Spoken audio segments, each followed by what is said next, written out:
Welcome back, my friends. It is Gwent Open number 3 from around the world to your homes. I am Dane McBee, also known as McBeard, and I'm joined by my friend Henry Fang. Shinmiri, boy, we thought we had a pretty analytical, long-winded, deep, granular Gwent tournament yesterday, but you know what?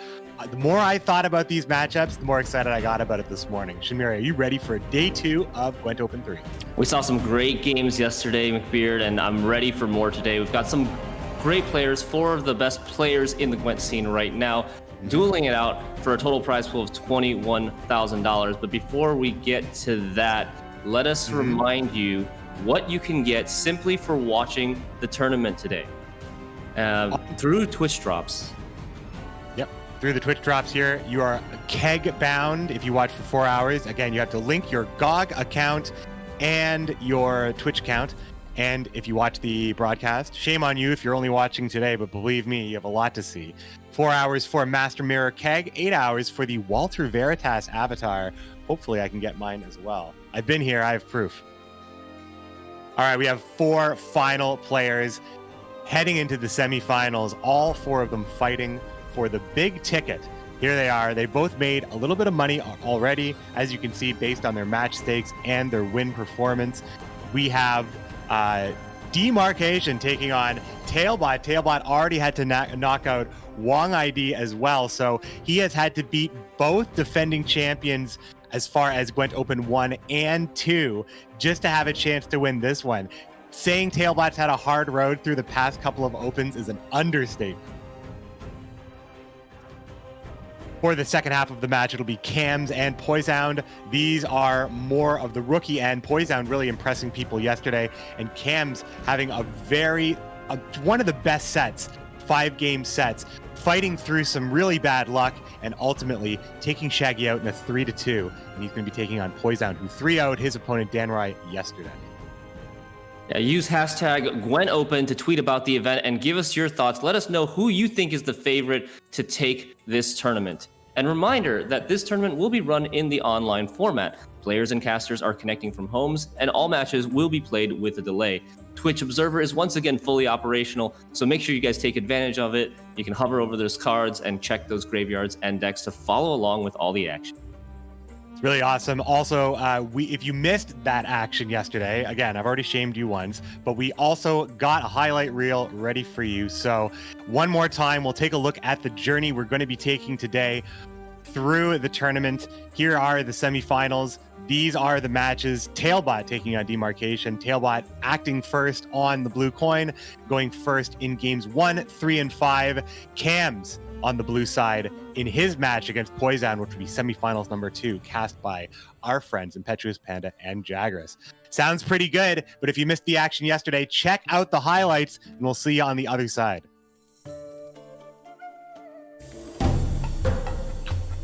So he is deciding now what he wants to take from the deck. We're gonna see here. Tailbot, you see him grasping his forehead. Did he just take a... Oh! What happened here? Oh! I know what happened. Look at him grimace. Look at Tailbot grimace. His face says it all.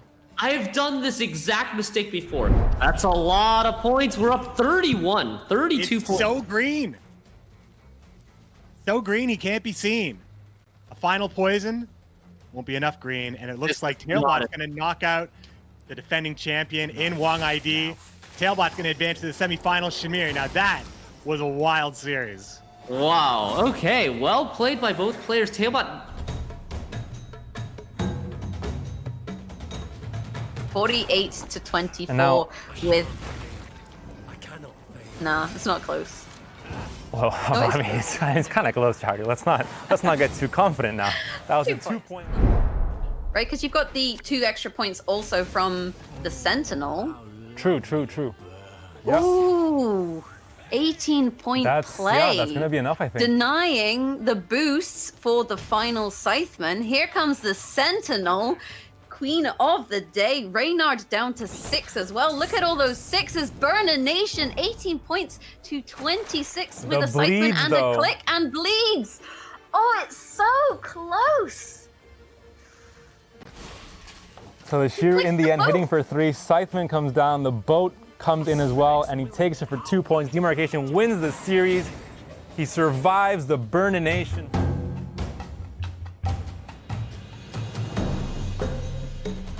This is a 15-point difference. What is... This is the Fangs show first, right? Fangs show first, drop the poison on Gord, convert it with Vincent. I think you're okay. Okay, you're fine, because you get the Okay. double poison at the end there. He didn't...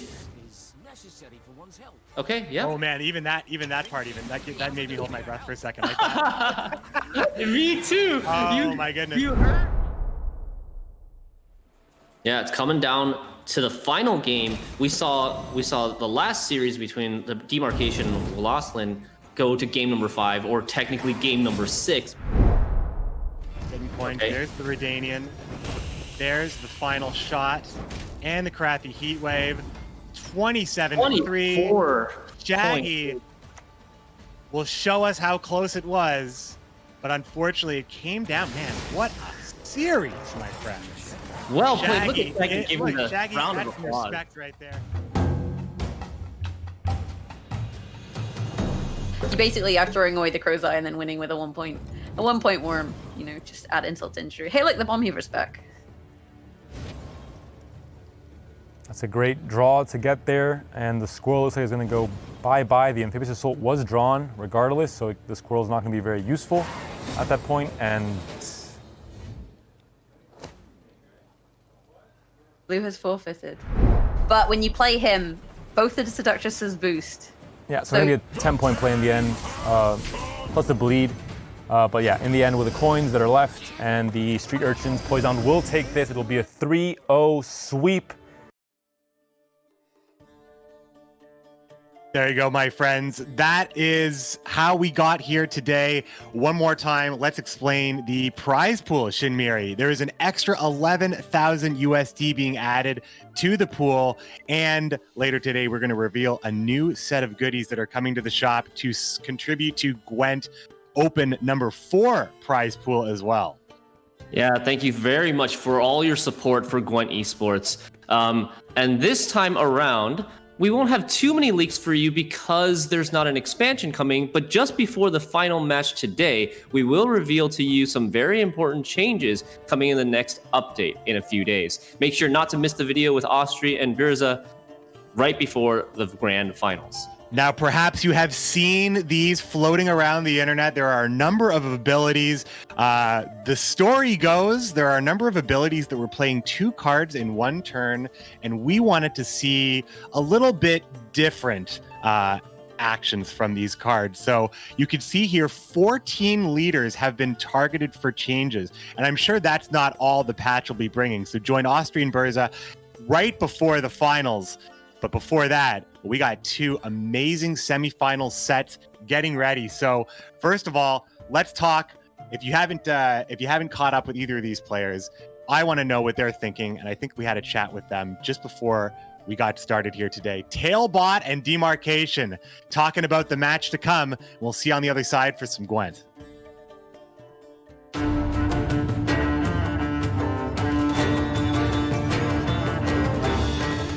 Speaking of the future, is there any specific archetype or I guess deck that you would like to see more support for in terms of new cards, and which one would that be and why? Okay, if I had to choose something, it's probably spell heavy skeletal decks. I would like to see some more support in the future for those kind of decks. Yeah, I really enjoy them. I used to enjoy this deck a lot in the beta, and like I still do. We had like 1 season or 2 seasons in which Gord Skeletal was really good. I really enjoyed this deck, and yeah, I would like for Gord Skeletal to be even stronger for sure. Just as a follow-up question, do you feel like it would need more specific spells that are viable in the meta, or in general just support cards? Yeah, I think right now spells are the most important thing. Like Skeletal kind of lacks good specials, good nature cards. Yeah, I think that's the biggest problem right now, because yeah, if you add good spells, then it's probably gonna be enough for now. Like you don't even need to add new like bronze cards that synergize with spells or that give like payoff. give you the payoff for playing spells like what we have right now, like just Gord and like cards like Forest Protector are enough. You just need to add some new good nature cards, I think. Yeah, makes sense. So the next question would be, what can you say about the state of the meta before this tournament?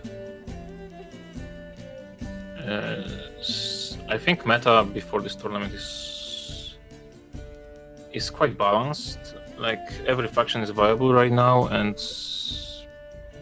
I mean every faction is viable, but like most factions have only one viable archetype, so I'm not a fan of that, or have like the clearly the best archetype. So there's not that much diversity within factions, and there are still some unhealthy interactions in the game right now that I'm not a fan of. But yeah, overall this is like one of the better metas I think we had, like overall in the game. It's not that bad. Also, it's quite similar to the last month's meta we had, so it's becoming quite still for me. So I'm also waiting for the new patch to come out to shake things up. Yeah. All right, thank you so much for your insight. Now, is there anybody you would like to give a shout out before we close off this interview? Last time I gave shout outs to myself. Oh, there was someone that mentioned you in his interview, because you Was sort it of... trash talk?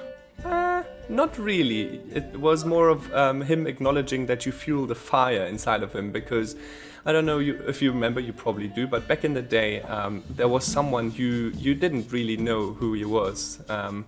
It was, well, who was it again? Yes, it was Shaggy. So I'm just excited to see that matchup play out, hopefully, but maybe you can give your thoughts on that. I think I would just like go with the classic answer, which is who?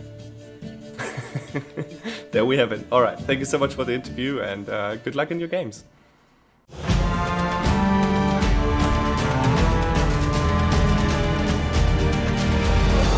Looking around you towards your, I guess, colleagues and enemies at the same time, who would you say is the strongest Gwent player right now? I think the strongest player right now is still Talbot, because he just has like insane win rate on the ladder, and he has like he just has better focus than other players, and he also brings a lot of spice sometimes to tournament. He's often really unpredictable, so really tough opponent, I would say. Can't doubt the god himself. Yeah. Speaking of other players, is there anyone you would like to face in this tournament? Maybe because you want to get revenge, or just because you feel like it's going to be a fun match? Although I said like Talbot is a tough opponent, I would like to face him.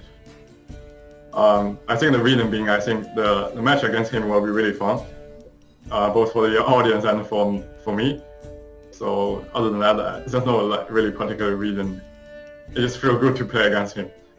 Yeah, I guess if you want to be the best, you got to beat the best. So that would definitely prove yourself. So thank you so much for the interviews, and good luck in your games. Yeah, thank you.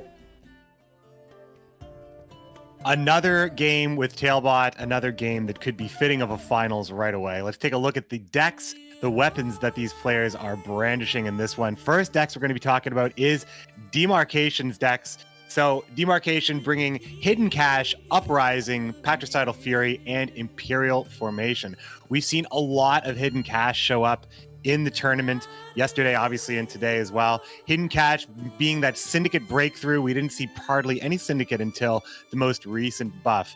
And that would be kind of bringing the leader back in line, and a couple of buffs along the way. Lieutenant Von Hurst, Jack, and the new Hidden Cache leader are present in almost all of these lists, Shinmiri. Yeah, we see Hidden Cache going the engine-heavy route nowadays. A lot of Passiflora Peaches, Sly Seductresses, and then the new cards, Lieutenant Von Hurst being a 2-point per turn engine. Saul can potentially get 3 points per turn.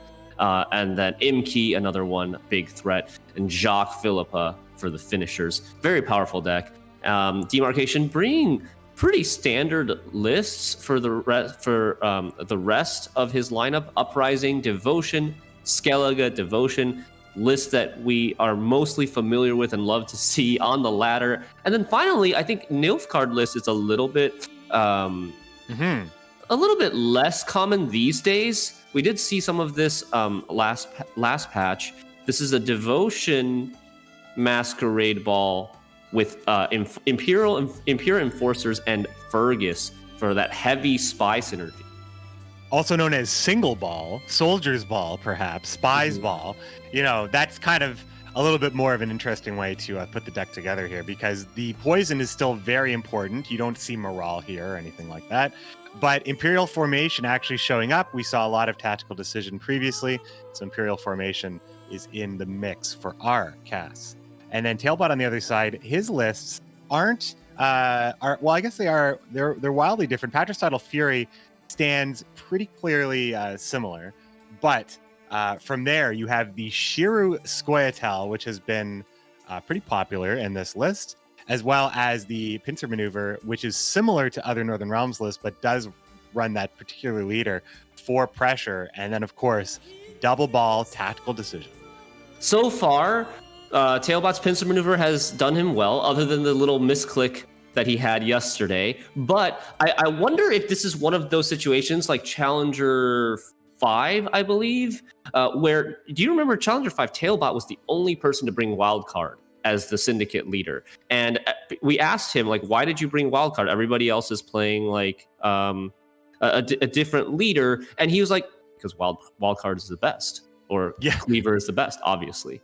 And I wonder if Tailbot knows something that the other players don't know with Pincer Maneuver.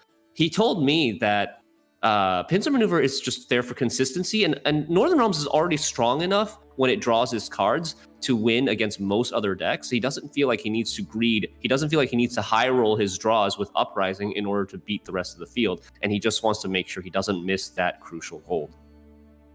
Going even further back to Tailbot's craftiness, especially when it comes to Northern Realms, Challenger 3, I remember he actually brought a Northern Realms list that was there specifically to tackle elves. And when asked why, I remember I asked him why he brought that over Scoia'tael, and his answer was along the lines of, Scoia'tael sucks. It was like around the time where most players were bringing Scoia'tael. So that's, you know, that's just the kind of guy we get when Tailbot. That's why he is favorited in a lot of situations. But these these big brain 5-head moves are just obvious to him, you know? Now, what I'd like to see when we're talking about big brain 5-head, we're also talking about planning ahead. That involves the bans as well. So we're going to see which players have a deck locked out, or which decks are locked out for each player. Shades of the first match, Tailbot not allowed to play his Scoia'tael Shiru list. Demarcation is not going to be allowed to play Skellige here. Why is no one letting Tailbot play the Shiru list? I'm so disappointed, McBeard, that we're not going to get to cast a Shiru game here, because I had a lot of fun watching and casting Cam's Shiru game from yesterday. I was hoping Tailbot would get to play this because, and also specifically against Demarcation. Demarcation had a game where he masterfully played around his opponent's Shiru yesterday, and I was hoping to see him do that again. But I think this time he realized maybe after the other sets yesterday, Demarcation gives a little bit more respect to the Shiru list, especially when piloted by Tailbot. And also, Demarcation's lists are kind of a little bit weak against Shiru, I would say. Hidden Cache, we saw that got methodically taken apart by Shiru yesterday. Patricidal Fury also struggles against Shiru because of all the 5s and 6s. Uprising may be one of the only good matchups. And then there would be the Soldier's Ball, which could be, I mean, it could probably catch a couple of hits. So there we have the Twitter poll, by the way, if you wanted to see who the people are picking. 71% in favor of Tailbot here, 29% for Demarcation. You know, he's got his fans. He's had a tough road, as he usually does have a tough road. So this could be the breakout. This could be the breakout performance for Tailbot. Finally, he's always drawing respected into the best opponents that always respect him too. Tailbot has been respected as one of the scene's top players. Recently, he hasn't been able to find that win in the official tournaments. But if he does do it here, he will definitely cement his place at the top of the Gwent esports scene, forging his path to victory through Wong ID and demarcation. That would be insane. That would be very impressive. That would be that's a tale I wouldn't mind telling, because I mean, especially as when we think about Cams wants to see a Polish player win, and now him and Tailbot are both the hope there.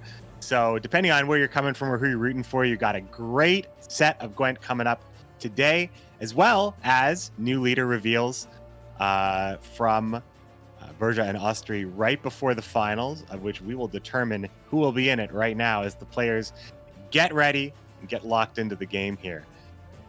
Demarcation versus Tailbot about to start. I am hyped. Get ready for some great matches.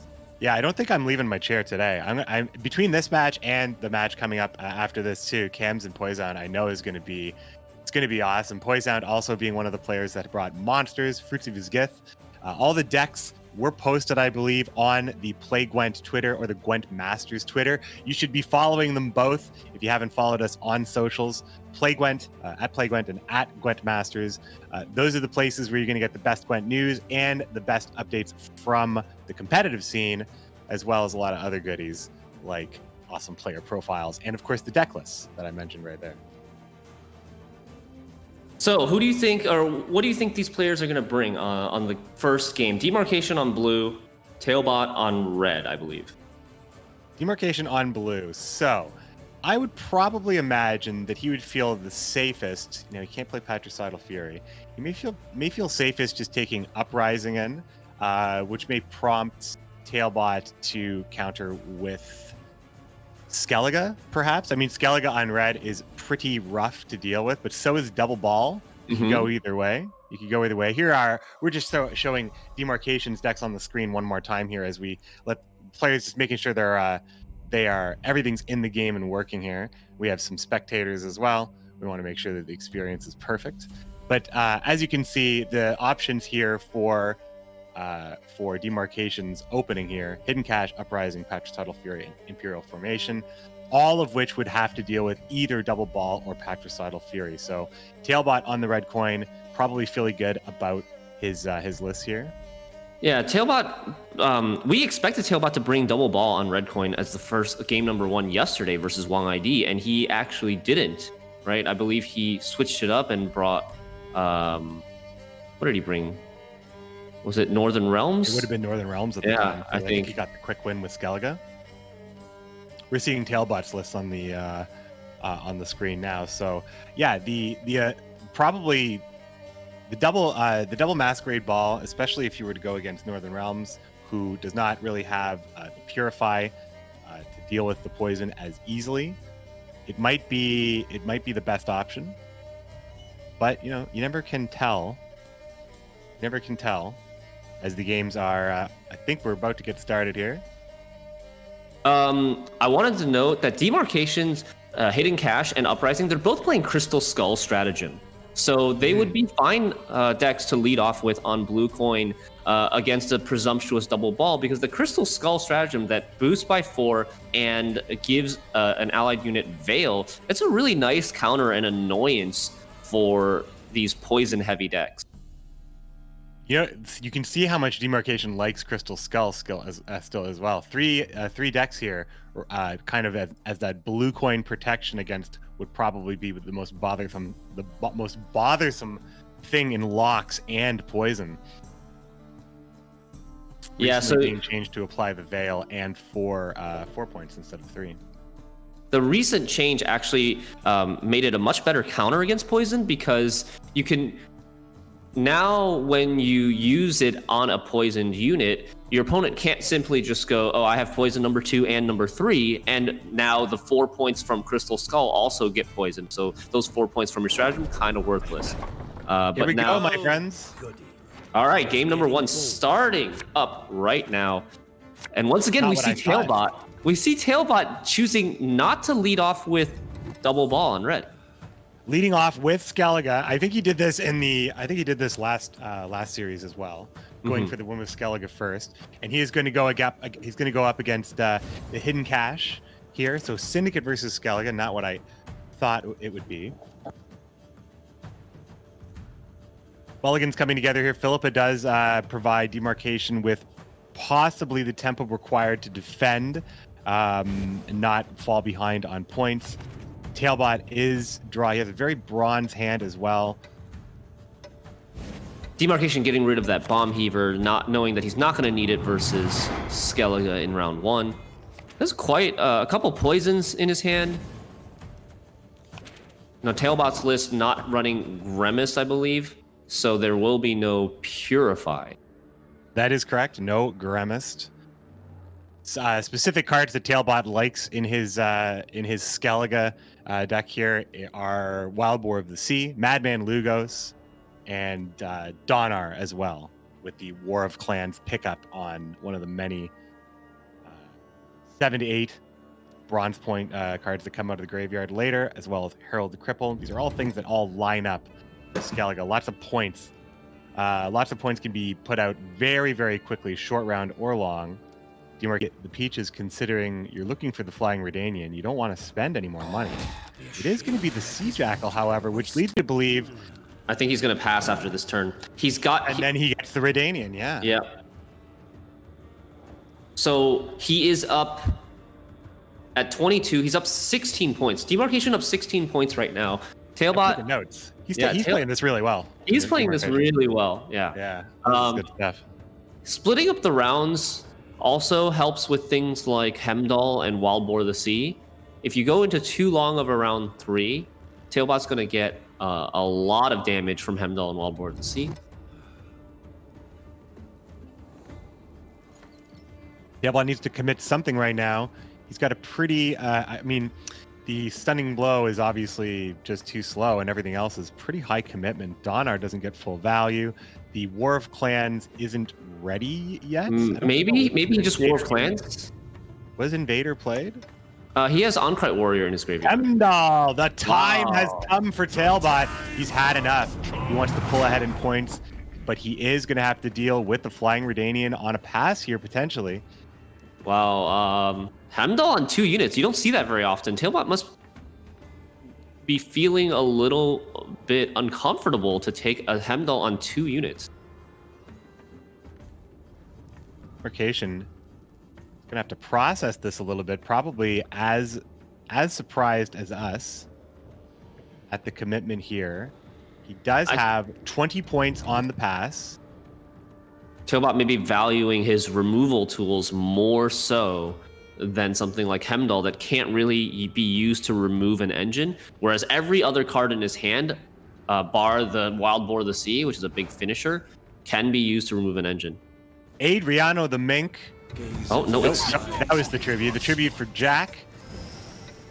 Jack to Aldersburg on the board now, 30 to 14.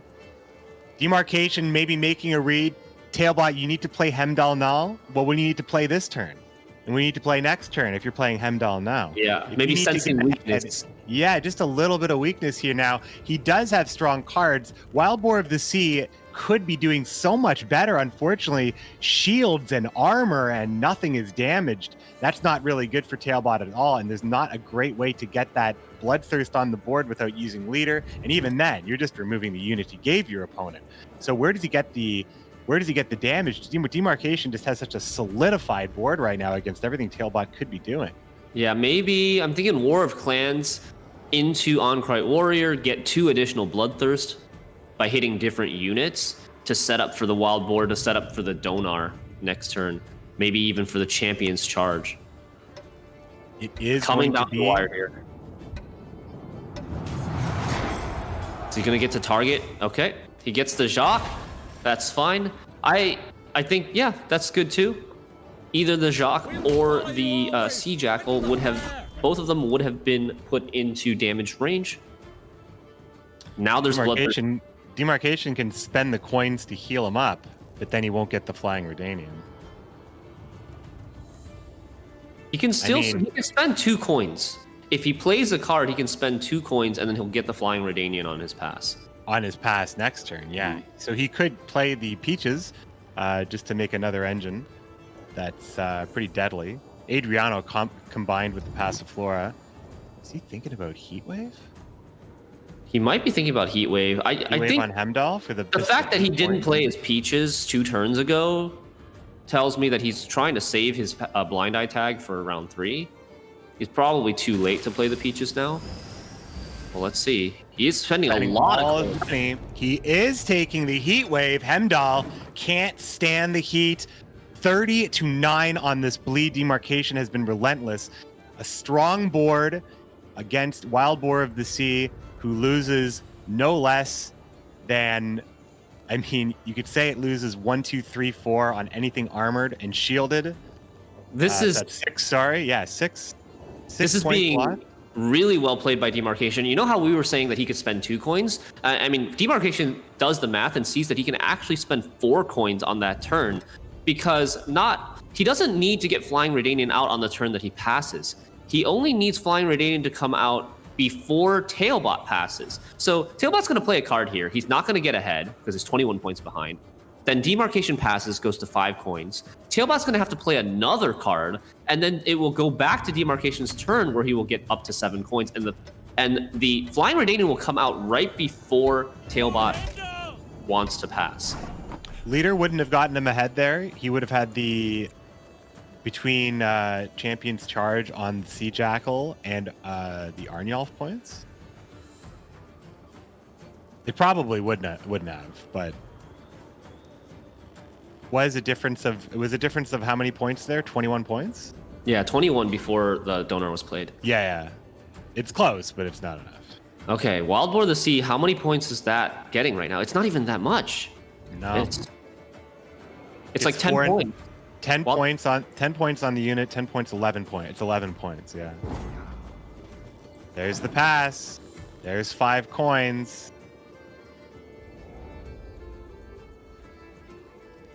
Tailbot has to play leader here, I think. Or go down cards. Yeah, he's got 9 damage reach with Champion's Charge destroying the Sea Jackal. He's got 9 points only on the Wild Boar of the Sea right now. Because so many things are armored and shielded. I think he's going to have to leader if he wants to take this in 1. And, just a leader and use Champion's Charge, right? Leader Champion's Charge is fine. Leader Wild Boar of the Sea is fine.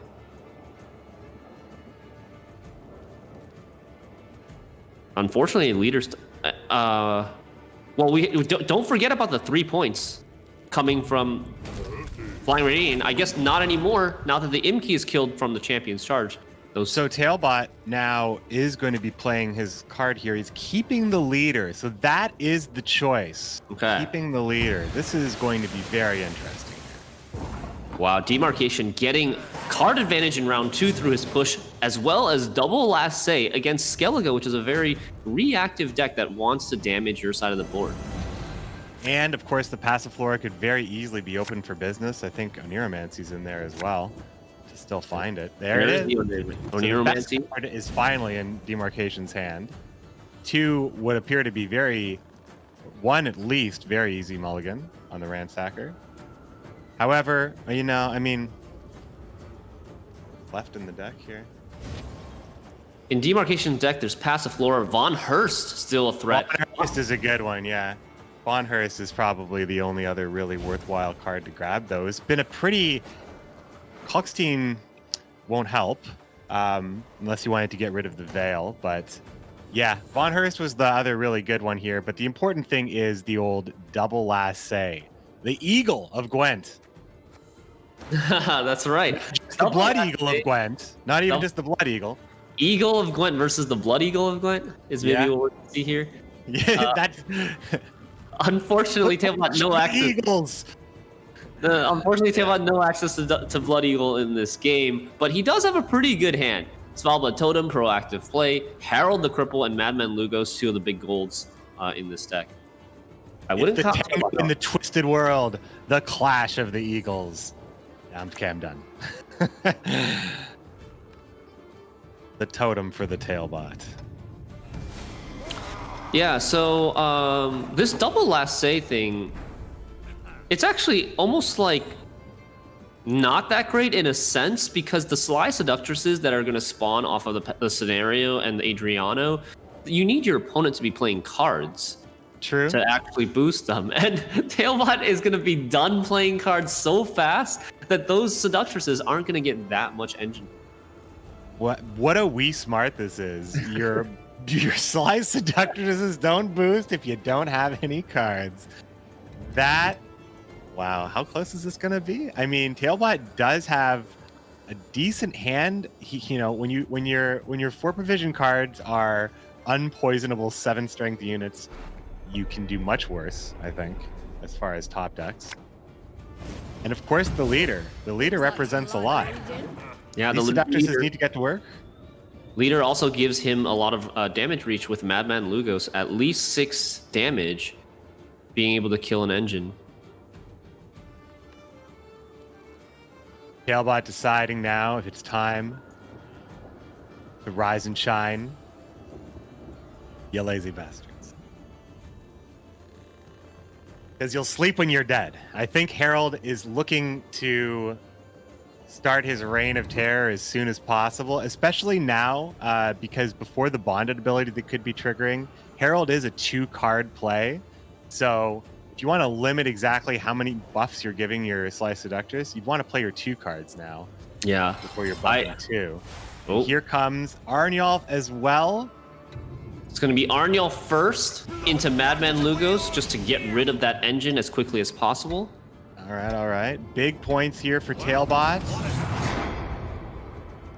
Going out to a 20-point lead already, but we cannot forget Demarcation still has 2 extra cards, his leader ability, and the 2 chapters from Passiflora.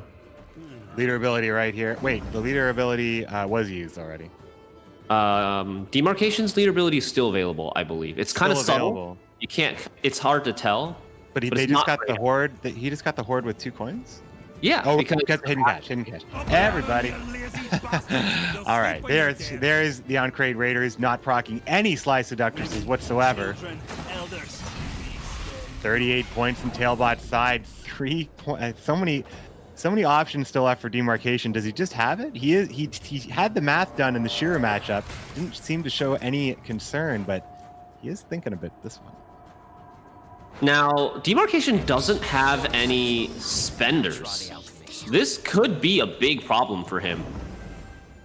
He used Sea Jackals and Jacques in round 2 on that push, got card advantage, but no spender in his hand. He's gonna have a lot of coins. 5 coins in his hand already, and he's generating. And the Ransacker too. He's gonna have a full coin purse. Ransackers and Kalkstein. He's gonna go to 9 coins. Both will come out as a consolation prize, but there's without any spenders, he's not able to actually get ahead of Tailbot. Oh man, Tailbot in this match going down to take round 2. Wow, Going down a card in round 2, giving up double last say to Demarcation in round 3, and still managing to win. That's the power of Skellige, and yeah, that's the difficulty of playing Syndicate, is that you still have to consider the coin mechanic. You have to consider a balance between your profit and your spending, and maybe the hidden cost of that round 2 push for Demarcation was just using up 1 too many spender. Tailbot refusing to have his leader bled out. It looked rough, but he got it. Now, Demarcation has the chance to take hidden cash back in if he wants, or he can take his double ball Imperial Formation, which we haven't seen yet today. And then there's Uprising, which is a pretty standard, pretty tough-looking Uprising list. I think that, on the other hand, I think that last game really showcased one of the principles for Gwent players is you should never give up. It can look really bad for you in a situation like where you lost a card down in you lost a card in round 2. Your opponent has an extra card in round 3, double last save, but you never know. Don't give up. Keep fighting for it. And sometimes a game that looks unwinnable can still turn into your favor. And sometimes money doesn't solve your problems, right? There's a lot of morals. There's a lot of morals in this game of Gwent that we play. You can learn some life lessons. So Tailbot now going down on the blue side. Seems like pincer maneuver. Between pincer maneuver or tactical decision, seems like this will be a pincer maneuver pick for Tailbot. and which probably Demarcation might want to counter with his Nilfgaard. That's how I think it might go. Definitely. Could be a possibility. I think pincer maneuver highly likely here. Don't think Tailbot will queue double ball on blue if he has the option to play another deck. Players all queued in here. I think being able to start off blue coin here with this pincer maneuver list is there's just a lot of really proactive stuff that you can do, and with stuff like tactical advantage or just amphibious assault, it's extremely hard for the opponent to take out unless you have the poison. So that's probably where we're going to see the real clash, I think, here in game 2. Yeah, and Tailbot's pincer maneuver list, you mentioned poison likely to match up against it, whether it's the Syndicate list or the Nilfgaard list. Tailbot doesn't have the usual Crystal Skull that most people have been bringing for Northern Realms. So that's true. Might be a little bit more vulnerable to those sort of poisons. He's going to have to try to stay relatively short on his board should he find that matchup. And one of the few players running Devotion as well. Well, the player that's committing to Devotion so much, I think. We see Demarcation running 3 Devotion lists, I believe. That means foregoing Oniromancy in 3 of those lists. That's quite something. But we got a game to talk about now. Tailbot is indeed taking Northern Realms. Demarcation is indeed taking the Imperial Soldier's Spy Ball. Yeah, here Devotion list. So the Devotion version of single ball, very powerful. It can get, if it can get to a long round 3 without getting resources bled out of it. If you are able to stick a couple of Enforcers and then play like a Fergus and a Usurper, all of a sudden each Enforcer has like 5 or 6 pings, and that can be devastating to Northern Realms, which relies on sticking its engines. So Tailbot's game plan is probably going to be to win round 1 and then push in round 2 to get some of these Enforcers out, maybe get Masquerade Ball out. It's a theme, it's a tactic that we've seen a lot in this open tournament so far this weekend.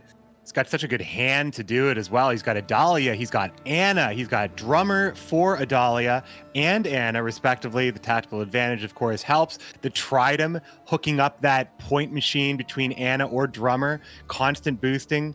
Reinhardt, like, he has an absolutely Titanic hand.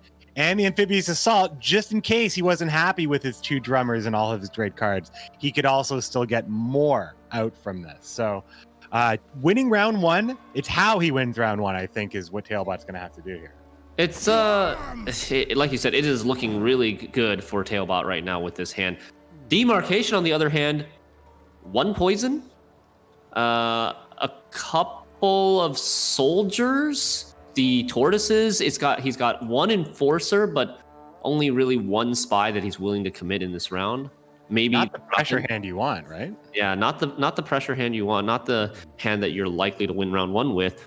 Tourney Joust here could be used to kill the Tridem.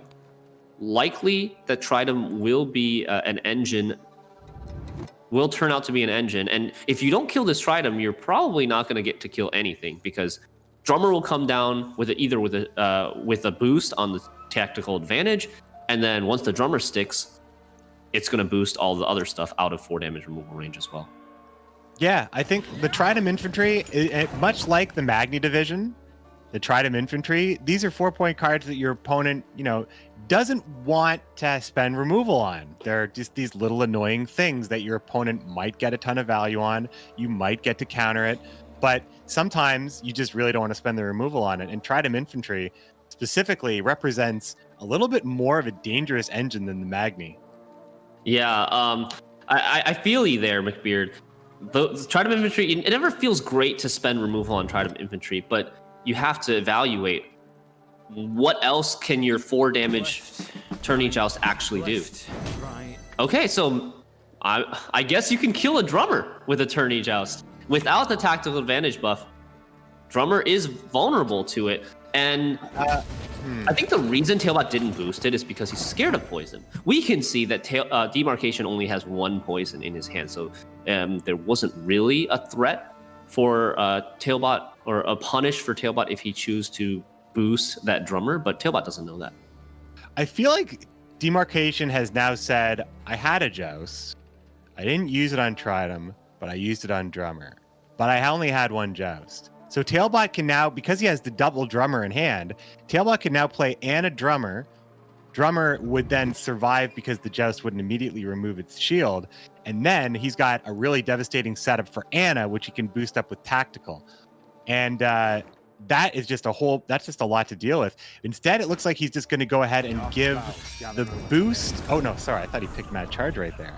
He's going to instead pour the oil on and just let his board be static and threatening in its own way. He's got a crew pocket for what it's worth. Frigate would care about that. Mm-hmm. Tailbot trying to do his best to play around poison that isn't there right now, I think.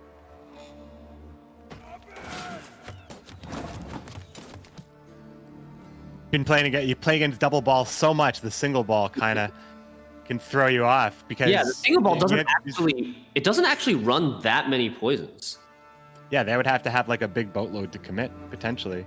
And on red coin,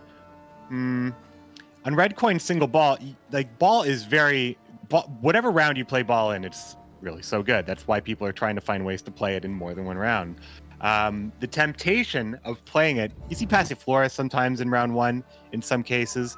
The temptation to play it to solidify the round. This deck can do that and still have a spy package that can devastate through Fergus, Vincent, Usurper as well.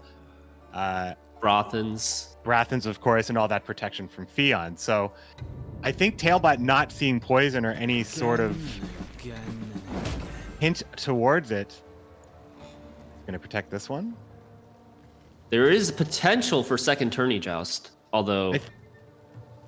Now, it seems like Tailbot really wants to use a Dahlia with the Frigate by choosing not to use her here on the drummer to protect the drummer and have an extra drummer for later. I think he might just be thinking that if I don't need to commit the Dahlia, he might be evaluating what Demarcation has played so far and sensing a relatively weaker hand, thinking, okay, I can maybe win this round without committing a Dahlia. And if I really have to, I still have the Carrack Marine as a backup target for a 10-point Adalia, which is bad.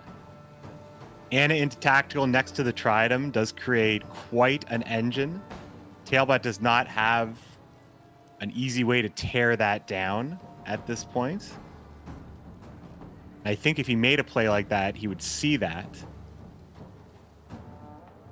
Playing Anna in round one to win it on blue, one of the best parts about Anna is that she really helps you do that.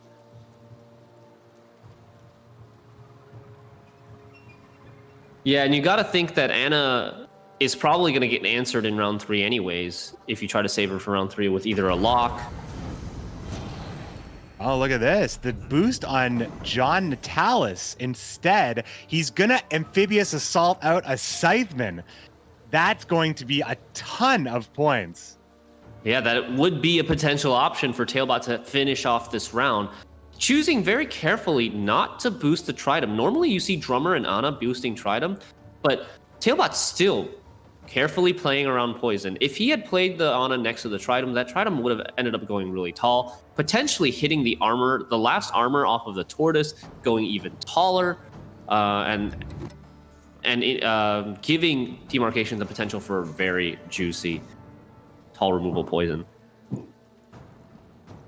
Demarcation's hand is going to have to kind of show how bad it is if he keeps playing, I think.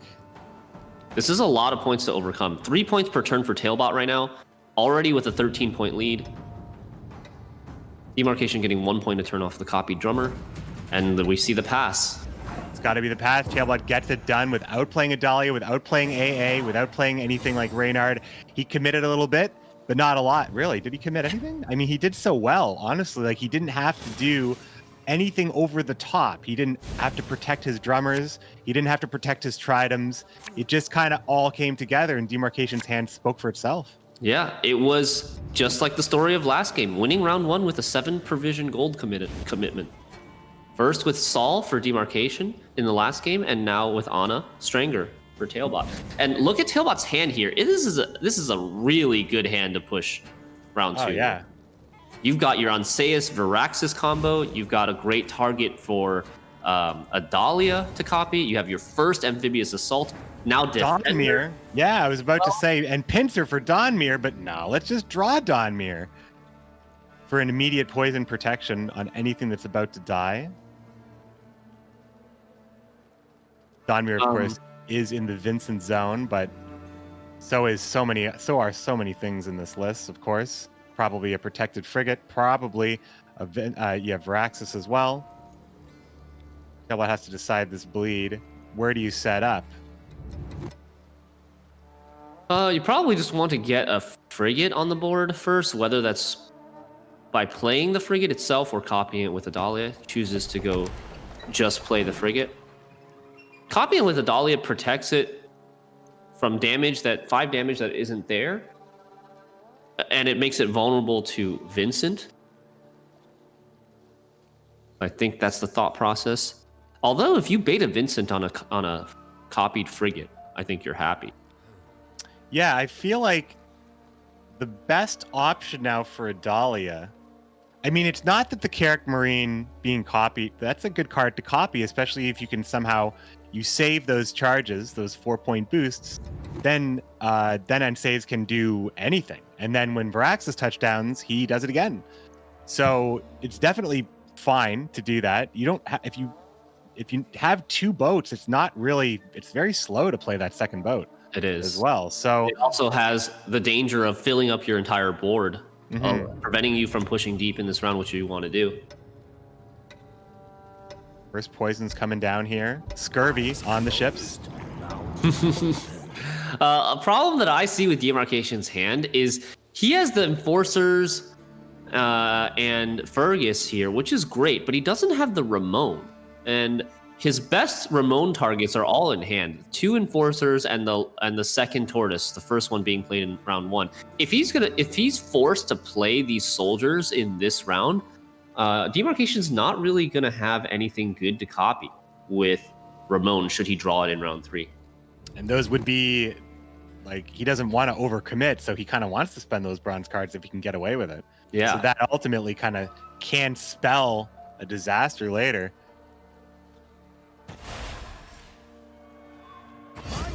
Tailbot is going to drop that Defender on the poison immediately as the bleed turns on, now going down 6 cards, flirting with crippling the opponent. Tailbot now has a stranglehold of this game.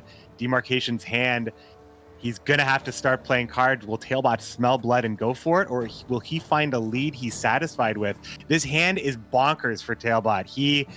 He can very well 3-0 with this hand. 2-0 with this hand. Why would I make that mistake? Well, 3-0, of course, in this tournament, potentially. I mean, it could lead to that. It could be one broom followed by another. Vincent's basically forced here if you want to get through the Defender. You've already used your Purify in the Cupbearer. And if you don't get through this Defender, I mean, you're just in trouble. You're going to get 2-0'd. That is the decision. Being forced to make that decision. Now, that's another big aristocrat out of Demarcation's hand. He does have the Usurper, which is an aristocrat, the Fergus, but the Fergus probably is going to end up getting played in this round. And then after that, he's just got the 2 Fen Warlock Hunters. Those Fangs aren't doing well. The Fangs does clear up the boat. That is the follow-up poison there. No way for Tailbot to prevent this poison from happening. No Purify, no Kudak, Defender's gone. So at this point, maybe just like an Odo to continue the engine setup, maybe an Amphibious Assault for something. Amphibious Assaults, there's no drummers left. What could he get? He did play both drummers. Yeah, Amphibious Assault. It could be a Scytheman. The Scytheman late game is just a massive bomb of points. And look at this, Tailbot recognizing that there's no way that the poison is a buff. It's definitely coming this following turn. So why even reactivate the frigate and give it a point that's just going to die to poison? Let's just give the points to the volunteers instead for all their hard work. Exactly. We can't pay you with actual money, but we can pay you in boosts. You're a good volunteer. You're a strong volunteer. Now, Hey, look how happy they are. I know. If Clearly stronger. If the Tailbot's game plan is to go all in this round, he could end up amphibiously assaulting the Scytheman. If this Odo ends up sticking. Oh, cheeky play by Demarcation. Before finishing the poison, to copy the frigate, he has soldiers of his own to get that. Sure does. And he can take his time with poisoning this boat because it's not activated. Mm-hmm. And yeah, and it won't be in any time to take advantage of that. Yeah. So now Demarcation ahead here. Tailbot does have answers. He can play Ensays to remove the boat, if that's what he wants, and then hopefully protect Ensays long enough to Varaxis it for another removal. Tailbot deciding, I guess, if he wants to go all the way here, because these are the key plays. Nothing is small. There's the boost. Easy duel in thanks to Reynard. Yeah, this is a much more important interaction for a leader like Pincer Maneuver, because Uprising can just give Anseus a charge to duel. But in Pincer Maneuver, you actually need something on the board to set it up. And while Reynard Odo is alive, this is the best time to play that Anseus, naturally getting the boost, not needing to stick and hold something like a Radovid's Royal Guard or a Carrick Marine that can easily get locked in this matchup.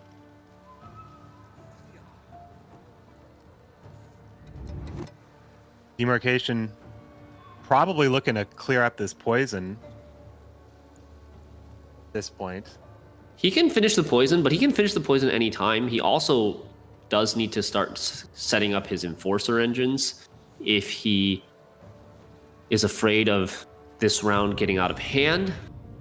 But The Enforcer is too slow, though. Am I wrong? it is slow. It doesn't get him ahead unless he uses a leader charge. So he is going to buy a turn with the poison first.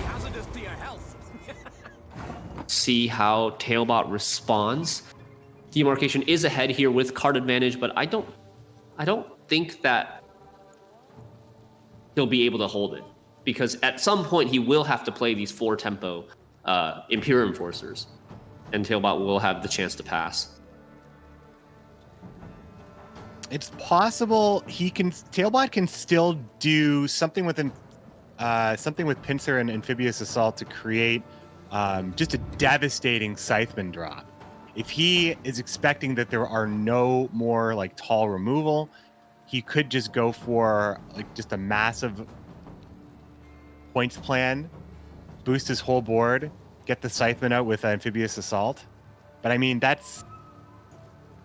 Demarcation's still sitting on, what is that? The 13-point Affin combo with leader. Like, it's all there. Here comes the Amphibious Assault on the Adurnian Mauler to set up a little bit of extra reach. Oh, I like this play. Mm-hmm. The Adurnian Mauler, so we've seen this happen yesterday. The Adurnian Mauler can set up 5 damage removal with a Falibor. And there's no Falibor in Tailbot's hand, you say. Well, Tailbot might be thinking of just going all in here, using leader to source the Falibor from his deck to remove one of these Enforcers should that opportunity arise. And that opportunity can arise. And then, of course, Varaxis being able to reset Ensays means that the other Enforcer won't stick either. Well, if that Mauler's ping isn't really needed, it could break the armor off a Tortoise and convert to 3 points. Yeah, that's really risky, though. You're going to get a 13-point Mauler on the board against Nilfgaard. Well, I'm just saying if for whatever reason you don't use it. It is possible. For whatever reason you don't set up Falibor. But it also could say, it is risky, of course, but a poison play is not fast enough. Demo would have to play another card. So if you bait the poison, and there's poison in the hand, you'd see it and you'd be able to get out. That's true. That is true. And there's not enough poison to actually finish a poison combo at this point. The deck, Demarcation single ball deck, actually only runs 3 poisons outside of the Masquerade Ball. So we've seen 2 of them already. Dahlia is going to copy a Marine. It will not be. That's going to be a very boosted board here. Takes the damage off Barathans here. uses the ping, perhaps thinking like this could be an upcoming pass. I don't think Tailbot is passing. I think Tailbot is going all in. He wants to play the Veraxis on the Onseus, so he's definitely going to play that before he passes. And looking at his deck, there's nothing left in Tailbot's deck that's actually powerful except the Falibor. Bloody Baron isn't that great in this matchup. There's no Joachim to reset. So Tailbot with very mediocre top decks is maybe just going all in here, putting everything on the line in round 2, saying, if I'm either going to beat you here or I'm going to die trying. Yeah, he's holding his broom. He's looking for the sweep. 9-point lead at the moment. Now, amazing swing potential with leader, and Veraxis reactivating the ping on Anseis. it looks like Tailbot did end up using the Mauler ping last turn, though. That's what I was asking, yeah. If he had held the Mauler ping, the Falibor kills this 4-point Enforcer, and then the Onseus kills even a boosted Enforcer later on. Yeah, the only thing I would even suggest that there was a pass there was when that Mauler ping was used and Falibor was still available. I thought, okay, maybe he's just trying to maximize his points in case. And look, but that did cost him a little bit, possibly. Up 20 points now. Now with just the Marine left, Anseis has been activated again. The pincer maneuver would be looking to... It wouldn't grab anything that would necessarily benefit very much from the Carrick Marine, unless it's going to honestly grab the Scytheman. The Scytheman is playing for, 11 points right now on the board? I think actually that with another boost? it does make sense now to grab the Scytheman, because the Scytheman is going to be terrible in the short round 3, but it's really good right now. Downside, if you use the leader in round 2, you might not top deck Falibor. And grabbing the Scytheman, you're not able to answer this Pure Enforcer. Demarcation knows it. It's very unlikely to be answered even at 4 power. So doesn't waste any boosts on it. And Fergus plays for a 10. Usurper plays for a 14. Or yeah, 10 and 14. I think Tailbot's commitment here with Scytheman, it's 19 points. Usurper would actually get ahead by itself. It's actually 16 points. It's 12 points itself, adds 2 pings to the Enforcer and 2 assimilates on the board, which would get him exactly ahead should Tailbot choose to pass. But Tailbot is going all in. Look at that leader. Tailbot is sending. He is sending. Take the He is Scytheman. grabbing the Scytheman. He's boosting, dropping it to 13, 69 points. Looks pretty nice for Tailbot. 14 strength Scytheman. All right. Yeah. I just had a feeling we were going to see that Scytheman be a superstar in this match. The way Tailbot was playing this whole game, big pull around, 45 to 69. Fergus, leader will be required. The question is how many leader charges is Demarcation going to have to spend? He's going to have to spend all of them. Down 11 points. All of them with a Fawn will get him ahead, and this is going to go to a short round 3. Tailbot not able to pull off the 2-0. Oh, man. Ramon always connects with this draw. Demarcation's draws are actually quite... Wait a minute. No, that was just the soldiers that we were looking at there. Demarcation's draws are okay. They're okay, but he can the chances of drawing Ramon in something that can be used with it, like a Magni or an Arbalest. Oh, wow. Double. Oof. Okay, there's the AA. Tailbot knew he could plan on that. Falibor is still in the draw pool. No Falibor. Ooh, does not get it. Demarcation has a tough choice here. He does have the Masquerade Ball into 2 Aristocrats, but he has to hit a 50% chance on this Roderick to find the Masquerade Ball. If he doesn't find it, it's going to be a big loss. It's going to... Oh, and he finds it! So hard. Oh, there's the ball! There's the ball! Okay. Fashionably late. The party's still going. 2 a.m. There were 4 golds left in his deck when he went for the Roderick. If he had found something like Ramon into Yennefer's Invocation, it would have been all over with nothing to interact with on either of those cards. But he gets the ball, and now his hopes are alive. So I think Tailbot did everything he had to do. Only one poison converts here and all the boosts on the Dame. So you bleed the Roderick, right? You hunt her to bleed the Roderick and poison the Royal Guards. And you're getting a poison on 4. Unfortunately, the poison is low, but you do get the bodies from the Fangs of the Empire, which is still worth a lot, and the boost on the Thirsty Dames. Right, usually sometimes these games come down to these final plays with these big chunky golds and all sorts of things proccing, but we're actually looking at the pennies playing for the pot right now. These are just a whole bunch of 4 provision cards. What does Tailbot take with Amphibious Assault? Yeah, I'm thinking there's only really Ballista that's really there. Ballista, Royal Guard, or Mauler, they're all the same, right? They're all 6 points, I believe. 6 points plus the 5-point boost on Amphibious Assault, so they're going to be 11. Wait, what? Okay, so he missed a bleed check. No, he doesn't bleed, but he prevents the boost. He prevents the boost on Radovid's Royal Guard, so it's the same thing, right? It takes away 2 points. It takes away 2 points either way. So if he's playing, so if he thinks Vincent was already seen, so boosting, it would be just boosting Roderick and then going for, no, you'd want to play the Ballista if you wanted to have you need to spend the order. I mean, there's nothing that he can get for 6 points that doesn't get locked. Everything is orders. He could get the Radovid's Royal. So we'll go for the formation then. Okay. Is he playing around his only possible aristocrats? These are the only aristocrats he could have? That's After true. He's seen everything? This is the last aristocrat. He knows that there's a lock in there, so he's going to play something that can't get locked and then try to go for a melee row Radovid's Royal Guard. Not looking good for Tailbot. Don't think it's going to be enough. A melee Royal Guard would be it. Demarcation edges it out with the Desperation Roderick. Man, the top deck battle at the end there. I think Tailbot did everything right there. I think that actually was an amazing push. And I thought that Tailbot had such control over that, especially right down into the very end, especially when I saw those Van Morlehelm Hunters, and then the Masquerade Ball just changed everything. Also, Falibor being a complete miss for Tailbot. Sometimes, as in this case with Demarcation, you just got to believe in the heart of the cards and go for it.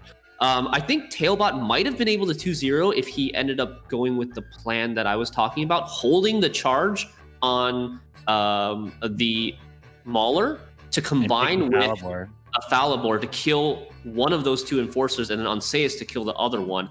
Because that enforcer still got a lot of points, right? It got the 1 natural proc, 3 procs from Fergus, and 2 more from Usurper. So total of 6 damage that would have been denied had he taken the Falibor and saved the Mauler. And it was a pretty close round 2. Round 2 was down to 2 points. In both games, we saw Tailbot be very patient with really, really strong cards, and I think it's possible that his patience, he needed to go and commit to that full aggression. It's easy for us to see that was the potential winning line because we could see Demarcation's hand. Tailbot obviously doesn't have that luxury, so he makes the safer choice, getting max value from the 4 provision Scytheman while you can. Playing a 13, 14-point Scytheman is no joke, right? And then just hoping to top deck into that Falibor. Had he found that Falibor on the top deck, this last round was close. It was 4 points. Yeah. Falibor probably would have taken it. Would have been really close, and it would have been the late play after the poison was cleared.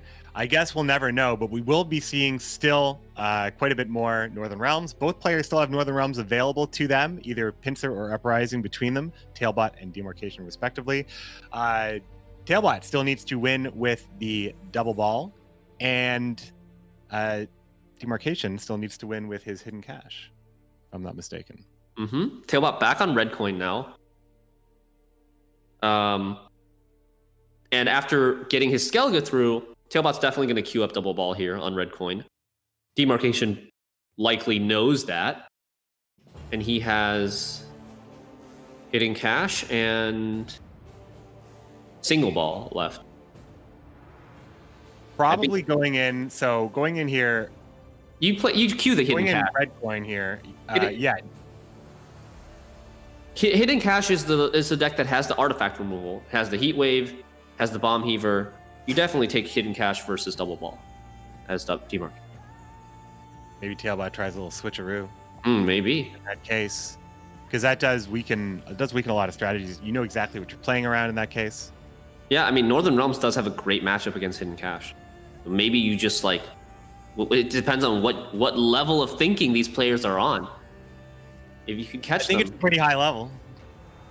I think that some of the stuff that they were planning out and stuff was really good stuff. Yeah, I think that the complete denial of Wild Boar of the Sea earlier, there was the complete denial of like the turn advantage with the Sly Seductresses not playing the cards at all.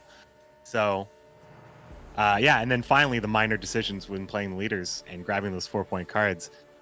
Tiny little decisions.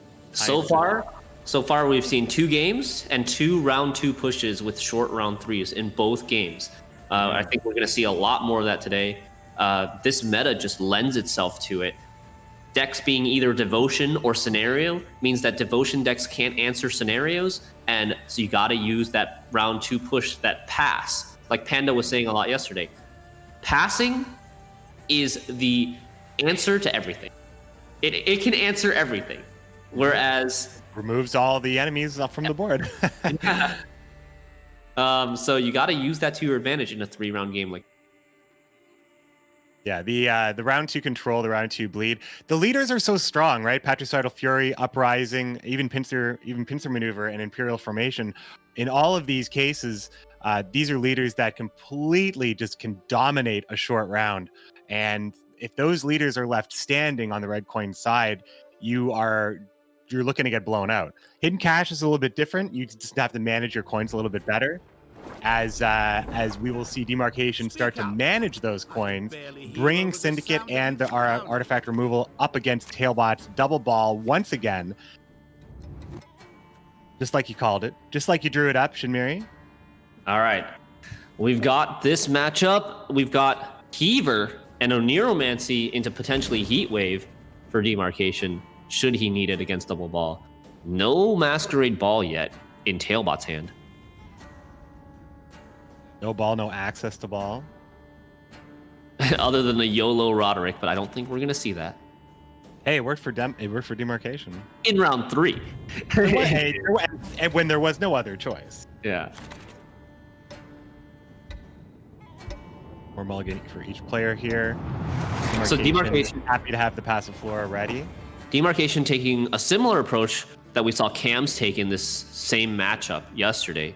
Mulliganing away the bomb heaver in round 1. And just... In Cam's case, he had the heat wave. And in Demarcation's case, he had Neuromancy, I guess. Yeah. Demarcation has to pay a little extra in order to access the heat wave. But he still chooses to mulligan away the bomb heaver. Maybe this is all predicting that the double ball player will not want to play ball in round 1 out of fear of getting it heat waved. We may see an early Hearst protected, much like we saw the Sol protected before, as far as like creating a dangerous mid-game engine, or he could just maybe just value. It's going to start off with the passive Flora Peaches instead. Maybe to bait a Thunder. There is an Alzur's Thunder in Tailbot's hand. Hearst being the more valuable engine, obviously, and also Imki being a very valuable engine that also can be thundered. There's that annoying Magni division that just begs for you to remove it. It just says, but I'm not worth it, right? I won't be 9 points later. Trust me. We've got 1 poison in Demarcation's hand. It's pretty awkward. You don't want to Oniromancy for that second poison finisher. But it is a source of coins. Can get him to 7 coins relatively quickly. I might be interested. The setup here, I guess you're just trying to defend yourself against the ball as much as possible. So Kalkstein we don't want to see Kalkstein played earlier. I think that was a huge. I think in the Cams matchup, we saw an early Kalkstein potentially cost the game, as we get to see that one fist tech drop on the Magni. Let the ship come to town, come to port. Yep. I think this might be a little bit of a bluff here, hoping maybe to get like a Purify out of a Cupbearer. I think Demarcation would love to see that response from Tailbot. Tailbot, I think, wisely chose not to Thunder the Peaches because he knows that there is, and Tailbot takes the bait. He takes it. Does Purify the Magni. Now, why does Demarcation like this so much? I think because he doesn't want to spend Oniromancy for a poison finisher. He doesn't have that second poison finisher in his hand. That's my thought process. Oniromancy has so many good targets still left in the deck, and you want to try to take round one without having to play it. Like or if he does want to take round one really badly, he could like Oniromancy a Sol. He needs to save the Oniromancy. I guess not as much for Heatwave now that Masquerade Ball didn't come out on turn one. But there's also still Philippa. Maybe a little bit more conservative with the spenders this time around. Maybe we won't see a Sea Jackal here, where it might be a safer play. We might see the Ransackers instead. That is going to be the Ransackers. 9 coins all the way to the top here. Sea Jackal could be the next play anyway to take advantage of the Horde spending.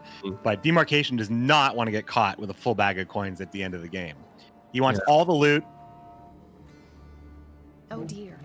Have I something? And I was saying, I think it was a very wise decision for Tailbot not to Alzur Thunder the Peaches, knowing that it's a relatively low value engine in round one, and he's red coin, so he doesn't have to win this round necessarily.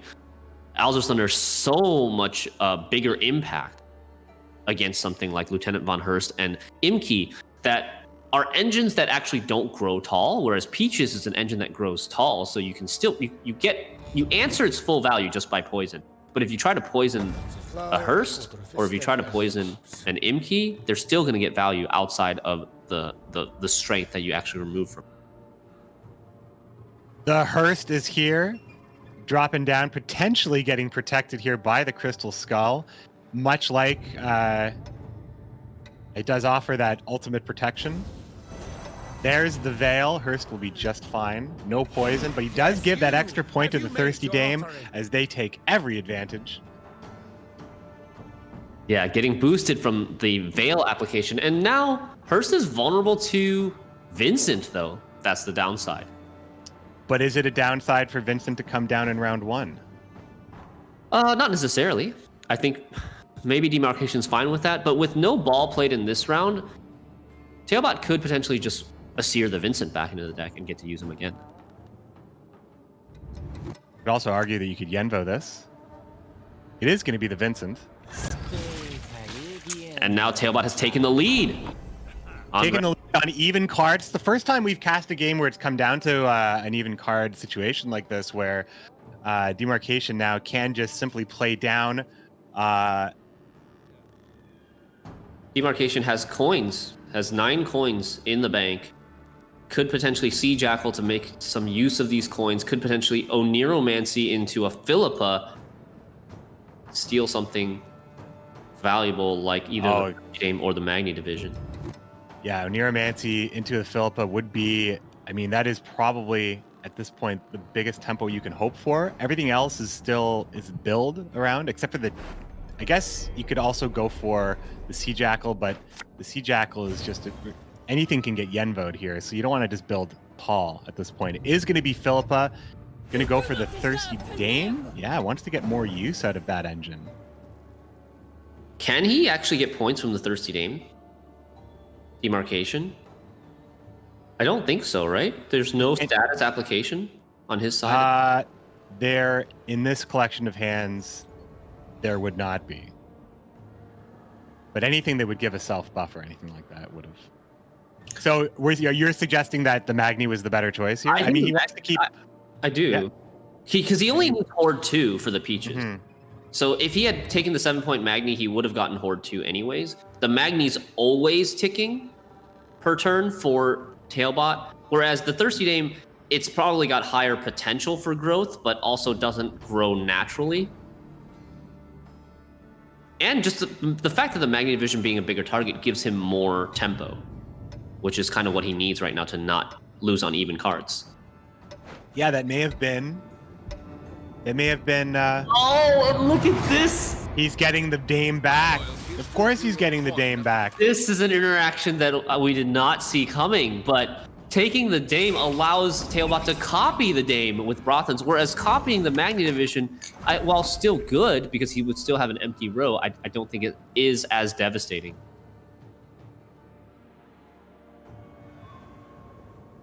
Really hard to beat Nilfgaard. They just find a way to always get their cards back. There's Imka. Demarcation is now pushing into 4 cards with not much of a lead here. Going down into the 4-card threshold, a nice deep round 1 could be potentially here. The Yennefer's Invocation looks like has a great target on the Passiflora Peaches at 10. The Alzur's Thunder will zap the Peaches, bringing Tailbot into the lead again. What did I say about that Magni? I won't be 9 points.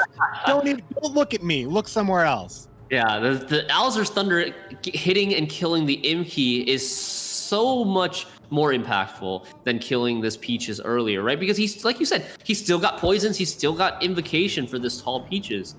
And it wouldn't have been as good had these answers been swapped around.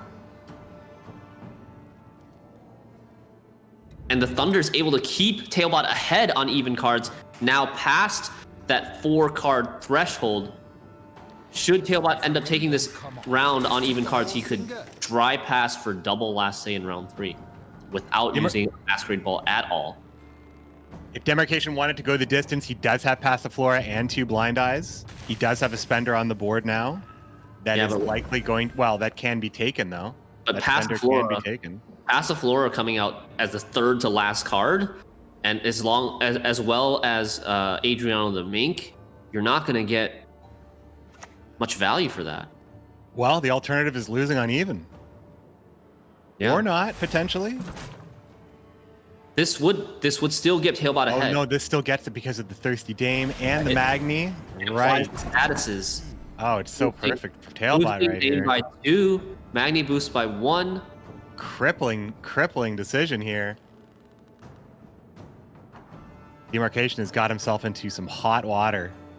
Demarcation could block this Cow Carcass with the scenario. If you play the scenario to in between the 11 and the 1, the Sly Seductress spawns at the far right of the row, and the Cow Carcass ends up poisoning nothing of value, but decides not to commit the scenario. Can't really preemptively purify with Kalkstein. So Tailbot does indeed win this round 1 on even cards. This is going to be very devastating, I think, for Demarcation. Winning on even on the red coin, forcing your opponent to go first on a pass, or simply just bleed them, knowing that you'll always have last say, is a very strong controlling position that you can have in this game. Tailbot, it usually doesn't happen very often with players of this caliber. You can get to a situation like this, but this is Tailbot's position now to freely bleed. Look at that one-eyed Betsy. We haven't seen her drop yet, but one-eyed Betsy does punch Hurst out and does punch a bunch of other stuff out in these matchups. So he definitely saw some stuff. He is going to pass. He's just going to let Demarcation go down double cards for that. He's going to keep the... Is it the triple last say? It's double last say. Double last say with 1 card advantage in round 3 for Tailbot. Another eagle for Tailbot. Mm-hmm. But last time Tailbot converted, he was down the cards and then he won against Demarcation's eagle. That's an albatross, I think, if I know my terminology at all. There is no the positions are reversed now, right? Tailbot's the one with double last say, whereas last time Demarcation was the one with double last say. So it's not over. It's not over. We don't see the ball. There's no Masquerade Ball in Tailbot's hand yet. But there is Masquerade Ball. There is Roderick, and looking in the deck, there's only 3 golds left. 2 golds, right? Sorry. 2 golds now with the Oneromancy. Oneromancy popping into the hand on that mulligan. And then also... Well, Oneromancy would mean... Oh, well, then he has it now. But Oneromancy means that he got his 2 golds with Roderick and that. But now... Oh, Tailbot's looking good here. No answer really for the... He can just control from here. I believe he does still have a Tourney Joust or two. So do I'm you looking at the wrong list here. like you can Oniromancy the Bomb Heaver now? Like because he drew the Usurper as well, he can freely use Oniromancy on Bomb Heaver. Then Roderick out the Masquerade Ball. Does he still have 2 Aristocrats though? Oh no, he doesn't have enough Aristocrats to do that plan. So he won't have his. So he wouldn't have the Aristocrats to do his final poison. So how many poisons does he have? At least 2 in the Rot Tosser, 1 in the Fangs, 2 in the Ball potentially, and then another Fang. So if he lost his last Aristocrat, he'd still have 6 poisons. Yeah, I don't know. Destroying Passiflora is.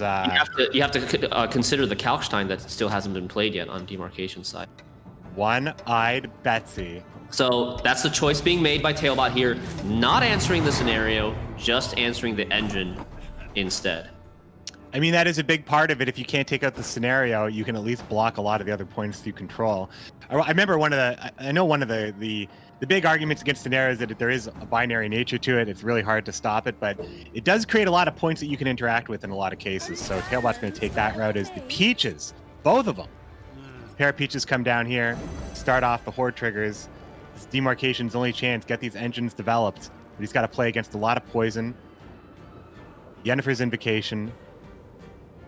Tailbot probably doesn't plan to ever Asir the Masquerade Ball back into the deck should it get Bomb Heavered, because he just doesn't have the tutors and aristocrats to support it. I think Asir is probably going to go on like a Vincent or a Brothans instead. And Tailbot should try to combo his leader with the Masquerade Ball on the same turn. He's got 3 aristocrats left in the deck. He's been purposely mulliganing these throughout the course of the game. So once he tutors out the Masquerade Ball, there's going to be... Oh, he's going to go Asir first, maybe put an additional aristocrat back into his deck. It is the Vincent likely going back. Vincent. Yeah, likely. Now there's 4 aristocrats left in the deck. Yeah, now there's 4 aristocrats left in the deck. He can go... Tailbot playing nice and slow here, just letting Demarcation do whatever he can do. Knows that poison is a problem as well. Removal is available to Demarcation. This hand does have some bronziness to it. Here comes the leader ability as well. Adriano the Mink will generate another Blind Eye and fill up the coin purse, bringing the Flying Redanian out. And then at that point, Demarcation just needs to remove, purify, hope his points have enough staying power and that he's able to get his engines to an appropriate spot. But it's going to be so hard with these poisons and with Yennefer's Invocation and double last save for Tailbot. Yeah, double last save for Tailbot is kind of nutty. Is there anything degenerate that he can do with a double last save? Maybe just never give Demarcation a chance to heat wave his Masquerade Ball. He could just play his Masquerade Ball second to last and then double activate with Roderick into Vincent on his last turn. That would be the safest way to do it. Yeah, and then there's no artifact removal. Tailbot deciding here, probably used his leader right there. Yeah, leader not looking too great. The scenario has been fully activated. Both chapters are done, so Bomb Heaver is not a consideration at all. Goes for the Magni here instead of the Tortoise, because it's going to be more points. it might not be 9 points. With the Assault in hand. Maybe Tailbot not thinking that Assault is likely. Usually not a card Demarcation will want to keep. Assault doesn't protect from the poisons here, whereas well, no, nothing really does unless he wants to Oniromancy, something that could. What is Demarcation's Oniromancy on the other hand? Could be going for a Jacques or a Saul. Yeah. Probably. Very good choices. Let's see. Probably. He needs Saul a just gets Envoed, right? Yeah. Saul gets Envoed or Poison, so Jacques, and he also needs the Spender. But Jacques being the only Spender. Jacques being the only Fangs now is so. This is cruise control at this point for Tailbot. Yeah. Jacques is the only Spender. Sorry, I missed that there. Yeah, that would be the must grab in this case. Kalkstein being forced. Purifies 1 poison. Not the best that you could do with Kalkstein. Now, Kalkstein could get poisoned himself. he could protect others from poison, but not himself. How tragic. How tragic. A lot of people won't tell you that tale. Grimace knows all about that as well. It's a tough time. It's a tough time for the purifiers, you know. Everybody's gunning for you. I think Tailbot's got this game with an iron grip. Yeah, it looks pretty good. It looks pretty good as Yusufer just comes down, making a lot more points here. You'll give your lives The one of the massive engines here gets poisons, and the other one is going to get Yenvoed. So many visible invisible points on Demarcation's side. Yeah. The decisions are running pretty slim here. Tailbot's got Demarcation will take the Jacques Spender. It's going to overprofit a bit. He's going to be able to get his last few bit of coins from Fistek in this case. the blood of innocence shall flow. Maybe chooses not to spend right now because it would just make it more inviting of an invo or a poison target. Considering, yeah, and spending more may mean it doesn't have the ability to spend for the Purify. And not spending could signal to Tailbot that this potentially isn't Demarcation's only spender. It's just some sort of mind games that could be going on right now. Yeah, that's. I mean, it's true. He could have Yenvoed it there, but I mean, you're giving up so many points potentially. All right, so the prophecy is unfolding before our eyes here. He cannot protect himself. Yes. And now Tailbot has 2 more poisons from the scenario and another pseudo poison finisher from the Vincent. Yeah, it's gonna be like this Passiflora was never open, I think. When you can't solve the scenario, solve the employees. This Tailbot is now probably looking to play the Yenvo on Yennefer's Invocation on likely the most threatening of these 2 targets, which would be the Seductress, as Tailbot's planning on playing a lot of cards. Roderick in the following card, and Neuromancy in the following card. So. And all those Fangs of the Empire from the scenario, too. This is everything Demarcation could hope to achieve in this round. Now Tailbot is going to take it from here. 43 points to 29. Double last save from Tailbot to see if he can get ahead in this series. Tailbot has this planned out from the very beginning of this round, having exactly 2 golds in the deck. Oniromancy for the Masquerade Ball. Roderick for the guaranteed Aristocrat in Vincent. Will activate both chapters, completing the poison, and this 16-point lead is nothing in the face of this combo. Here comes the ball. Get your masks on, my friends. The Dame is here. Vincent will be leading off the opening ceremonies. Welcome, everybody, to the party. My friend Roderick will be taking your coats. Kill the dog diddlers! You simply must pay my estate a visit someday. And look at that. It's like a 30-something Jack. thing. Devoured. Woo! And a quick sip from Tailbot. Oh my god, it was not close. It was devastating 22-point gap left. I think it was like a 36-point swing in the last turn for last 2 turns. The power of Nilfgaard. So if you don't have any more leaders in the future that can play 2 cards at once, just get double last say. Then you can play 2 cards at once. You know? Without the It's opponent. amazing. I mean, I think that's a lot more acceptable and fair if you commit enough and play well enough to win on even cards or to get that extra card during your round 2 push.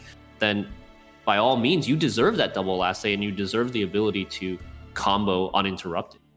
That is your reward. As Tailbot is the last great savior of the North here, Pincer Maneuver, a special pick from Tailbot, is going to have to get the final win against either a mirror with Demarcation or one more shot at opening up the hidden cache. I think at this point we will probably see. Tailbot's on blue. Tailbot's on blue. Demarcation on red. Tailbot has to play Pincer Maneuver. That's not bad for blue. It's not bad for blue. So which of these two decks does Demarcation want to bring up against Pincer Maneuver on red coin? I honestly think that Tailbot's favored in both. I think he's favored in the mirror on blue. I think so. And I personally think he just has a better matchup against Hidden Cash than he even does in the mirror. The mirror is going to give him more difficulty, I think, but it's good either way. And if he gets the draws that he had in the last game he played it, which is unfortunate that he did not win that game because he just had a masterpiece of a hand and a great push, and just kind of it all got weird at the end there. If he can repeat that performance without it maybe falling apart in round 2, it should be a smooth victory. But Demarcation can mount a defense, take it to game 5, and have a chance of winning 2 opens in a year. It's pretty wild. Has that been done before? I don't think it has been. I don't think it's been done before. We have stats, my friends, and a lot of returning players. Sometimes it just doesn't happen. Demarcation, the mirror. Uprising versus Pincer Maneuver. Now, we might get a very interesting comparison between the level of consistency and the number of golds drawn. Let's see. Demarcation does not have, I would say the key card in this matchup is Anseus. Oh, there it is. There he is. Yes, Tailbot dropping the Mad Charge. Ooh, a Dahlia. Very helpful. Now, Tailbot has Amphibious Assault onto Anna if he wants, and that's a very, very strong play on blue coin. So he's mulliganing because he has Natalis. Yeah, he wants to mulligan. Wants that extra. Yeah, you just got to get as many points as you possibly can get here. So this is match point for Tailbot, playing for position in the finals. Demarcation now defending from red coin in this mirror. A very blue board. 2 players that many consider to be the top 2 in the scene right now. I think if you ask Tailbot who the best player in the game right now would be, he'd either say himself or Demarcation. And Demarcation in his interview said Tailbot he believes is the best player. So a lot of respect, a lot of mutual respect between these 2 players. Love to see them face off on such a big stage. Opening play here could just be the Tridem Infantry once again. Deal with it if you want. Yeah, that is going to be the request. Boiling Oil is an answer that Demarcation has, but think of all the things you could stop with Boiling Oil. Oh boy. Do you want to spend it on Tridem Infantry when you can spend it on Drummer or anything else, perhaps? Yeah, or what is going to be that big? Yeah, what is going to be that big piece for that oil? I mean, this is the story of too many engines, not enough removal. And again, also, Anseus is one of those key removal tools that you cannot spend in round 1 because both players need the Anseus to get through a defender. John Natalis coming down for the Amphibious Assault on Demarcation side. Going to be grabbing the Frigate if I just had to guess. Indeed. 7-point Frigate with 1 armor. Very difficult to deal with. This is just gonna get 2 points a turn, right? Only way to stop it is Anseus tactical advantage. Round 1 on blue coin. No way that's happening. No way that's happening? I feel like it's not the first time you've said no way that's happening when it happened. Because we're talking about the only options. Now, it's not the only option. You can hit it with a Boiling Oil and then finish it off. Perhaps you can reset it or something like that. But that's also a massive commitment. I mean, we're talking about Anseus and Falibor. We're talking about both commitments. So you said no way that's going to happen. Am I seeing that card highlighted? Shouldn't maybe. I think you're hallucinating. Yeah. Or maybe that's Panda highlighting the card behind the scenes. It's just going to be the drummer. But it is going to be a protected drummer. That is going to be the commitment of the tactical advantage here. Because now, being able to produce an engine that also damages, John Natalis can now take pings. And it is kind of a pseudo removal, bringing things within reach of Boiling Oil, Falibor, etc. Indeed.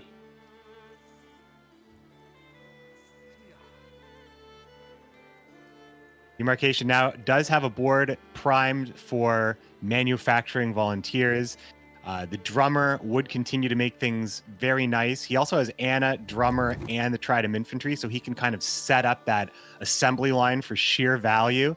And all that Tailbot really has to remove it would be Ensei's and a Boiling Oil himself. So both players are probably going to try to set up that conga line between Anna, the Tridem, and the drummer. And that's really whoever can get that clicking fastest is going to be able to take this round, I think. Demarcation's figuring out what piece drops first. It is going to be the drummer as well. Also a soldier, not just a musician. So he keeps the frigate producing volunteers. He decides to buff the frigate instead of buffing something like Natalis. Maybe hoping that the Natalis will die to the random Tridem ping and make more room on the row for churning out volunteers. But buffing the frigate will make it a juicier Baron target. Although Baron resetting for 4 is not that amazing in this mirror match. Not in this mirror match. Not when the Scythemans have been dancing around like they have been. I think at this point, both players need to see Baron as something that could be a last say potential, just to reset that Scytheman, because even through AA, which we're seeing right here, as Tailbot is going to go ahead and grab. It is going to be just saving all the good stuff for later. It's just going to be another Marine. So very boosted board. No huge removal, no easy removal targets here. The best are just going to get better. Why do you think he took the Marine instead of like an engine? Probably because the future of Adalia is really going to be balanced on what ends up being drawn here. So he already has a Marine for Adalia here. He doesn't necessarily want to draw a second Marine or have to do a second Marine. But future drummer, future frigate, even a future Radovid's Royal Guard could make the difference, or the Mauler, like you said, building in for extra reach for Falibor. So this could have just been the points he needed. And also it could mean that Tailbot has no intention of continuing, that this actually could be the pass on even. So Demarcation has to go down and have to play and play another card. Yeah, Tailbot does have the... Currently, it is Tailbot's turn, needing to commit something, making sure that he can maybe stay ahead, because Demarcation's got more engine value than Tailbot at the moment. Tailbot only choosing to take the Marine puts no additional engine value on his board, getting 2 points a turn from his combo. Demarcation matching the Tridem drummer combo with the frigate additional 2 points per turn. So this is what the players are balancing here, trying to make sure, trying to keep track of how many points both sides are getting per turn. And Demarcation now needs probably not going to be able to get ahead here unless he commits something early like Baron. Might think about going Anna. Might think about just playing it a little bit slower and just playing a Radovid's Royal Guard.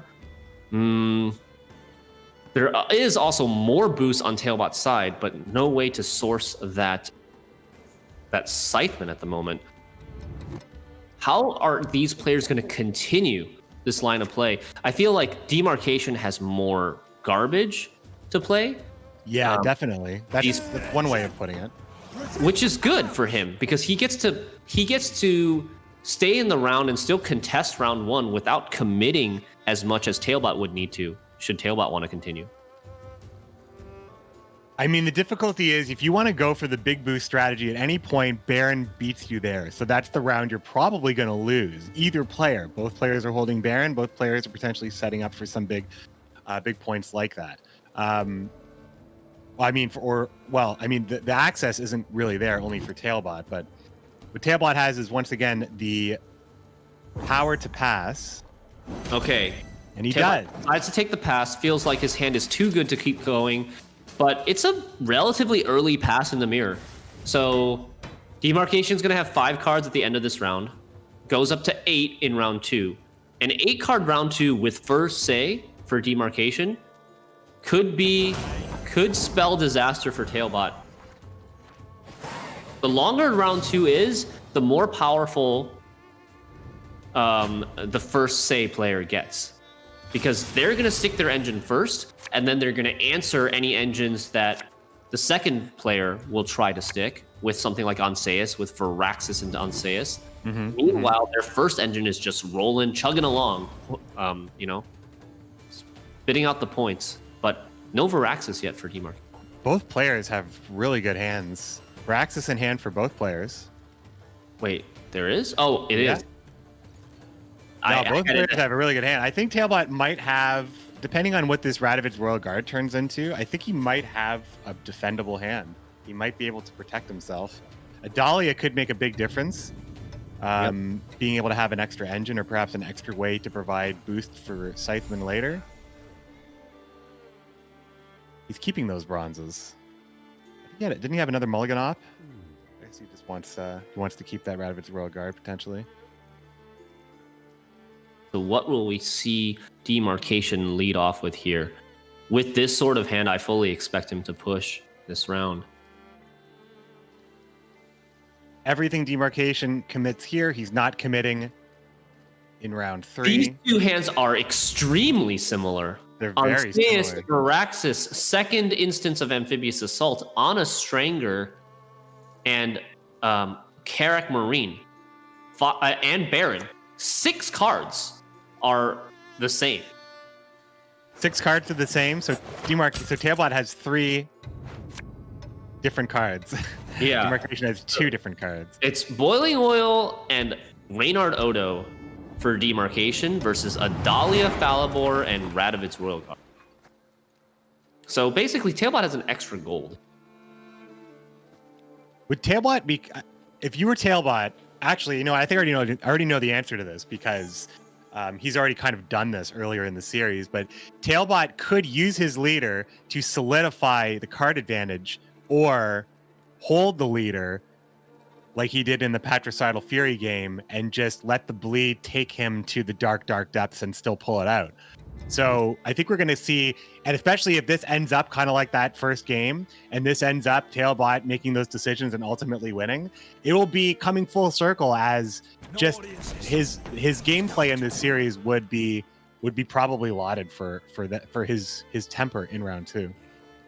Yeah, tough decisions to make here for Tailbot as the one defending the bleed. Starts off with the Radovid's Royal Guard, maybe trying to protect or give extra boost to an Anseus. Anseus would go to 6+2 armor, perfect for killing that 7+1 boat.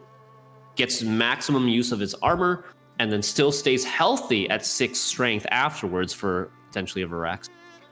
Demarcation could answer by just putting a Boiling Oil on the Radovid's Royal Guards, which prevents that whole line of play you talked about. Would it be worth preventing that kind of play? The downside of that is it doesn't put a soldier body on the board. Doesn't reactivate his frigate.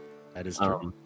And then also Boiling Oil, the question that Demarcation has to answer is, can Boiling Oil be used to better effect later? And I guess his answer that he found was no, because if you don't answer this, it's going to take whatever you would have Boiling Oiled out of the damage range. Now, if Tailbot really wanted that to live, that could have been the Adalia target. Tailbot holds Adalia. As a player, a much worse player, I play Adalia much earlier, just because I don't want to get caught with a hand I can't play her with, or there are just some situations where playing Adalia on a drummer is the play. And I find that Tailbot holds Adalia and uses it most oftenly on whatever the last bronze is in his hand, usually just the Marine. But I guess it is the Marine. Like, you get the 7-point copy. Yeah, Marine's makes it a 10-point card. Yeah, it's always good. It's good. It's 1 more point than Radovid's Royal Guard, and it also gives more boost, which in this case is probably better. Yep. There she is. Now, this Carrack Marine may live and still create the Anseis that Tailbot was trying to create before. The armor was very useful, but in this case, it's just straight up 4 points. So I think it's either way. Yeah, and Tailbot should be safe to hold this shielded 3-point Marine. Nothing really can get rid of the shield and the body at the same time for Demarcation.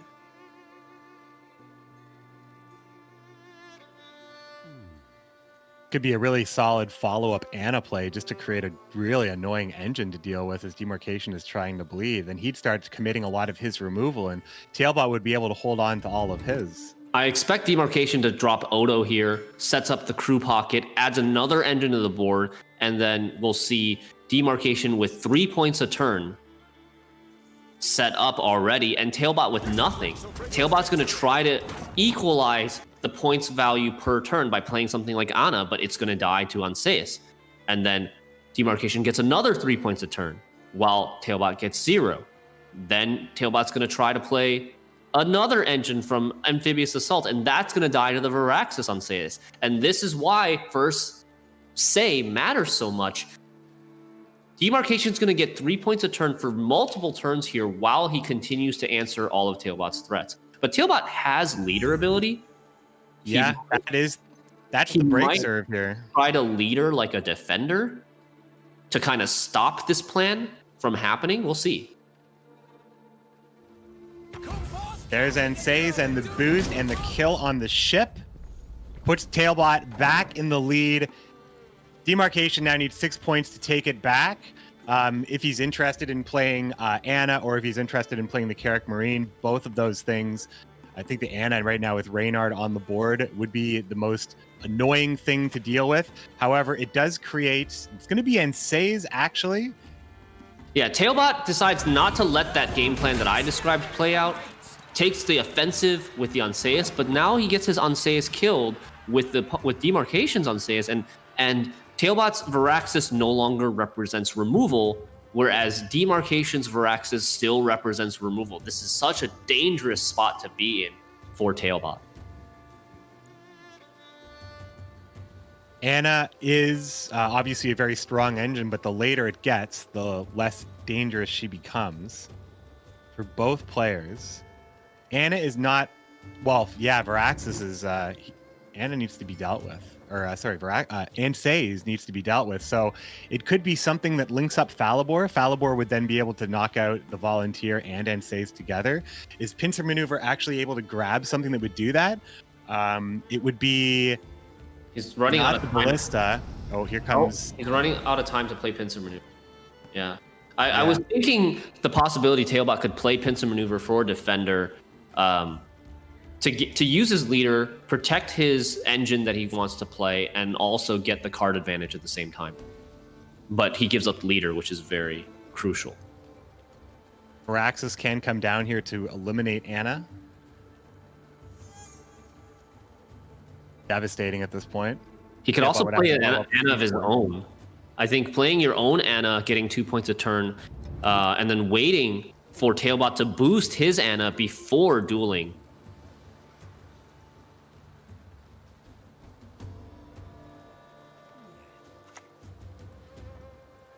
It is going to be Anna from Demarcation, our favorite lady, the Boosty, the living incarnation of Boosty Boys. Anna Strenger coming down, making the nice boosted board for Demarcation. 9 point is the lead. Tailbot now has the option of Amphibious Assault on one of his bronzes. He has Pincer Maneuver, which would allow him to grab Falibor, which is his greatest card that isn't Donmir, I guess. He already has Falibor in his hand. He has Falibor in hand. He has Donmir in the deck, and which also can be grabbed. And Odo in the deck. Odo is in both lists. So the biggest problem for Tailbot now is he has 0 removal left. There's no way to answer any 5-point threats like this Ana, like this Anseus. He's got Falibor that deals 3 damage, but even if he uses his leader, he can't Zeal his Mauler to do the extra 2 that would be required. He's going to take the damage off of Strenger. It's possible that he might end up just playing his leader for points, like just playing Viraxis, reactivating the Marine, playing Amphibious Assault, just to get the points and not so much worry about not being able to remove these cards. Because, I mean, as you can see, he can't. Yeah, Marine comes down. Continues. Now back up to 3 points a turn. Tailbot's still only getting 1. And every turn counts here. Demarcation just slowly, methodically edging the lead over Tailbot, and he's still got that Viraxis. I think Tailbot needs to play Defender soon in order to stop this Viraxis from killing his final engine. The other, Maybe- yeah. You Maybe can also play Defender. Possible Tailbot makes the read here that there is no Viraxis because Demarcation has waited so long to play the Viraxis that Tailbot might think that there is no Viraxis coming and that he doesn't need to fear removal and doesn't really need that Defender. So instead, he boosts up his own Ana, goes for 2 points a turn now. And I think Demarcation will definitely put an end to that. Yeah, this Viraxis is going to be pretty rough. It's going to kill Ana. It's going to take a little bit of damage itself, but it's going to stop Ana mainly. Could double boost with leader and go all in this round. Get Anseus up to a 7. Thinking about it. He's got 1 charge. Does he want to go all in? No, he does not. Gonna save that last leader charge for round 3. Oh man, quite a deficit in points here. Now, considering how strong Demarcation's leader ability is, Tailbot's leader ability, keeping him in this game, has got to be worth it here.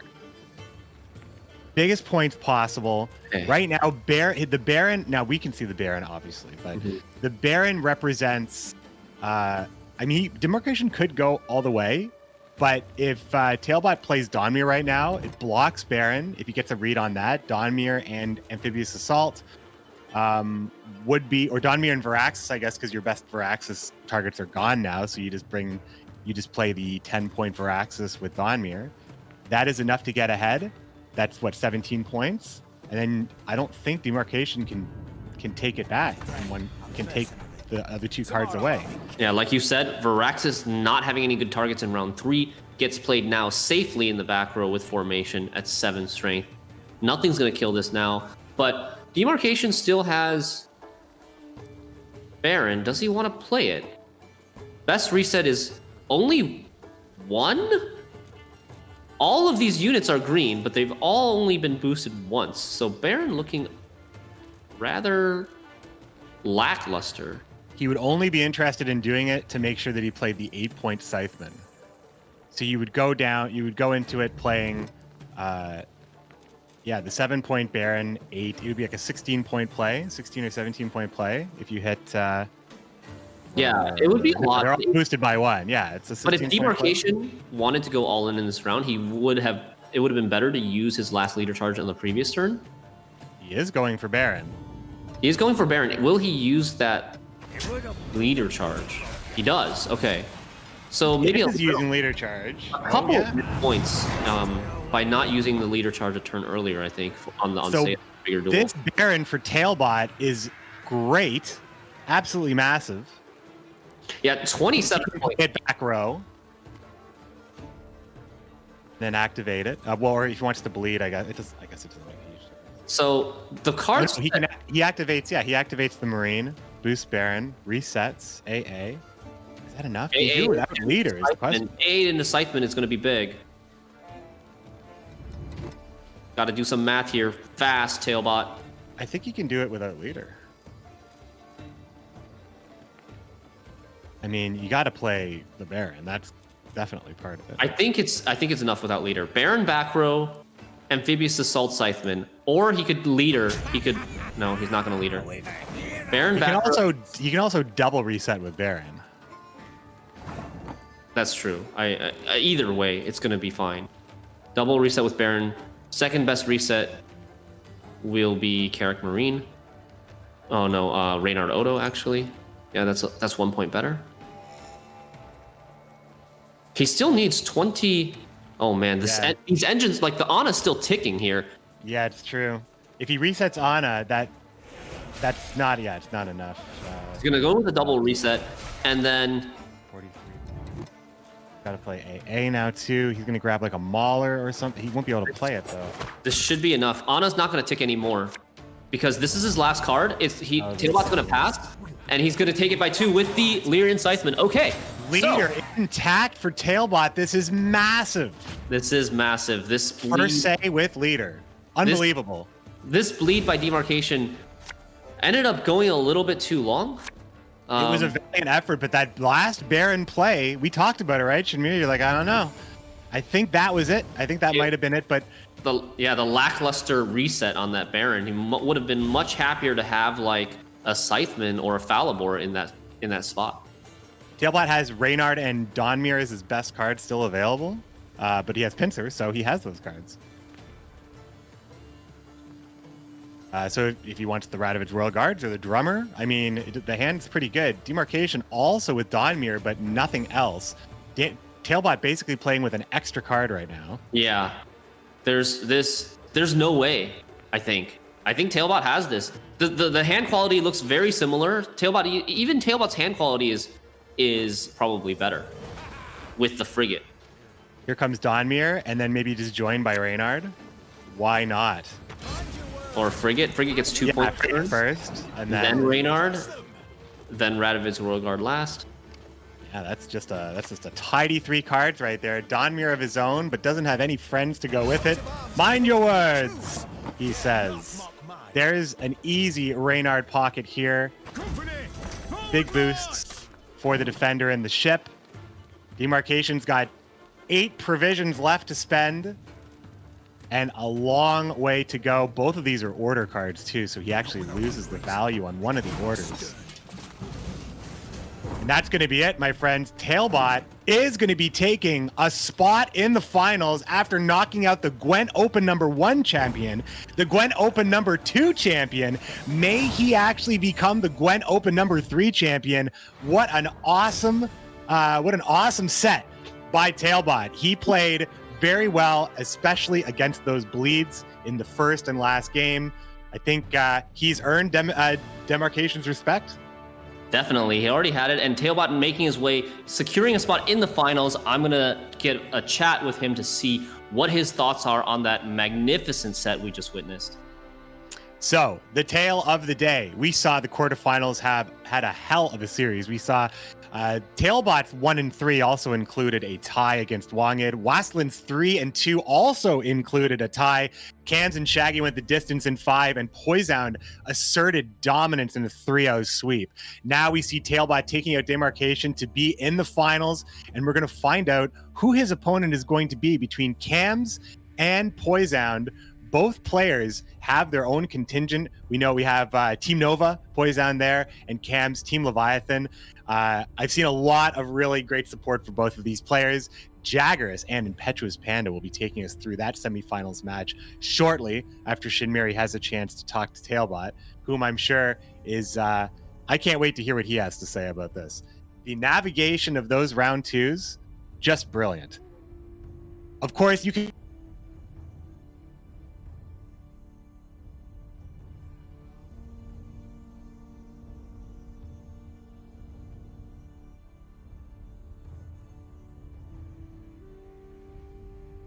Congratulations, Tailbot, on making it to the finals, advancing over Demarcation. How does it feel right now to conquer both Wong ID yesterday and Demarcation today on your way to victory?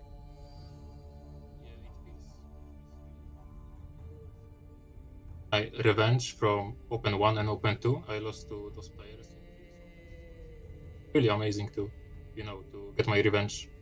Yeah, that's a wonderful storyline. And in game 1, I think it was, when you were playing as Skellige, you went down 1 card in the round 2 push and giving Demarcation double last say. Did you feel like that you were in a disadvantaged position there? How was your mindset? Was it discouraging at all, or did you find yourself?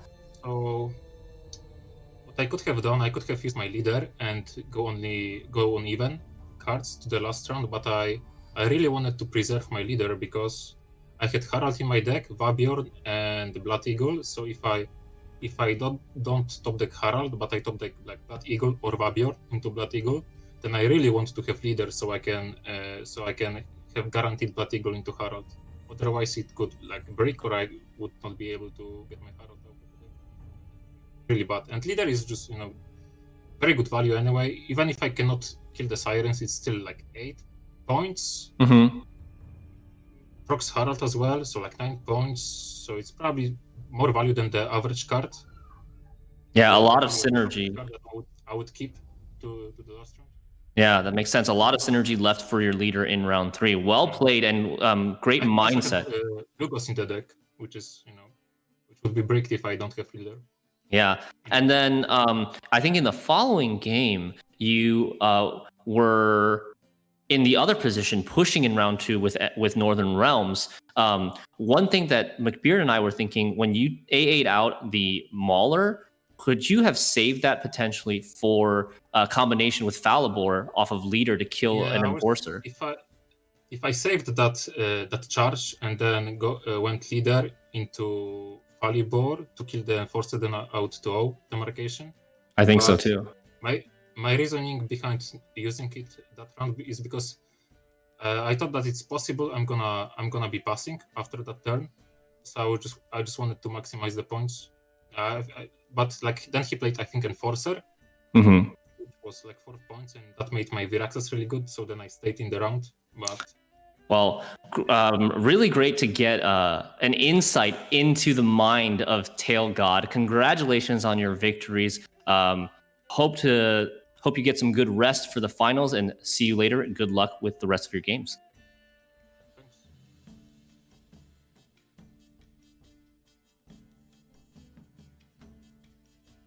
All right, my friends, there we have it.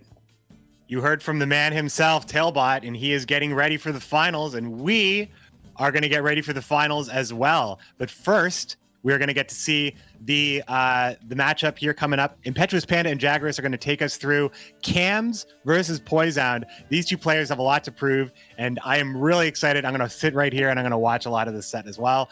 Take it away, Cams and Poisound. Give us a great match, and we'll see you later for the finals.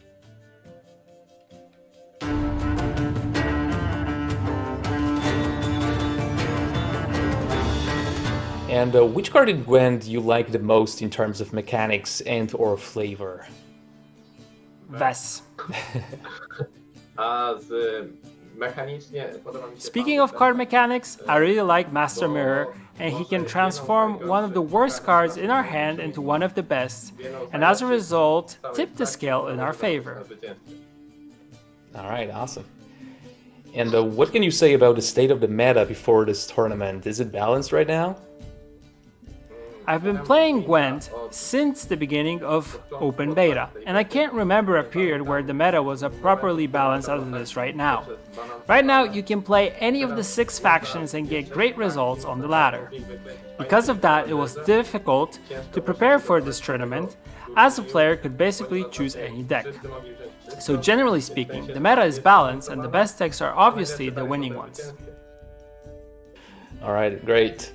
And the last one, shoutout time. Do you want to thank anyone for helping you before the tournament? I'd like to thank my whole team, Team Leviathan Gaming, and particularly Payable. Alright, awesome. Thanks a lot for this short interview, and good luck in the tournament. Thank you.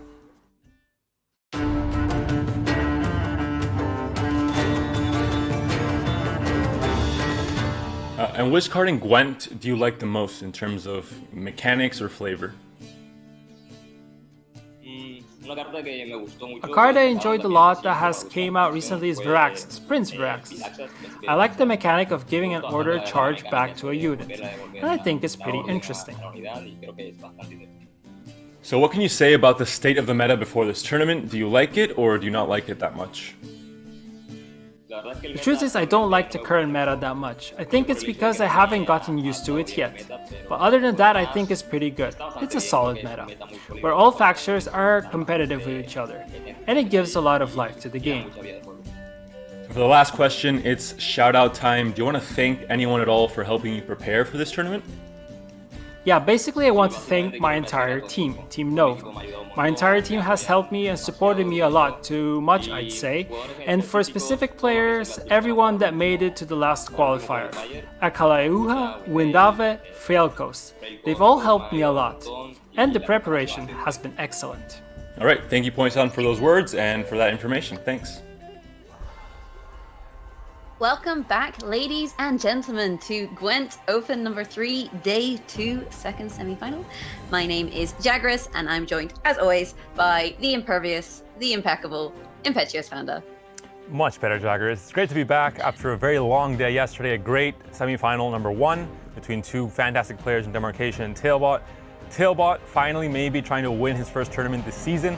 We'll find out later on today. But first, we have a great match here, Cams against Poisdown. Definitely a very exciting match as well. Yeah, Cam's the more veteran player. He has qualified for a few open events, both in Season 1 and in Season 2, but he seems to be always the bridesmaid and never the bride. Meanwhile, Poisdown is the only rookie left, so he is kind of trying to take it home, not only for Colombia, but for GWENT Open rookies everywhere. And let's have a little look at who is favored in terms of the Twitter poll.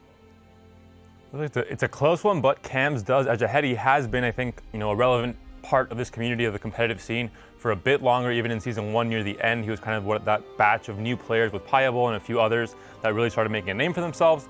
He's made it to many tournaments, but like you said, hasn't quite gotten a championship yet. So that's what he's definitely hoping for. And Poisdown, he still has the whole Spanish-speaking community behind him. Team Nova, of course, a lot of people there putting out content, doing a lot of work as well. Definitely going to be cheering him on, I think. And Colombia as well. I mean, having a first player competing on the big stage and making it to the semifinals on his first try is already impressive. If he can get to the finals, even more. And if he can win it, that would be, I think, outstanding from him. Sounds great. So let's have a wee look into these decks now and see how each player shapes up in terms of their lineups, starting off with Poisdown. And of course, the decks are the same decks from yesterday, so that hasn't changed. What could change is the bans and, of course, the lineup you're facing with a different opponent. But looking at Poisdown's decks, Hidden Cash, pretty standard, has the Squirrel tech over something like an Assault that we've seen in other decks. His Uprising, again, also pretty standard, mid-range NR, with that Crystal Skull being used now as well. Patricidal Fury, SK Warriors, nothing too crazy. Does have the Wild Boar variant, not the Morkvarg variant.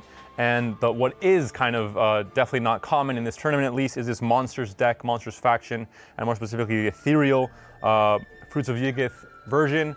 Only player to bring it, found success yesterday. Can he find success again today?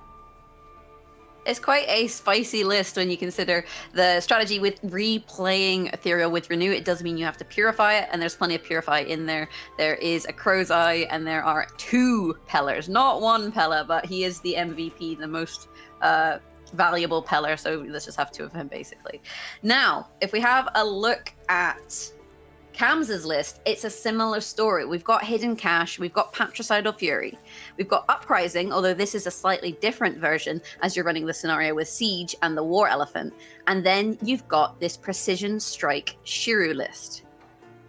Yeah, and outside of the usual mirrors we might be seeing, because there are many similar deck lists, the big difference here is one player is bringing Scoia'tael, one player is bringing Monsters. If you isolate just those 2 factions and look at that matchup, we were talking about Danare yesterday saying, cards like, the reason not to bring Monsters is because you have a lot of counters that almost counter it by accident. And Shiru might definitely accidentally counter Ethereal because it just cleans out the entire board for 1 round. And with Precision Strike and cards like Nature's Rebuke, you can clean it up on a different round. So that match specifically will be very difficult. And also Syndicate as well will be, quite hard against Shiru. We saw it yesterday with Cams and Shaggy, where Shiru can do a lot of work against the very evenly statted units for Syndicate. Yeah, I think you could make a really valid argument for banning this Precision Strike list. We did see Tailbot's, Scorch list, his Shiru list be banned by Demarcation. So we will have to see whether that is the strategy that Poisdown goes for, or whether they go for maybe a more common ban, something like a Skellige perhaps, which is just seen as, it's an all-round good deck. We've seen it banned in the tournament just because it's likely to get a win. So if you think the deck is going to get a win, then you may as well kind of ban it. It's a perfect example how there isn't always one right answer when it comes to bans. It's not just one, super strong deck. You just always ban it. Depending on your lineup and your opponent's lineup, you might want to change it up and ban different things. We're going to see here the bans coming in right now. It looks like Scoia'tael is not going to get banned. It's going through, and looks like SK is banned for both players. A very strong faction indeed. We've seen it perform, very well all of today, all of yesterday's. Tailbot winning a card down even in round 3 in that match against Demarcation. So I think it's definitely, you know, it's not a crazy ban to ban Skellige, but like you said, Scoia'tael is going to cause a lot of problems for Poisoned. And speaking to Team Leviathan Gaming members, I know that they expected the Scoia'tael ban. That's the ban that they thought that Poisoned would go for. So I don't know if this SK ban is going to maybe put Cam slightly on the back foot, but then if he expects Scoia'tael to be banned, he might be very happy as he thinks he does have strong matchups there. And it looks like he's opted to open with the Northern Realms into Poisoned's Monsters list. So Monsters dodging that probably very unfavored Scoia'tael matchup right away, which is, it could be considered a blue coin deck for Cams as well, who is the blue coin player in this series. So already I think Poisoned, maybe not ecstatically happy, but I think definitely a bit more favored in this matchup, at least when it comes to facing Northern Realms, which is, I think it has more even matchups across the board, but not those kind of polarized matchups where it's 70-30, like Scoia'tael might be against Monsters, for example. So with this matchup, round one is incredibly important because as the Northern Realms player, your objective in round two is to bleed this Monsters list. And in order to be able to bleed, you obviously have to win round one. So I wouldn't be surprised if we do see Cams commit a decent amount of cards here. With that said, if you look at Poison's hand, he does have the Ethereal in hand, so he's got that set up, and he has the Squirrel, which means that if Cams opts to play the Amphibious Assault, that is a one-of, and you can't go fishing in your deck for something else later on. And here this Crystal Skull could be a very juicy target for something like the Heatwave, but of course Heatwave probably has to be saved for the Siege, which is a scenario you don't normally see in these Northern Realms decks, but Cams is a player who has decided to bring the scenario variant and the War Elephant as well. And one thing to note here about Cams is within the community, he is known as Brother Jams because he likes to jam his cards. So I imagine this may be a relatively swift set of games in comparison to the Demarcation Tailbot lists. He has said that he kind of thinks it intimidates his opponent a little bit and maybe makes them misplay. But on the flip side, you do then have less time to think about your plays, so you have to be confident in your matchups. Exactly. If you're a player that wants to rope and wants to take his time, you can take up your own roping time, but also use your opponent's time to think about your plays. The faster you play, the less time you give your opponent, but the Siege comes down immediately round one here on the front row, and both players committing a lot. Dragolarva, obviously a bronze card, but a very good bronze card in Monsters list. And the Bomb Heaver comes down, obviously Siege, knowing your opponent has Bomb Heaver and the Heatwave, it's not, you know, this thing you want to save for round three because you know it's going to get so much value. You know it'll probably get answered, so you might as well throw it out in round one if you have to and still get an engine like this Reinforced Trebuchet on the board ASAP. Yeah, slam it down and see if it sticks, basically. Although the Endregalava with their armor does make the Siege quite irritating. And I do want to commend Poison for the way he's played this round with the Ethereal on the front rather than on the back. He has to play on 2 rows because he's playing this Ethereal strategy, but by putting the armored units on the back row, you are denying a little bit of value should the Trebuchet come out. Now a lot of control in the hand for Poison. He could go for something like a Rock Slide now. And as a juicy target, Peller could also come in to first guarantee that your game plan for round 3 is ready, ready to go. We talked about yesterday about the side quest kind of. This is one of those side quests. You need to have the Ethereal purified so you can renew it later on, or else it's just always going to have this Doom tag and not go to the graveyard at all. Looking at Cam's board state, there is a lot of engines on the go. He's got the Frigate, he's got the Drummer, he's got Anna, he's got the Reinforced Trebuchet, and he's got a massive power play in this Lyrian Scytheman. So although Poison is getting these 3 points per turn, these are active points. He has to do something to play them. He has to click, and he's also got things like the Squirrel that he needs to play now because he wants to deal with the Amphibious Assault by, the Squirrel just goes into the deck and chews up the card. But as a result of that, it's allowing Cams to stretch his lead even further forward. And I'm not sure how much further Poison can play into this. His Endregalarvas are not going to get boosted any longer, so those engines are pretty much deactivated because of this hand. It's one of the downsides of playing such a control-heavy list with so many spells. The spells just don't activate your Thrive, and when you have, Endregalarvas, you have the Bruxa as well. You lose out on some points because of that, and yeah, it looks like Poison just can't keep up. Way too many points per turn here with the Frigate, with the Anna, with the Reinforced Trebuchet. And like you said, this first round was very important, and Cams was able to win it, even though he committed, quite a bit, considering his scenario also got basically deleted by the Bomb Heaver. Now, Poison's list, it is only running, I believe, one of the Endrega Lava, and it's kind of unfortunate for him that he ends up committing it in an ethereal round, because as you said, it doesn't tend to get the Thrive triggers that it wants. So not only did he commit, an ethereal into a round that he ultimately lost, he also committed an Endrega Lava, which means that you don't then have that option to defend against the bleed. And I feel like in this situation, against this list, Cams wants to bleed. But does he have the hand to do that? We talked about it yesterday as well. I mean, one of the ways to counter a very strong strategy is to pass or to bleed it out and then pass. In this case, this Northern Realms list does not really have a great answer for Ethereal. And Ethereal, when left uncountered, is one of the scariest things to face in Gwent because it's 3 points a turn every single turn. If you have a row punish, great. If you have a way to kill both Ethereals, right when they're played, great. But if you don't, you're facing, your opponent's basically cheating the system a bit, kind of like with Shiru, and getting 20 or 30 points from a card like Ethereal, which doesn't cost that much in terms of provisions. I think one thing, though, in terms of this hand for Cams, is that he spent so many of his bleeding tools in round 1 with the engines that he doesn't really have engines here. So I think with this bleed, he's almost accepting, look, I'm going to have to go a card down.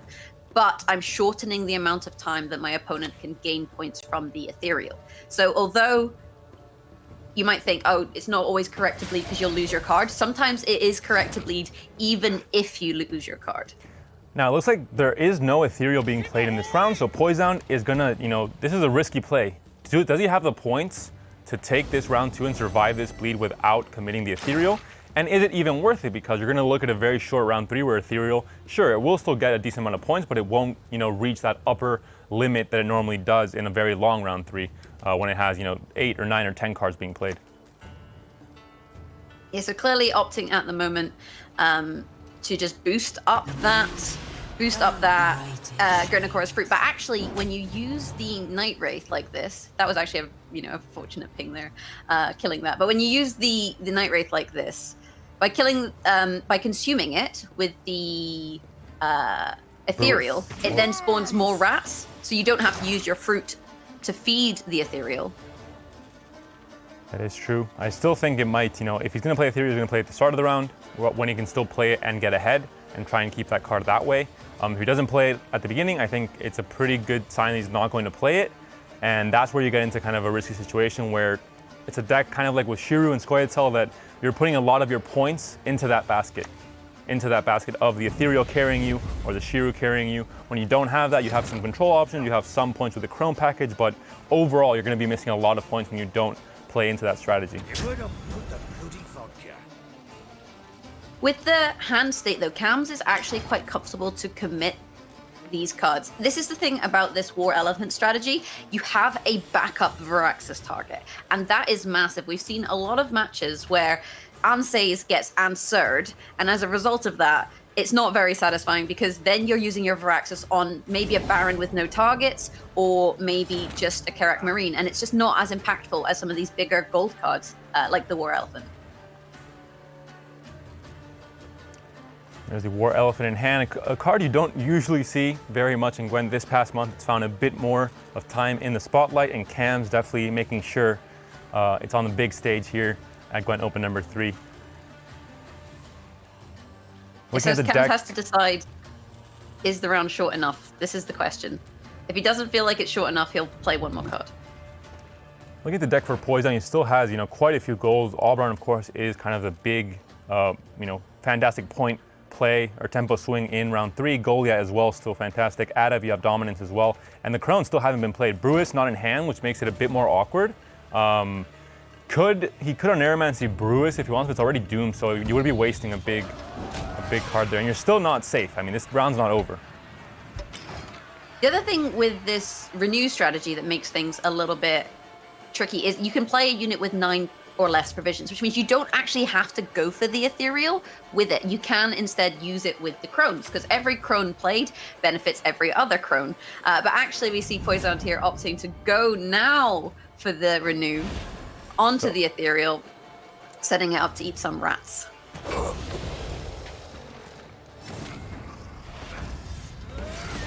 And Cams is going all the way in here, clicking the N with the Jewel. Is it too much? I mean, the Ethereal's not going to get the full value that you want from it. Of course, you're playing it super late into the round.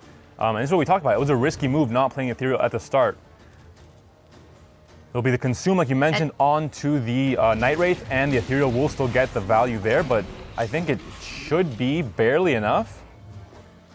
The Crone coming in here as well, gonna get the boost and gonna get the transformation, and that's gonna be it. Poison does end up clutching and making sure he survives the bleed, and he still has the value on his leader for a very, very short round 3. We're going to top decks though, and not all top decks are created equally here, as we see Donimir of Troy and the Kirk Marine, which are not bad. Meanwhile, Oberon and Ada, great cards, but Peller, he is not actually the most valuable Peller in this situation, although he is a top user. Well, he could purify the Donimir, but I guess you can't know if your opponent has it or not, and if it doesn't have it, kind of like with Bomb Heaver, it's kind of a dud, kind of a 4-point card. But the Donimir will do a lot in protecting or just taking away value from the Ada Striga and from the Wispus, both damaging cards that might be very relevant in this case here. With the shield as well, it just completely eliminates, and then this is going to be tricky here. Yeah, and it blocks the dominance, obviously. So Ada, if you're not getting dominance, you may as well use it to remove the shields. But it does mean that, like you said, this damage is denied. With that said, though, Oberon there playing for a decent number of points. But this boosting means that actually the Wild Hunt Hound option hasn't been able to grow. Still, I mean, 25 points to 10? The card quality and the golds are going to be enough to beat it here. But Donimir definitely made things a bit more complicated. Poisoned, able to survive that very risky bleed in round 2, playing the Ethereal very late, but still getting enough value, like you mentioned, from the Night Wraith combo, which I think worked flawlessly for him, and also enabling the Chrome package to get that 6-point damage at the end there. So really, he executed his game plan perfectly. Cams, I think, did what he needed to do, but it wasn't quite enough to stop this Monsters list, which is still finding a lot of success. Yeah, the Monsters list, I think the against Cam's lineup, it does have some good matchups for sure, and that Northern Realms one especially was one of them. There wasn't a lot Cams could do. I think he'd committed a lot of his short round cards, like the Elephant, for example, like Ansays in round 2, and he just didn't find Viraxis either. So against the kind of top deck war there, ultimately Poison came out on top. But Poison could equally have drawn like a Noonwraith, a Crow's Eye, and a Peller. So you win some, you lose some. Yeah, and the Night Wraith, for what it is, it's a bronze card, very low provisions. It literally created a perfect board state for, we saw it was like almost a 20-point gap with 2 cards left after Cams went all in, and still Poison managed to find a way to claw back in and survive the bleed. So great play from him, and finds the win with Monster List, so he dodges the Scoia'tael we see here from Cams, which was going to be a very difficult matchup, so that's one way to do it if you're Poisoned. And now he's bringing the NR instead, so the table has flipped here, and Cams brings this Scoia'tael list with the Shiru. How do you think this matchup goes, Jaggers? This is the matchup that Poisoned wanted, and I guess he managed to get the prediction on Cams, bringing this more blue coin favored Scoia'tael list on red, because if you look at Poisoned's other list available, Syndicate does absolutely terribly versus Scoia'tael. They just burninate all of, Passive Flora just gets burned to the ground. It's not a happy scenario. So Poison's going to be quite happy with this matchup. And if he does end up losing this game, he's on blue coin, and Scoia'tael gets a win, so he doesn't have to deal with it anymore. So he dodges that, let's say, very unfavorable matchup when he's playing his Syndicate. So it wouldn't be the end of the world. If you have to lose at some point, maybe this is the loss you take. If you're Poisoned, of course, if he can win this and go 2-0 up, he can maybe try and do, a miracle game with Syndicate against the Shiru list. But we saw it yesterday with Shaggy and Cams, and Cams was the same, he was the one operating this deck to perfection against Syndicate in that round 3. So it would be looking grim for Poison. But in this game here, right away, Crystal Skull onto the Frigate, and just going to be the engine's going to carry this first round for Poison, 2 points a turn. Yeah, whereas Cams, he's kind of missing his engines. This list that he's running, it does have engines. It's got Pavko Gale, it's got Trent Boar. So you do have a couple engines that you can use to contest round 1, but none of them in hand, and only a Neuromancy to target draw does mean that you might, you can't find them, I think, with the Council, just due to the tag. So you only have access to 1 engine.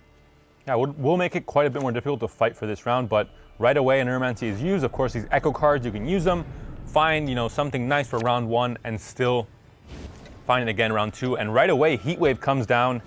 No scenario to deal with in this deck for Poison, so an 8-point frigate that got the Crystal Skull buff is a very good target for that Heatwave instead.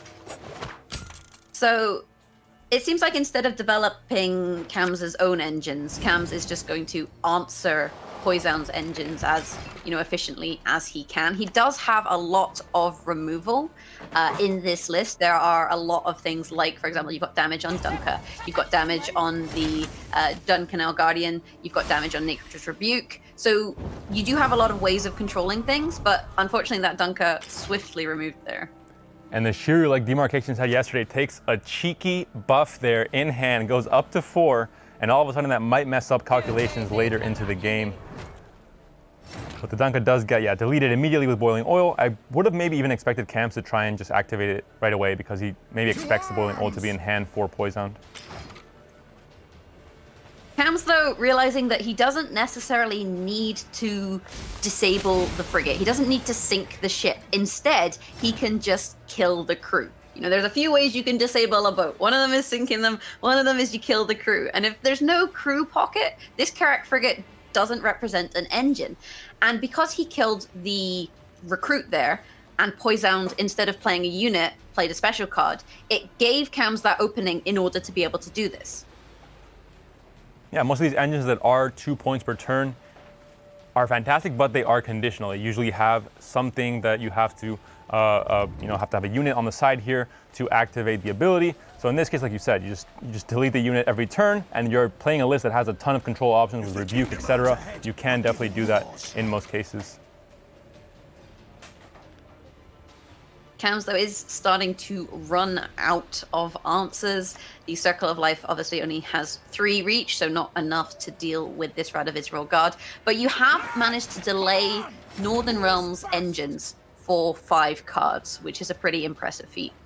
Yeah, usually the first few turns, if you don't stop the engines right away, it gets to a point where when you're 5 cards in, your opponent is getting 3 points per turn, 4 points per turn, he's 11 points up, and you really can't fight for the round because every card you play, you're having to lose out on 4 points every turn or 3 points. In this case, it's still really even. I mean, 2 points, the hand's not looking maybe that great for Cam's. Maybe he won't win the round, but he'll definitely push it to the very end at least.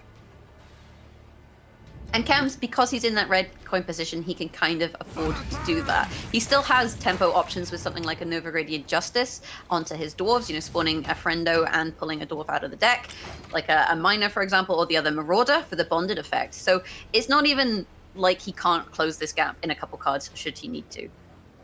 And that was a big commitment from Poison, brings out the Falibor. Suddenly a 2-point lead becomes a 16-point lead, and the frigate is once again enabled. So I think Cam's at this point has to start deciding, can I trade more bronzes for a few of these golds? Am I too far behind if I do try and do that? He could play a Circle of Life, of course, but then all of a sudden the gap is still 13, and it's not looking that easy to make up in just 1 card.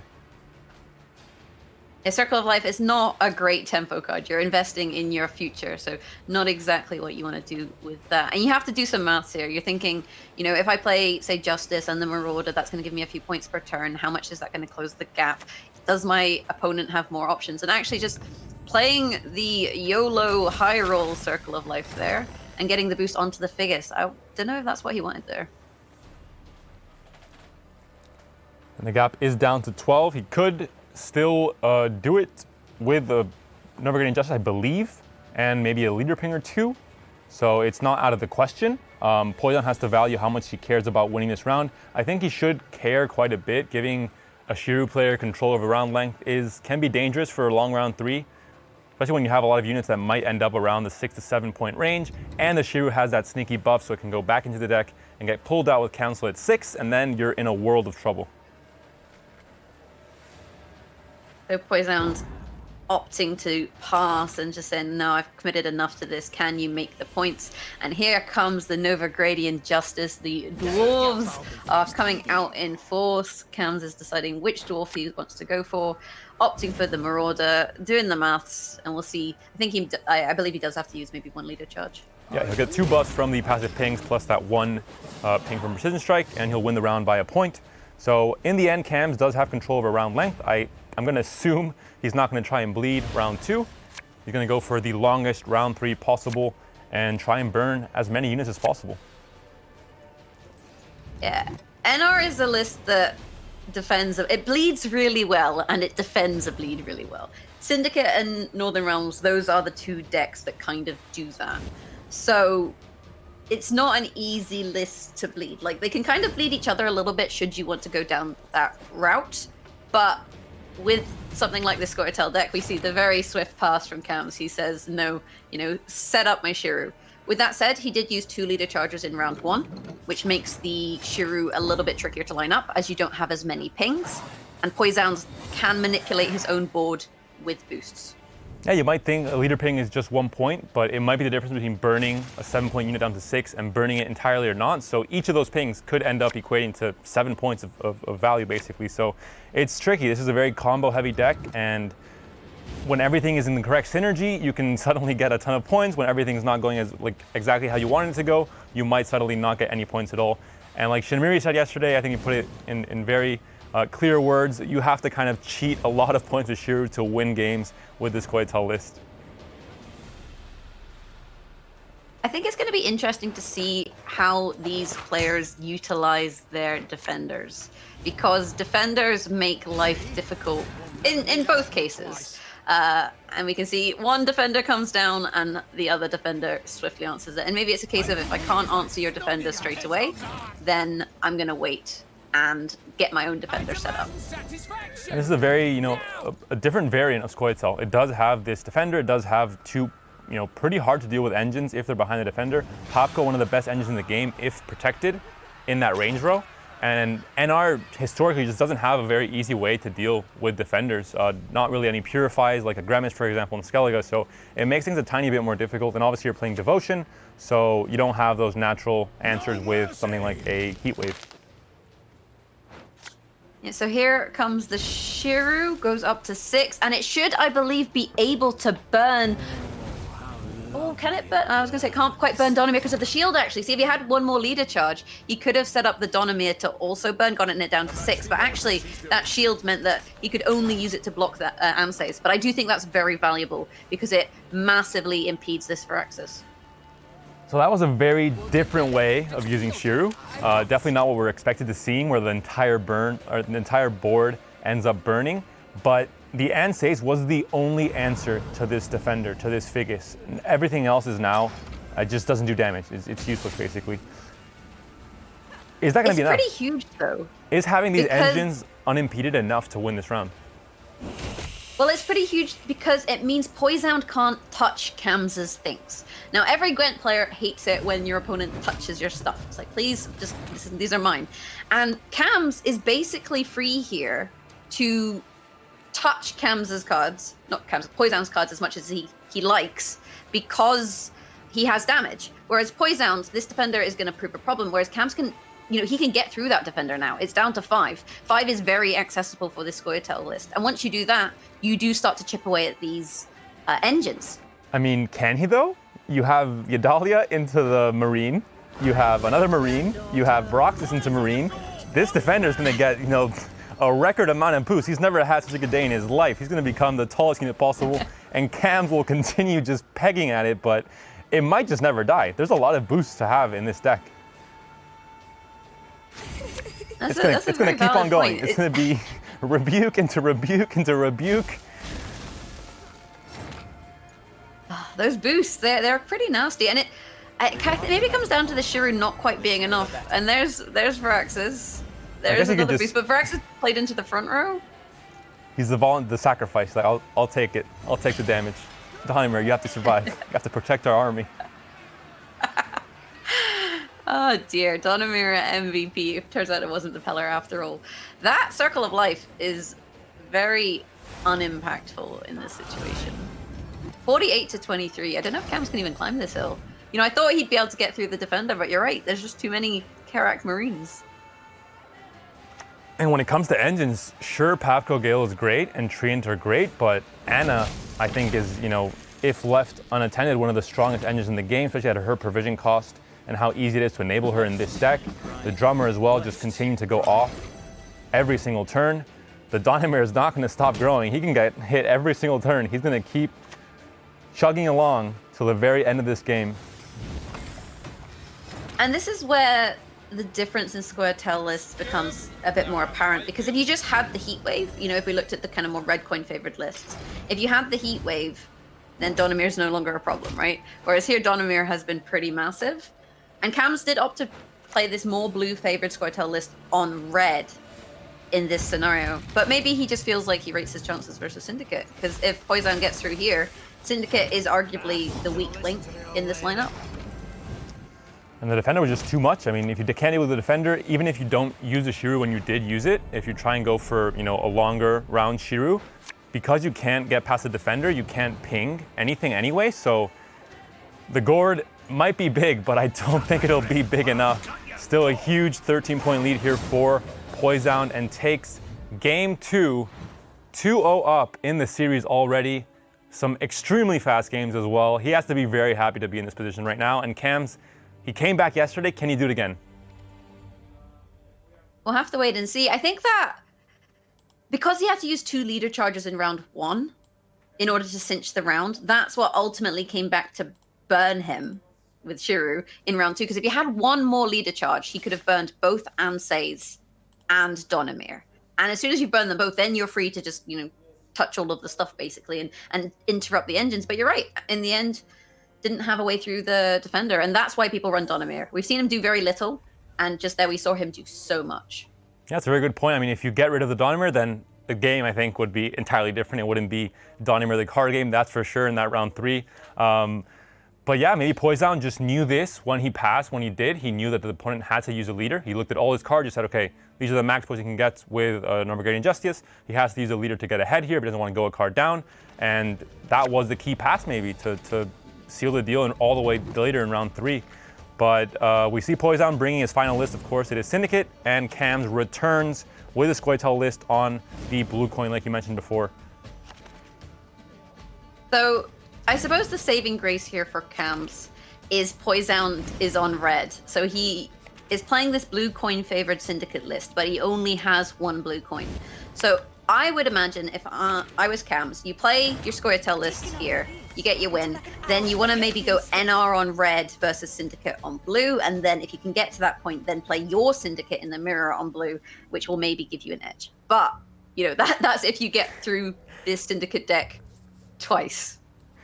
Exactly. Let's take it step by step. There's a game to win here. You might have a favored matchup, but favored doesn't mean you win it every single time. Of course, Poison is a very good opponent. He's proven it. He's 2-0 up in the series. And Syndicate, it might be unfavored, but it's still a strong deck. It has many ways that you can outplay your opponent. And Cams is still, he's a vulnerable person. He can make mistakes as well. So we still have this game 3 to see if he can claw back in. And then we can start thinking about the rest of the series and a possible reverse sweep. Right away, Danka opens up for Cams, and no cheeky Shiru buff in hand, no possibility of that. The Treant, though, an engine, also a good unit to get a buff. I think sequencing has been a big thing for this match. It seems like, to me, Poison, it was the same yesterday. He managed to find the matchups that he wanted. You know, he got the Monsters versus NR, which is arguably Cam's worst list against Monsters. Then he got his NR versus Cam's ST, which is arguably the Squirtle's worst matchup out of the 3. So sequencing is one of these things that has a big impact, I think, on tournaments, and you can see it in this tournament where Poison, I do feel like he does a good job of reading what his opponent's going to queue. Yeah, it could be, a high IQ mind game. It could be luck, but regardless of what the answer to that question is, Poison has been fortunate with his, queuing order. And that is a big part of Gwent in a tournament setting as well. It's not just playing your cards in the right order when you're playing the game itself, but also queuing in the right order to have a better chance of winning every single different matchup. MK comes down in the range row, going to try and get a few coins, but we mentioned that Squirtle not only has a Shiru to answer the Passiflora and the Peaches and the Spectres later, but has all these rebukes that fit in perfectly with these 5-point engines. One thing in terms of the hand states here that is a little unfortunate for Cams is he doesn't have the Shiru or the Gourd, the kind of targets where you tend to want these buffs to go. So Danka, for example, she's boosting up the Duncanel Guardian, and it turns out the Trent Boar may in fact be the mightiest tree in the forest at this rate, depending on how long this round goes. Because those boosts are not going onto things like a Shiru or a Gourd where you would rather store them. It's an interesting Philippa here. Obviously, Dunka, if you take your time to read it, which I did not do yesterday, it only boosts Scoia'tael units. As far as I know, these are not Scoia'tael units. The squirrel might look like one, but it is not a Scoia'tael unit either. So you do remove that engine from your opponent, but you're not necessarily getting that value yourself, which Felipe sometimes tries to steal engines that can not only prevent value from your opponent, but also get value for yourself once you steal it. Sometime next week. So look at this cheeky little play. You've pinched a Veil unit, and because you pinched the Veil unit, you can use the Fist-Tech Trafficker to, air quotes, poison it. It obviously doesn't poison it because it's veiled, and you just use it for profit. That being said, I think there are no poisoning possibilities in Cam's deck anyway, so having one single poison on one of your units wouldn't really affect the game at all. But yeah, definitely a cheeky thing to keep in mind. If you're playing on ladder, you can poison your own veiled units, and yeah, there would be no downside.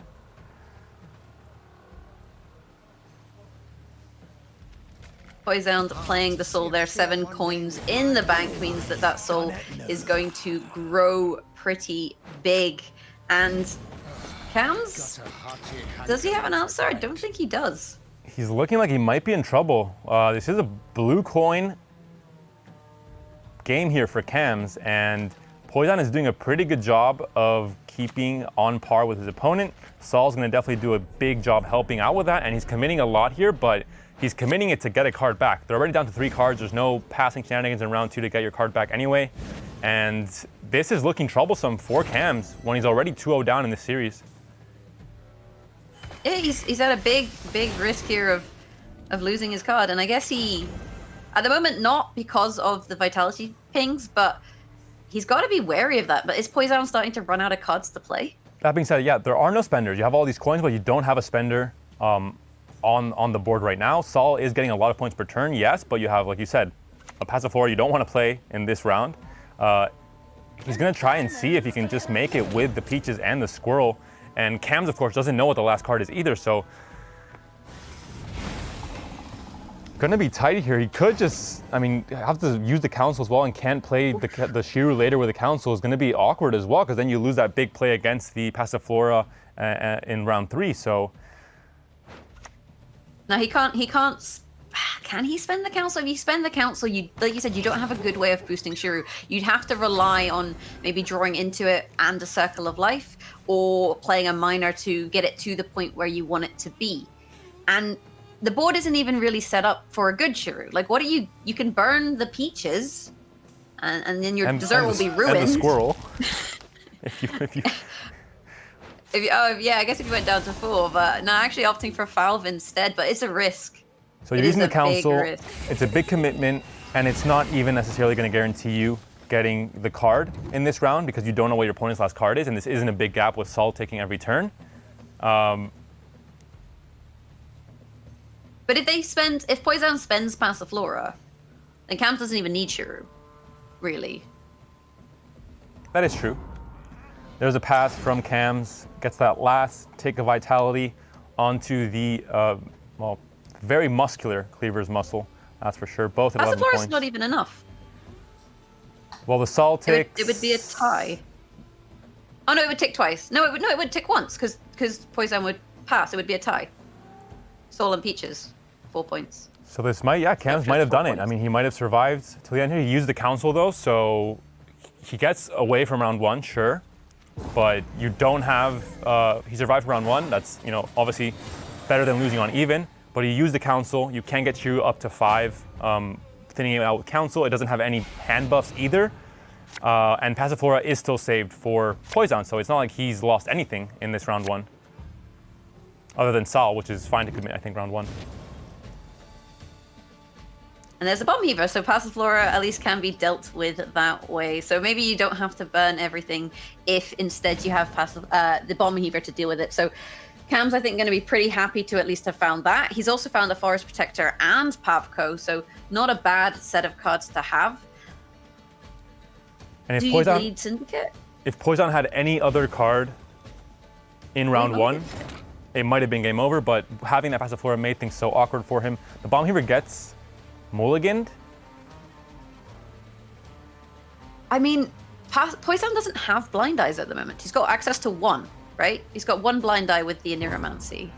There is a pass from Interesting that he Cams. mulliganed the Bomb Heaver. Yeah, with the mulligan, I was thinking maybe it would be some kind of surprise 2-0 attempt from Cams without having that Shiru being able to go up to 5, making things more awkward in a longer round 3. But in the end, no, not the case there. Poison just, throws away one of his bronzes. The Ransacker gets out on the board. Enough, obviously, to, well, it's at least more than 1 point. And both players going into a 6-card round 3. There's a Shiru in hand, so it is at least found, although cannot be tutored out and cannot be put up to 5. The Miner can help with this, though, if the Miner does survive. And well, the Miner's gone. I was going to say, see you later, Miner. Syndicate has very limited removal options. He must be looking for Heatwave, or I was going to say maybe Heatwave or a Neuromancy or Bomb Heaver, perhaps. And there's the Passiflora, no answer. And no way to thin this out either. Circle of Life But a comes leader down, charge in a Circle of Life. Yeah, could buff the Shiru. I like So it. the Shiru should, if played correctly and if everything goes as Cams would like it to go, eliminate most of what the Passiflora has to offer. Burning the Peaches that comes out as well, and they're going to possibly burn the Seductress from the Adriano, and maybe even Adriano himself. And still 2 leader charges and the Brocklon available to play around with those values. So are we going to see, once again, Cams in this semi-short round 3 just burn Poison's entire board and taking it in this matchup? I think Cams has to be a little bit cautious, though, that he also doesn't burn his entire board in the process, because, we said 5 is a nice spot. 5 is a nice spot, but you know who else is a 5? Figus. You know who else is a 5? Pavko Gale. So you need to be a little bit cautious about also, playing with fire, because as the saying goes, you're going to get burned. And there is, again, no Miner to kind of give Shiru more adaptability into different scenarios. He is going to be a 5, and that it cannot, he can be reduced, but he cannot be boosted up any more than that, so you can't play around with those values anymore. Is he going to look maybe for a 4 point value? You could, but you then need to be able to whittle down Poison's board enough. And you can see Poison deciding with these clicks how it is he wants to play around Shiru, because he's very aware that that is a risk. Quartermaster of the Order. Remove his cowl. Could this be? No, it can't be the Shiru. He could only get 2 of the 4, so one of the Peaches and maybe the Von Hurst if he goes to 4 and he saves his Pavko Gale. Pinging the Shiru once. He's got Pavko ping, right? So he could Right, get right, yeah. 3 Yeah, fours, I think it will be Shiru right? then, yeah. This is, Because you've like got you said, your leader charges as well. you could wait longer, but it's just going to become way too awkward with so many 5s on your board, so this is good enough. You're removing an engine, or 2 engines, and a spender, so what more do you want?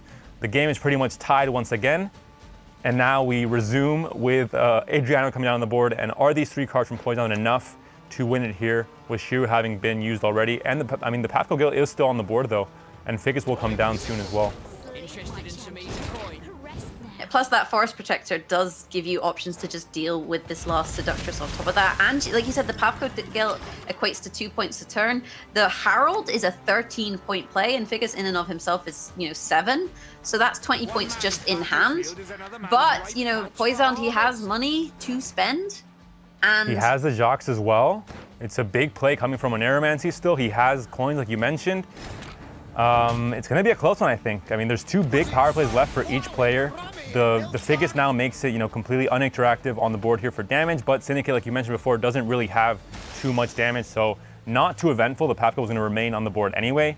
When Neuromancy comes down with the Jacques coming in, coins will be spent and points will be gained. Will it be enough for Poison to close this series and win it 3-0, or can Cams hang on here? I think that Cams, he just had too much of an edge.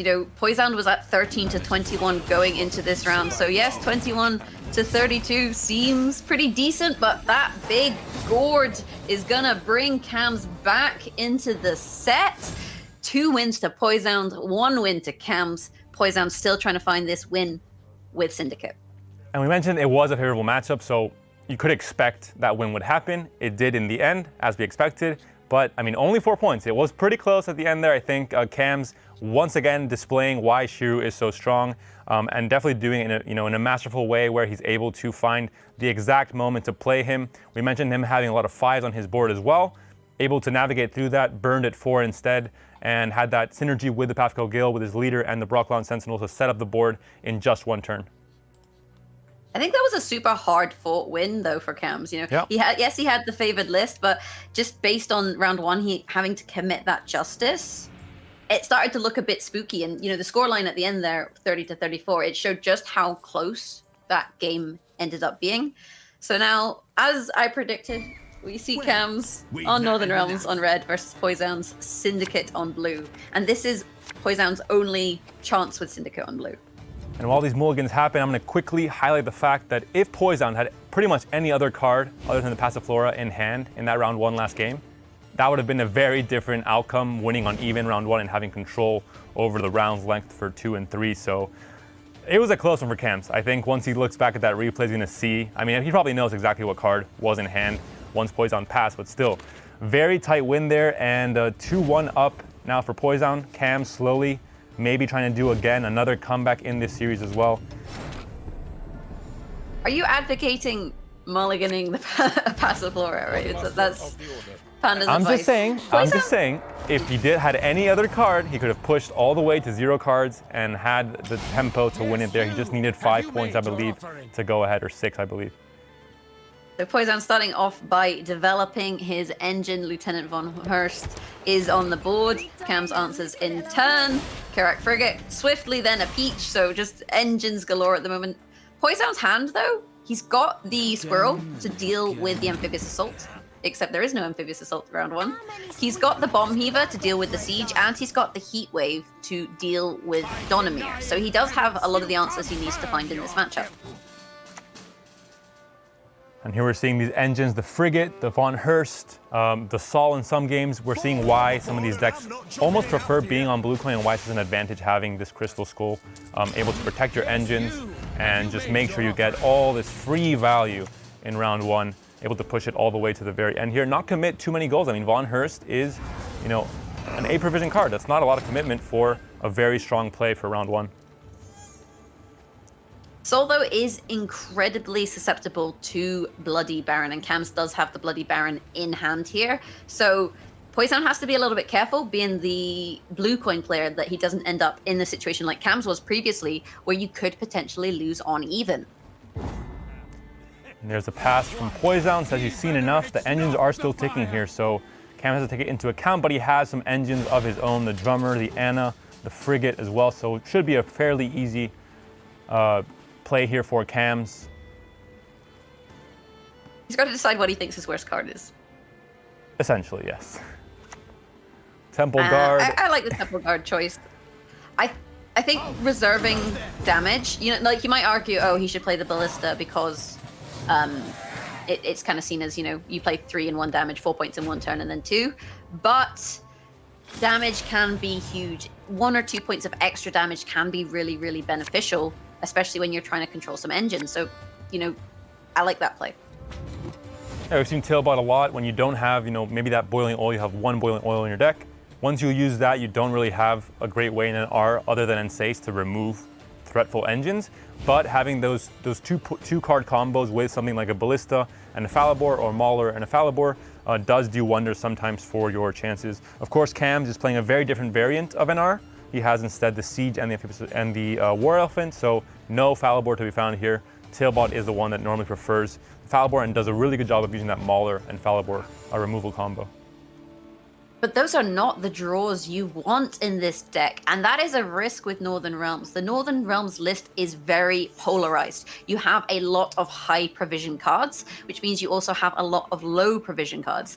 Cams, he missed his Siege, he missed his Elephant, no Varaxis, no Anses, and no Amphibious Assault.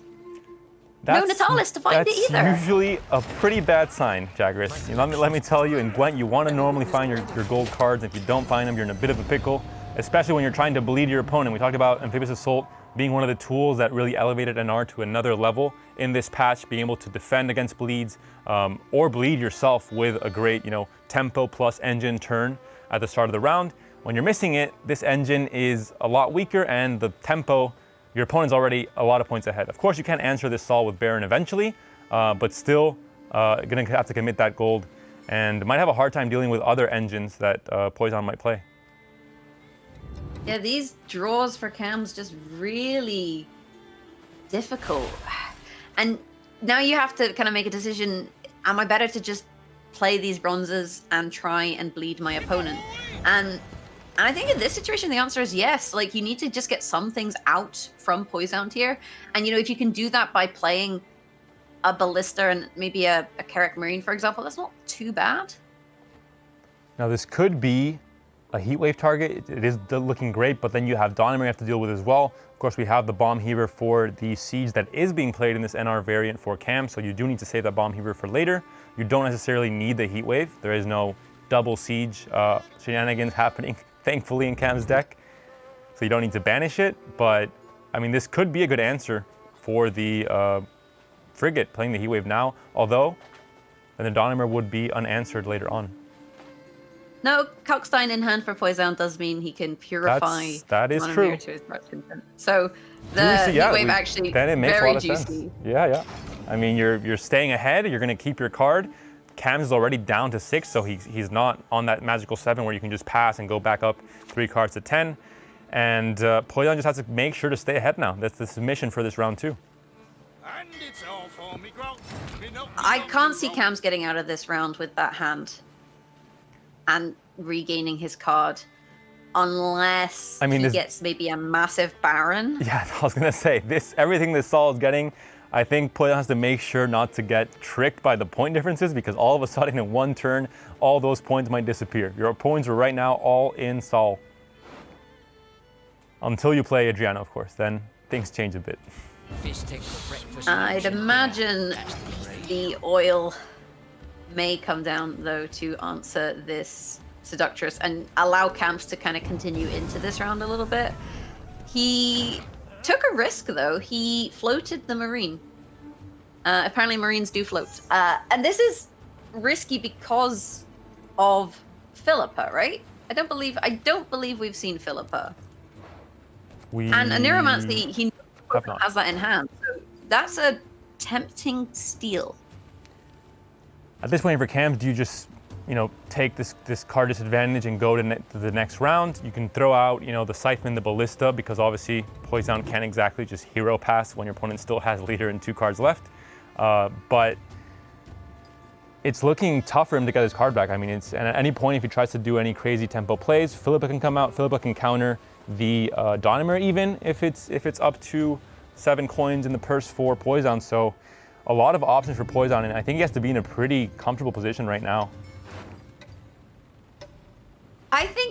I guess Cam's is maybe trying to bait him into the Philippa here. Like, oh, look, I've got a Marine. Why don't you take it and just get another good card out of Poison? Kind of thinking, well, if I can trade a Carrack Marine for a Philippa, that doesn't feel too bad, even if I'm losing my card.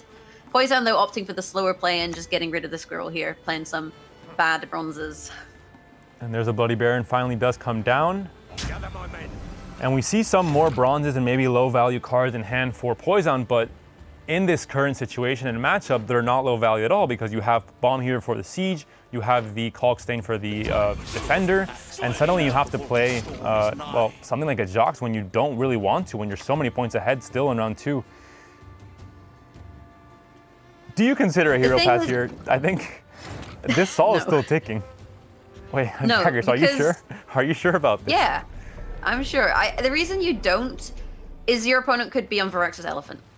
Like, you don't know that. That's the thing. You know it could be Ansei's Elephant. It could be Virax's Elephant. And if you hero pass, you're just like, well, hopefully he doesn't have good cards. I mean, so far we haven't seen many good cards out of Cams, but no, you would never make that read. Not when there's this much at stake, and not when Syndicate is your weak link.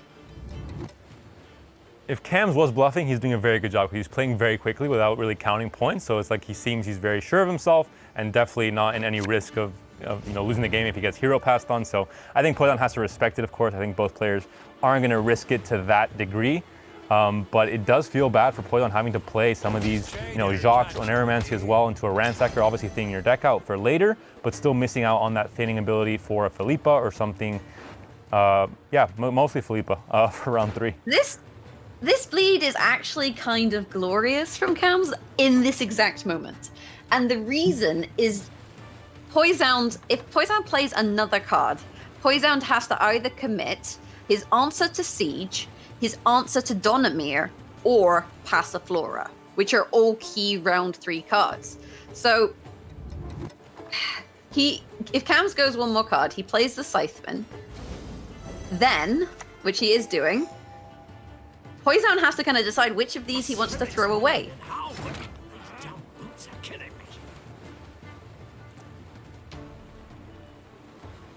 And of course, if you play the Kalkstein, you're not getting through the defender. If you're not getting through the defender, you can't use the Bomb Heaver. So is the Bomb Heaver the first option? If you play the Passiflora, then maybe you just don't have points for round 3. I guess you do have the Philippa for the Donimir though. So maybe the Kalkstein is the option, is the sacrificial lamb. But this you is need like, the coins though. that is true.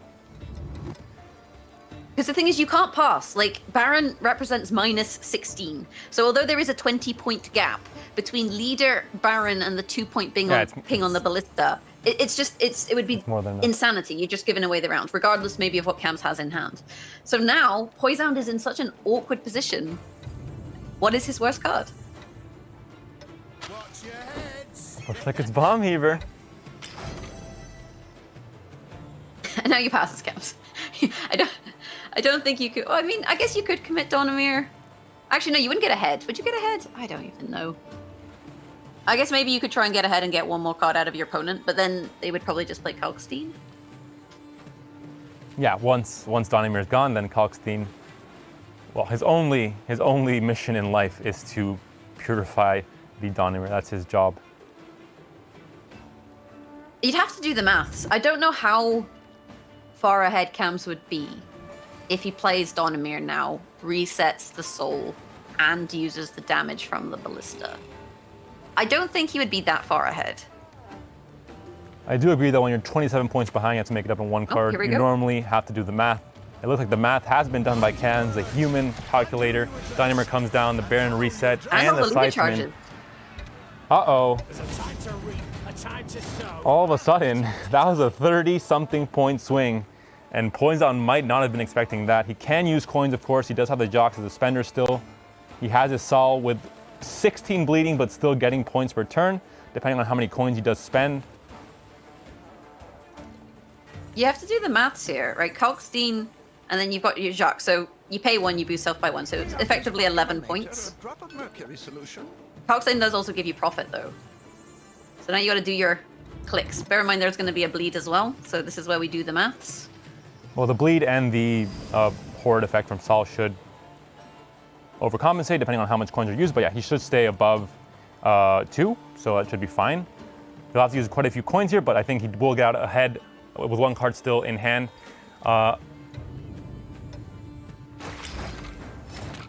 All right, yeah, it goes back to him. So yeah, not even having to use many coins at all. He stays at 7 coins. The Sol, that was some complex math there with the bleeding coming in again as well. But Poison does expend a whole ton of resources, and now the mulligans are going to be so important as well as the draws here. But he's able to keep 1 card up over Cams. Cams has to find gold here. There's so much gold He has to find in the the siege. deck. He doesn't find the my siege. He God. finds a Scytheman in a 3-card round 3. That is absolutely terrible. The blind eyes He of the doesn't peaches. find Varaxis either. Like, oh my god, you know, that he doesn't find Ansays? Jeez, poor Cams. Like, I mean, Poison doesn't have great draws. He's only got 1 trigger for his Passiflora, but he's a card up. He got a spender. Admittedly, the Fist Tech only It is coins. symbolizes It's not too bad. You do 4 have the 4 points. coins. It's not terrible. It's comparable to a 4-point bronze, let's say. It's not a dead brick card. But I mean, Cans is sweating now with that poison on the War Elephant.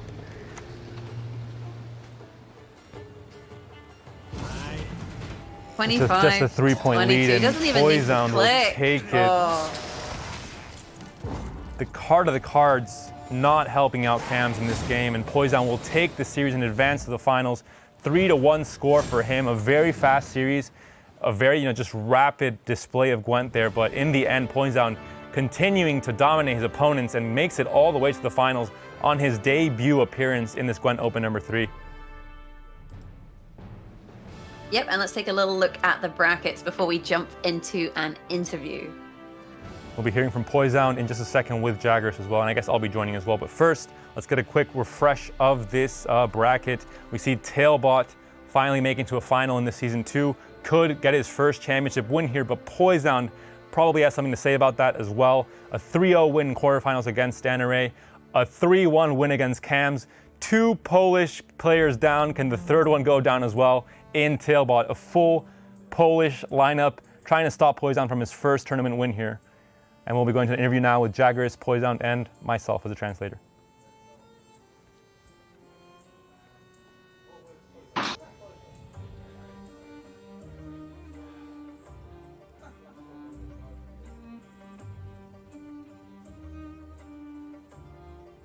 Congratulations, Poison. You've made it to the final of GWENT Open number 3. First and foremost, how are you feeling after the set?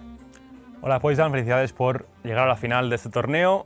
Primera cosa que queremos preguntar, ¿cómo te sientes después de esta partida? Bastante feliz, bastante contento. La verdad es que no esperaba llegar tan lejos y bueno, no sé qué decir. La verdad es que tengo muchas emociones. I'm very happy, very proud. I really didn't expect it to make it this far, so I really don't have any words past that. So let's ask a little bit about lineups and matchups. With your sequencing, did you manage to find the matchups that you wanted in terms of trying to find an advantage in the set? Te queremos preguntar un poco sobre tus ideas al qué deck traer y cuándo jugar diferentes decks en el orden de Blue Coin, Red Coin, etc. ¿Estás contento con los matchups que has encontrado? ¿Crees que lo has hecho bien o crees que podrías hacerlo mejor? Sí, de hecho todos los matches que me emparejé creo que han sido los mejores, entonces estoy bastante contento con ellos. Creo que lo pude haber hecho un poquito mejor, pero en general creo que lo hice bien, sí, no tuve ningún problema con eso. La idea estuvo bien y salió bien. Yes, I think I found my optimal lineups and matchups in every single game. I could have done a few things a bit better, but overall I'm very happy with my performance, and I think my lineup choices and queuing order was almost perfect. Yeah, I would agree with that. Last but not least, you now have to face off against Tailbot in the finals. Are you nervous about that? Excited? How do you feel? Por último, te queda jugar contra Tailbot en la final. ¿Estás contento? ¿Estás nervioso? ¿Cómo te sientes al saber cuál es tu pareja para esta final? Sí, tengo un poquito de nervios porque, bueno, Tailbot es Tailbot, ¿no? Todo el mundo lo conoce por eso. Y no sé, que pase lo que tenga que pasar. La verdad es que siempre le he tenido mucho respeto a todo este tipo de jugadores, entonces gane el mejor, como siempre. Yes, I'm a bit nervous. I mean, Tailbot is Tailbot, so everyone knows who he is.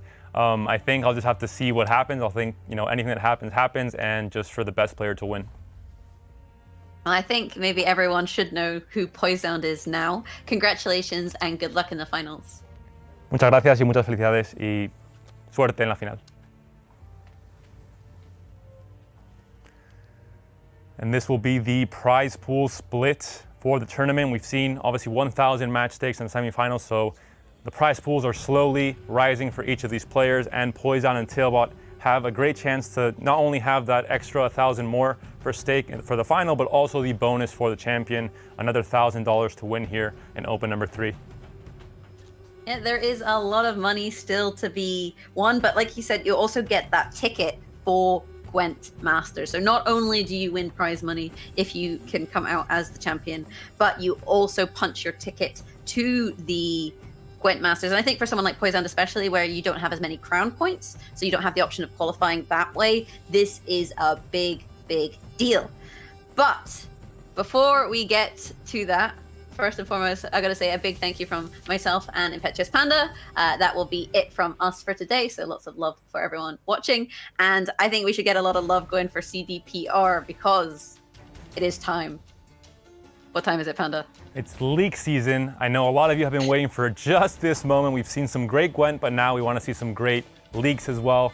And we're going to see a very lengthy and leak-filled video from some very important guests as well. So I hope you guys enjoy, and we'll see you guys a bit later for the final as well.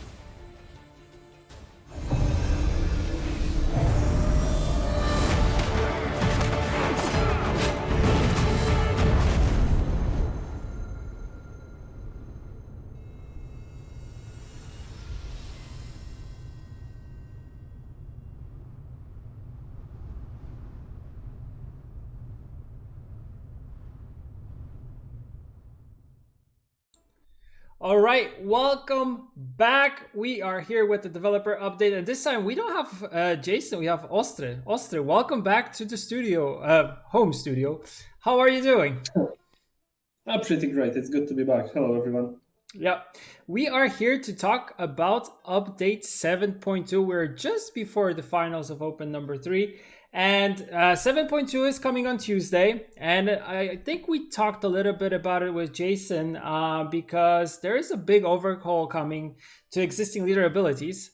And like we mentioned last time, I think it was high time to overhaul and rework some of these abilities and create some new ones in place also, because the old ones did not really fit to where we want to take Gwent in the future. So it was high time to work on them.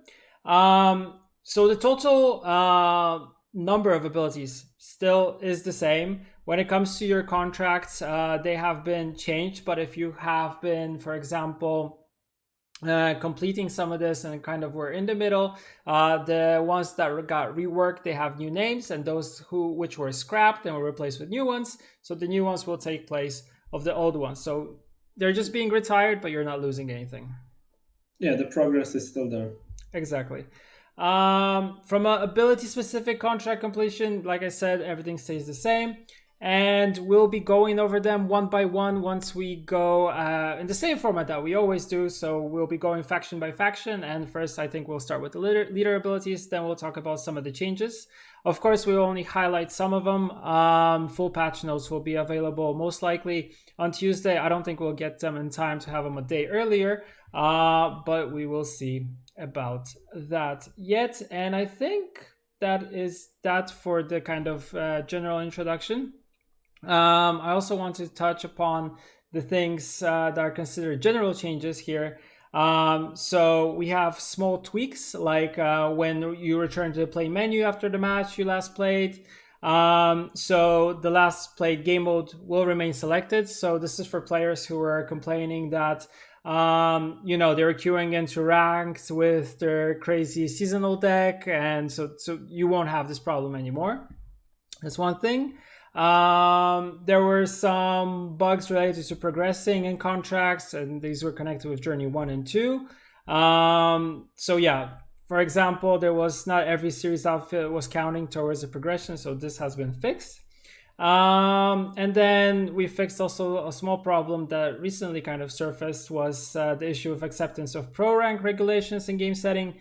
Now it's no longer needed to change any other settings in order to save your selection and accept pro rank regulations. And I think the last one was fixed issue with sometimes missing description of abilities when creating a new deck. So sometimes when you were trying to create a new deck, you were choosing the leader ability and the description was gone.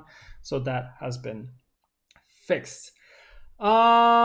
Okay, so going back to the leader abilities, because this is the main focus that we'll put for this update. So there was this thing of the abilities not working as intended in some way. Ostre, what's your take on why we introduced the changes and why we want to swap things here? Oh, I think I can talk a lot about this subject, but to keep it short, of course, we focused at the leaders that's playing additional cards in a turn. Yes, that was the biggest problem, let's say, from our perspective. And when we introduced those leaders in the beginning, card pool was much smaller, than after 5 expansions. So they were not giving you so many options. As we were adding cards to the game, those leaders were just getting better and better because options they were providing to you were increasing. Yes. Mm-hmm. So after some time, they just started to dominate the meta. Why you would pick leader who do X when you can take leader that plays card and that card do X, and then he can play many other cards that will just do more things. So they were more versatile. They were providing you more options. Their power level was usually higher than normal leaders because of playing additional card in turn, but not only that, because the options that what they were providing to you. Yes. Yeah. But as I said, we mostly focus on those leaders, but we changed some more of them. So not only play one card, and some leaders just didn't age well. Like we're doing a lot of balance changes, so their abilities were kind of outdated. The archetypes that, for example, they were supporting disappeared from the game. Yeah. And also we wanted to support some, let's say, new and existing archetypes that are missing support in leader abilities. Yeah, and also there were some restrictions when it comes to like future cards or mechanics that you want to introduce. Like these abilities would stop this from happening. Yes. Yeah, yeah. For example, Death's Shadow, first thing that's coming to my mind, like with Death Wish. Every time we design a Death Wish card, of course, the strong legendary card with high provision cost, we need to take into consideration, okay, what will happen if I will trigger it with, twice? Yeah. Because Death's Shadow is there, yes. So that's also true. Yeah, agreed. Okay, do you want to jump into the changes, maybe? So I will jump in actually to the game, and we'll start with neutrals. Sure. Okay. Let's go. All right, so we're here in Deck Builder. One ability to start off with is actually White Frost. We changed the name to Blizzard. I don't know if we have to highlight that, but yeah. This is kind of spoiler because White Frost is now used by one of the leaders. Yeah, actually a good spoiler here. But before we get to that, we also have a change with Siri ability. So we're talking about the standard Siri. Her ability is deploy damage 3 enemy units by 1. Whenever you lose a round, return the unit to your hand. Yeah, so ability is slightly better now, yes, because you have control over those damage pings. Yeah. So there won't be you won't be losing points because of random armor ping or something like that. And also, to people wondering why it's 3 damage by 1, it's connected with her art. We wanted to give her additional points, and we thought how to do this in a more interesting way. And one of the designers came up with the idea that, hey, she's fighting with 3 wolves, so let's do 3 targets. Yeah, like you said, it totally fits her art, so yeah, it's really cool. Yeah. Nice. Okay. We have Ethereal as the next one. You want to jump into that one? Oh yeah, that's a pretty interesting one. Yeah, like many people were complaining about Ethereal, and of course we listened to you. We wanted to change the card, but we don't want it to kill it. So the provision cost is now decreased to 8. So 1 provision there. An ability is changed to deploy gain zeal, order, transform unit to the right into base copy of self. Yeah, exactly. So Ethereal is a bit cheaper, still providing the same amount of point, but now you can finally answer it. It's not like, you need to answer both of them or they will get out of control and then you have so many Ethereals that it's impossible to answer. If you lock or destroy the one with the order, the chain ends. Yeah, agreed. I think this is a card that recently got a lot of like reworks because we were trying to find, I think, the good point for it, so it feels like it's not too OP but still is quite strong. That's true. I mean, we tried, we don't want it to kill it because it could be done easily, a lot of provisions up, power down, and that's it, cards that, it's not a problem anymore. But we are trying to find a solution that will balance the card and still make it playable because it's quite fun. Yeah, agreed. Okay, next up, I think we have some power and provision changes. So I won't be showing these cards one by one, but actually I will cover these changes. So in Aeromancy, there's a provision change there from 12 to 13. We have Watchman, power change from 4 to 5, and Highwayman, power change from 3 to 4, and Iron Falcon, Knife Juggler, power change from 1 to 2. And those are all neutrals, if I'm correct. Yes, that's true. Because we were going through neutrals section. Yeah. Right now. Exactly. So I think we should then move on to monsters. And we should start with the leader abilities. And I will start with Carpus for sure. That's the first one. So Ostre, take it away. Yes. So it's a good example of what I was saying in the beginning, that we looked at more leaders, not only those play 1 cards. And We didn't manage to change all the leaders we wanted. Some of the it's probably good moment to tell it now, because some leaders that we would like to change are still there, and you can expect more changes in future. Yeah. You can expect. But going back to monsters, so Carapax now boosted by 3 and is giving Veil and has 3 charges. And there was provision change, if I remember correctly, from 16 to 15, yeah? Yeah, exactly. I'm pretty sure I'm right, yes. Yes, you're right. Totally right. So the shield is gone. It was quite redundant, we can say, yes, because if you're boosting unit, it's high, it's already protected from the damage, it doesn't need shield. I think Veil will be much better in this case to protect your engines and preventing your opponent from locking them, or even protecting your high units from the poison. Yeah, so agreed. Carapax should make monster players quite happy, I think. I agree for sure. So that's the first one. Moving on, next we have Force of Nature. Force of Nature, yes. Order, spawn, and play Woodland Spirit. Provision changed from 16 to 15. And Woodland Spirit is a 9 power relic. Yeah, I know doomed. a lot of people, yes, that's true. Like all the tokens. Yeah. And I know probably now a lot of people are wondering where is my fog, where are wolves, or something like that. And sure, we considered that, but that would support nothing in monsters. Yes, that would be nostalgia. Okay, Woodland was looking like that. I remember him like that, but there is no archetype around it, and we don't want it to change Force of Nature. Force of Nature was about the tribe archetype, so we just wonder how to make it better. And now instead, putting everything on this one unit, making it super big, so whenever it's removed, you pretty much lose the game. We split it into separate body of Woodland Spirit. So you're not only risking, all those points in one unit, he's also proccing Thrive. So exactly. Now you can proc your Thrives 2 times from the card you play and from the Woodland Spirit, which should make this leader much better. Totally agreed here. And the cool thing is that we are seeing the cards that were associated with the leaders coming back. So these are cards that were requested by players to actually make a comeback in a different form.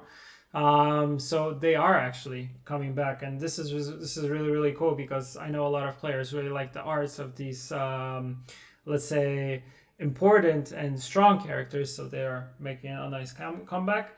And there we go with actually Force of Nature. As you see, the icon for it is pretty cool, and it automatically ties with the Woodland Spirit, which is awesome. That's true. So please don't expect that every leader will spawn itself again on the board, but few of them here or there will do this, because the Woodland Spirit is not the last one. Yeah, agreed. When it comes to an ability that we rotated out with Death Shadow's leader ability, so it's no longer in the game. Any comments on that?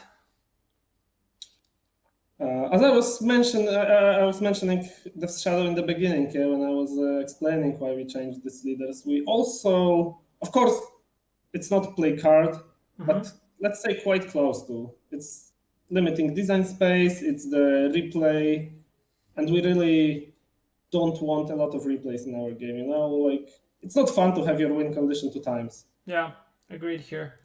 Even if the Shadow was not the problem now, it was close to, let's say, and if we would add some more cards, it would be in the future, so we decided to rotate it. Yeah.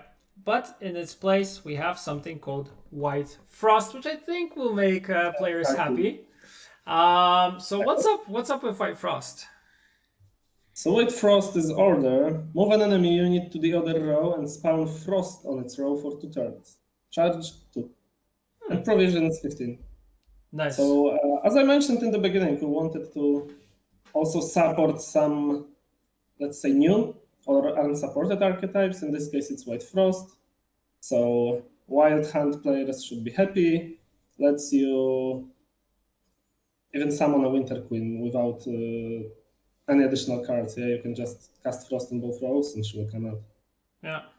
Yeah, totally agreed. Yeah, I really like this ability, and I think for all those players who really like the White Frost archetype, so spawning as much Frost as possible and using all the cards kind of tied to that. I'm talking about the whole Wild Hunt and the Frost Hounds and all that stuff. So this is kind of an ability that will be cool for them. And I could totally see this being played with Eredin as a leader to have the full flavor, let's say. So yeah, I really like this ability, and I think it's a really, really cool design here. And it kind of brings this old feeling of Wild Hunt that some people can remember. Yeah. So moving to the other row and spawning Frost. Exactly. And that is it for monsters when it comes to abilities. I think we want to also highlight one card for sure, because there were a couple of changes here. I'm talking about Oberon. So Invader and Conqueror power change from 6 to 5 and provision change from 11 to 12 for the card. Yes. What's the idea here? We decided to make all of evolving cards a bit weaker because we noticed their play rate is so high. Those cards were so good that people were just playing them for the points in most deck, even without synergies. Yeah. They were more like mid-range cards than those combo-oriented cards. Yeah. So all of evolving cards were slightly nerfed. Yeah, so we'll see more of those coming up. When it comes to other changes that I have on the list, I will go through them quickly because they're mainly power and provision changes. So after that, we have Alpha Werewolf, so power change from 5 to 6. Arcas Behemoth, power change from 2 to 3. And then Coranthir on Fenial, provision change from 8 to 9. Wild Hunt Rider power change from 3 to 4, so we actually see Wild Hunt Rider here becoming a little bit stronger, which is good news. Same with also for Coranthir, the provision is going up, so that's for the Wild Hunt archetype. And then we have Foglet power change from 3 to 4, so Foglet also being a little bit stronger here. Any other things you want to talk about when it comes to monsters overall? I don't think so. I just hope people will like new leader abilities. Yeah, agreed here. Okay, so Skellige is next, and we will keep with the theme of going through the leader abilities first. So I'll start with the ones that got rotated out. So one is Sacrificial Vanguard. So that got rotated out, and then Second Wind was the second one that also was rotated out. And in its place, we have something called Battle Trance as the first one. And Ostre, what's up with Battle Trance? So Battle Trance ability is Order, spawn and play Mardrone. Whenever you play an alchemy card, heal a random allied unit by 1. Provisions 60. So should we also go to the second one and then talk about all of them, you think? Or should I We can totally do that. So we'll move on to the second one, which is new, is Rage of the Sea. Yes, so Order, spawn, rain on enemy row for 1 turn, and Defending Siren on the opposite row, charge 3. And 14 provision. Bonus for yourself. So those are 2 new abilities. We were looking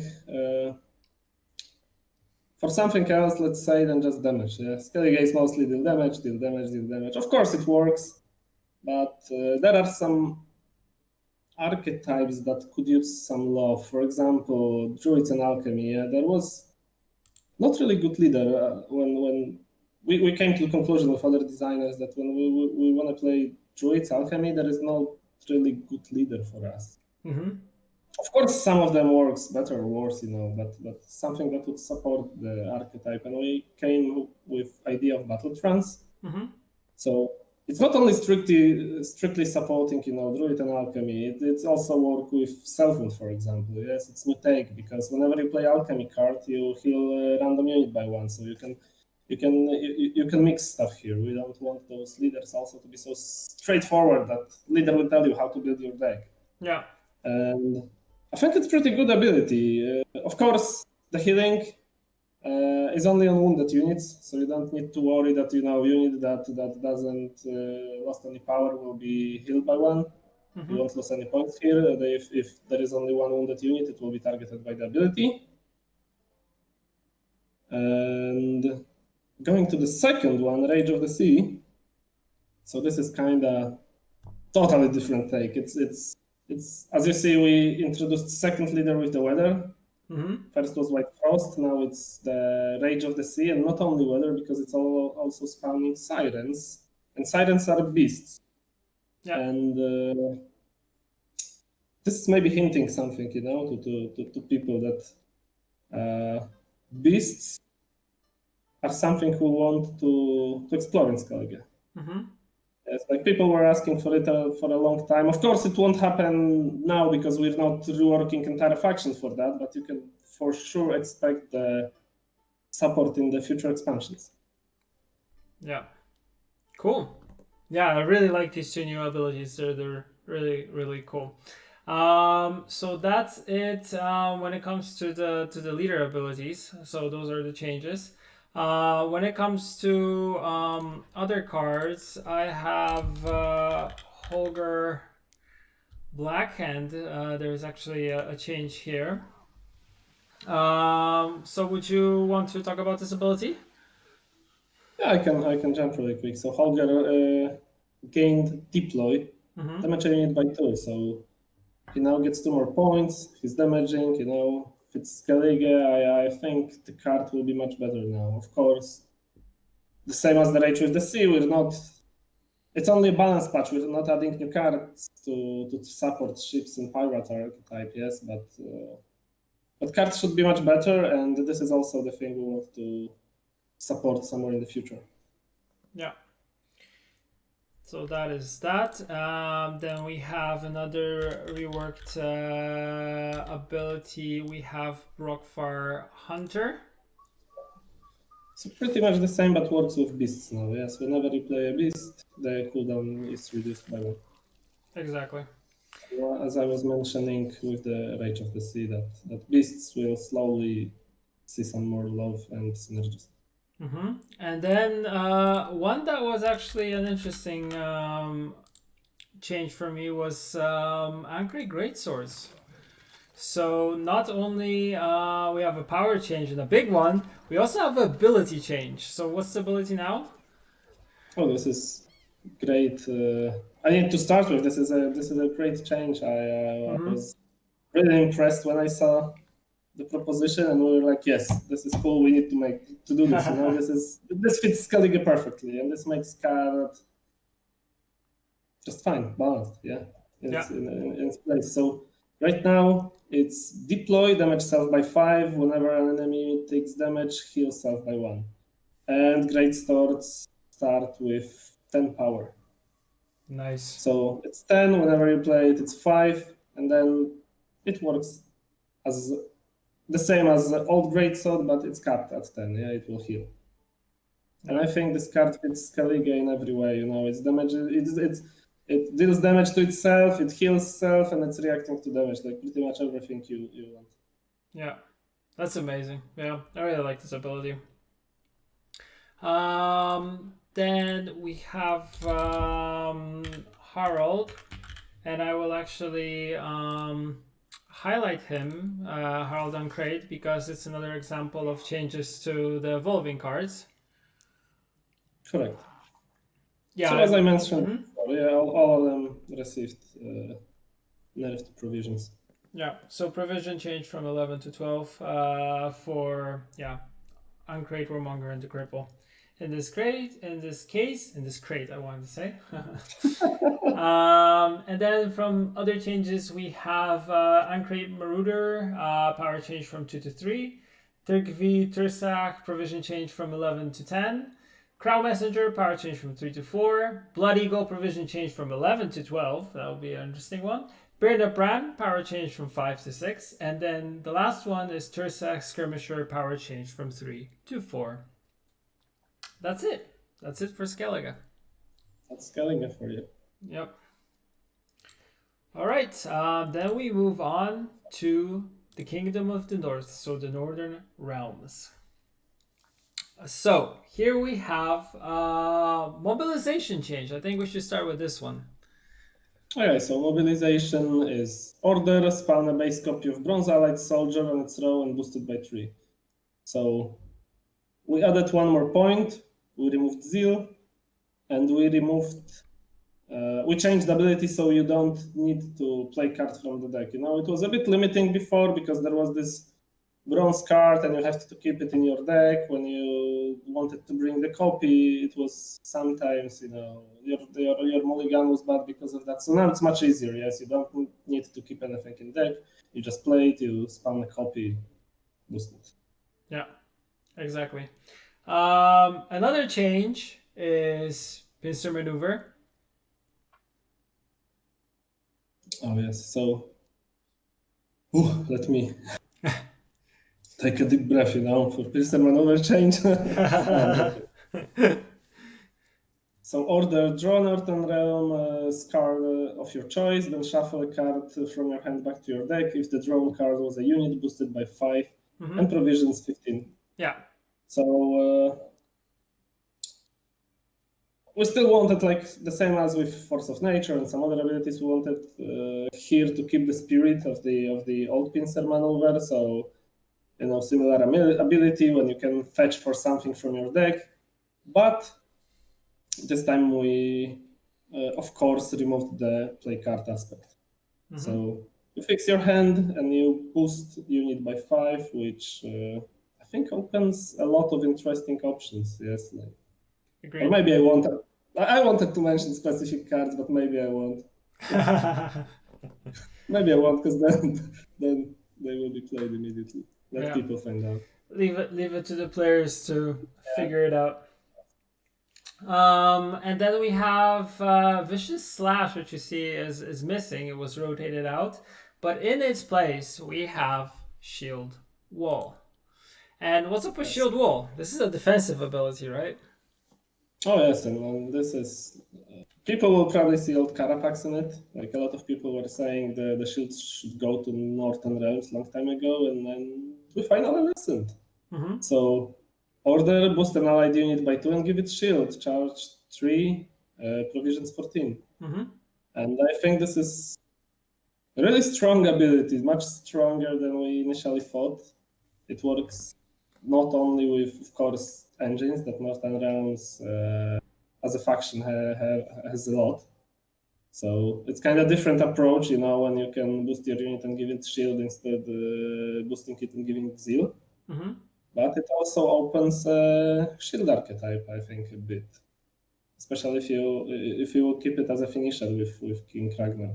Yeah, which can give you a lot of points. Agreed. So I expect actually this one to be maybe even the strongest new ability we're introducing. Nice. Time will show. Yeah. I know you guys were testing this extensively with the whole team, so you probably have an idea of what is super strong, and yeah, that's interesting. Of course, that's true. But you know, usually players tend to show us that we were wrong. they really like to do this. Yeah, true. So that's for new leader abilities or changes of leader abilities. Moving on, we have a change to Siege Master. Let me pull that card up. Where is he? Because we have a lot of siege support, siege ladder, mantle. Where's Master? There he is. So we have an ability change too here, and we also have power change. So if you can go over those. So power changed from 3 to 4, ability changed to order, boost an allied unit by 2, and resupply stayed the same. So it's just pretty much one more power, and the deploy was changed to order. And I think it's not the only card we applied changes like that to. I think this will actually make them stronger. Yeah, that's the first one that was changed, and then we have Rivian Pikeman. There we go, and there's also a small change here. Yes, it's the same treatment. Yes, one more power and order instead deploy. Yeah. Yeah, so those are the two units which got changes. Apart from that, I won't be showing these. It's just a quick one. Field medic power change from 1 to 2, and then banner provision change from 5 to 4, and blue stripes commander provision change from 6 to 5. And that is actually it for Northern Realms, if I'm correct. Yep. Moving on. That's true. To Scoia'tael now, and which is of course my favorite faction, and I have to remind everybody about that all the time.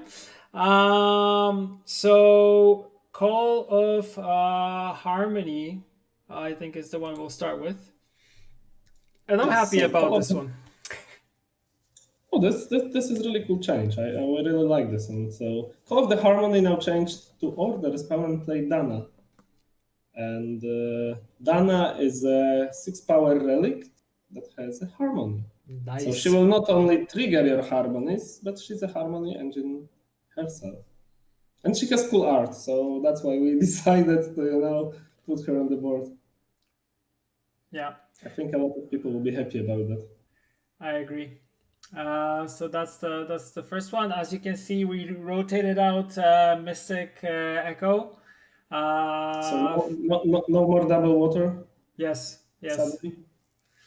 Yes, which I think is a healthy, good change in this case. Yes, it's a good change. Maybe I will usually we're going through all leaders, but while we're on the Call of Harmony, it's worth to mention that we're reverting the Harmony nerf, so it will work how it used to work before on the whole board, not only one row. Yeah.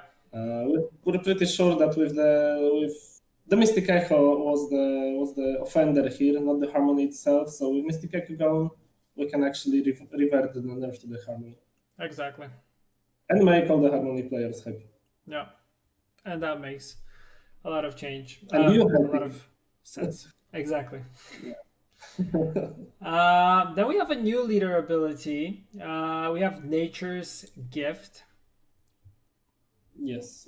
So a bit of support for Symbiosis. Nice. So Nature's Gift, as a leader, has Symbiosis. And order given allied unit vitality 2, charge 3, provision 16. So, as you can see, as I was mentioning, some support for the new archetypes as Symbiosis here. Yeah, it's a great example. Symbiosis was lacking a bit of support. Let's say something was missing from it. Yeah, it wasn't super weak, but it was not there. And I hope this leader will help. Like you have permanent Symbiosis there. Every time you play nature, you will get destroyed. Yeah, agreed. And then we have a provision change for Guerrilla Tactics, so provision bonus change from 15 to 16. That's correct. Yeah. Those are those when it comes to Scoia'tael. Now, Zoltan's Company is another card that we want to highlight. Let me just type this in.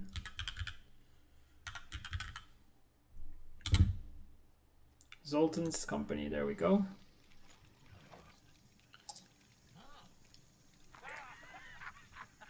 So we have a change here. Spawn 3 Rowdy Dwarves on the allied road. If you control Zoltan, give 1 armor to all dwarves on that row. Correct. And it can be any Zoltan in the game. I think we have 3 of them. Yep. You can see him here. You have Zoltan Shive, you have Zoltan Warrior, and Zoltan Scoundrel. Yeah, so it's a Zoltan's Company in the end. Yeah, you should have that Zoltan. Yeah, that's really cool. Yeah, I like it. I like it a lot. I like this change. It's very flavorful. Let's say. Yeah. So that's one, and the other is Riot Brigade. Yes. So we tweaked it that deploy now lets you pick the target that you want the damage. It's not random ping anymore. So again, not a big buff, but a bit better because you can choose your target. Yes, so Yeah. So that it's always better. It's always better to pick than have a random one. That's not actually that one. GWENT.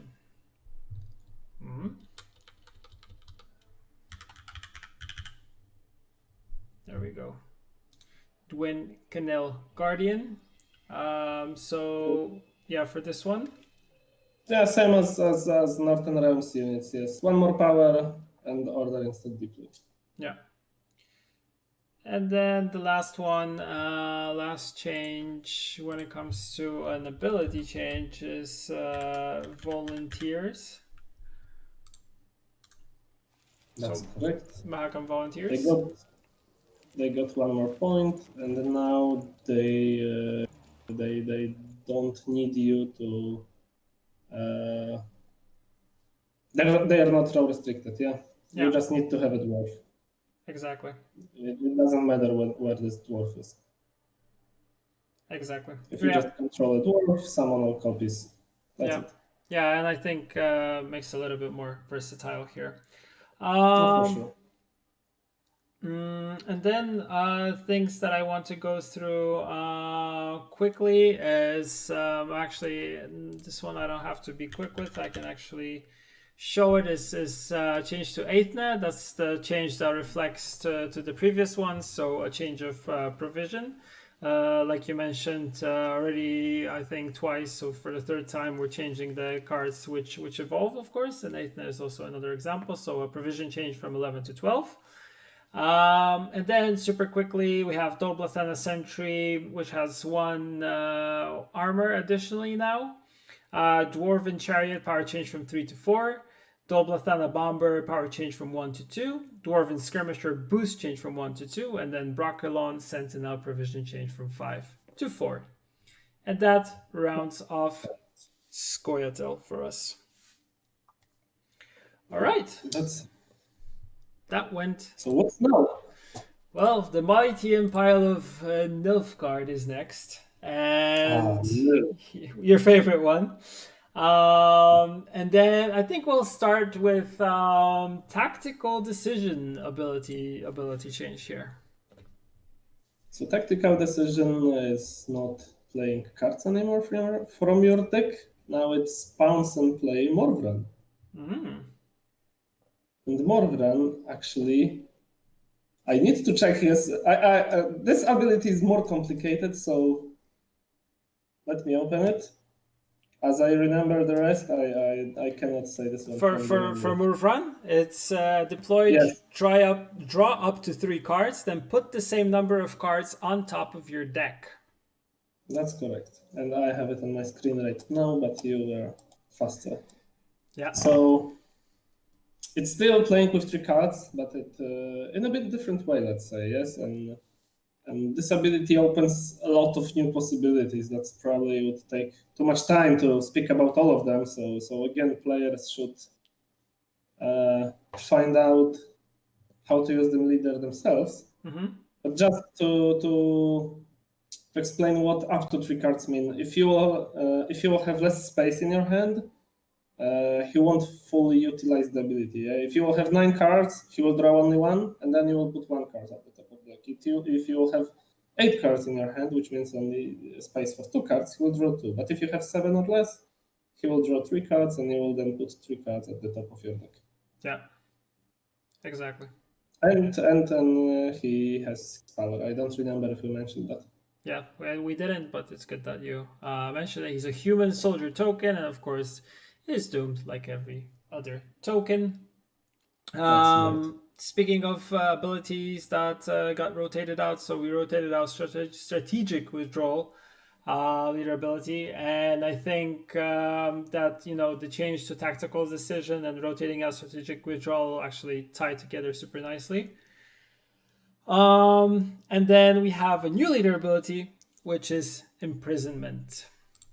And some people can remember this ability, or maybe not exactly the same, but quite similar ability on the as a very old Radovitz ability. So order, lock an enemy unit and damage it by 3, charge 2.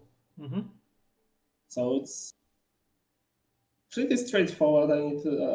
I must say, yes. Like everybody knows, Nilfgaard loves to lock your stuff. So hey, we'll give you some more locks. Yeah, it really goes well with the lock archetype here. Actually, we were in the beginning considering not using charges, but locking 2 units at the same time, because like as we remember this ability from the past, it was super scary. Yes, but the game changed a lot, and when we played, it was not that scary at all. So we decided to go with charges, and I think it feels super fine right now. Yeah, agreed. Because I'm just saying that in case someone is scared seeing this ability, and remember the old times, the old Radovitz. It's not the same thing anymore. True. You can believe me. Agreed. Then we have a small tweak to Imperial Formation. So charges reduced from 4 to 3, and provision bonus changed from 15 to 16. That's right. The leader was a bit, let's say, too much. Agreed. Dominating other leaders. Yes, it was played too much because of the raw value that he was providing. It was providing. Mm-hmm. Next up, we have Impera Brigade. Power change from 3 to 4, and we actually have a change to its ability here. Yes, Impera didn't have any restriction like other cards that were, summoning copies from the deck. So we added a simple one. If you control a soldier, summon all copies of this unit from your deck to this row. Mm-hmm. Just for the sake of consistency with all the other summons. Agreed. And I forgot to mention that, but as probably many of you already noticed the pattern, we actually buffed a lot of bronze cards that summoning their own copies. Yeah, agreed. That's actually true. It's good that you pointed that out. Yes, because I totally forgot about it. So yeah. Next up, we have Nausicaa Brigade. So ability change to deploy, damage an enemy unit by 1. If the enemy unit is boosted, damage it by 3 instead. Yes, before it was just damaging the boosted enemy by 3. So in this case, like we did done with other similar abilities, if you won't find the boosted unit, you always have this 1 damage. Exactly. So there is always some kind of ability. Of course, it's weaker if condition is not met, but it's still there. Yeah. Moving on, because we have this one, is battle preparation boost increased by 1. Imposter provision bonus change from 14 to 15. Bratton's power change from 4 to 3. Vivienne de Tabriz provision change from 10 to 9. And then we have Vincent van Moorhem, power change from 5 to 3 and provision change from 11 to 10.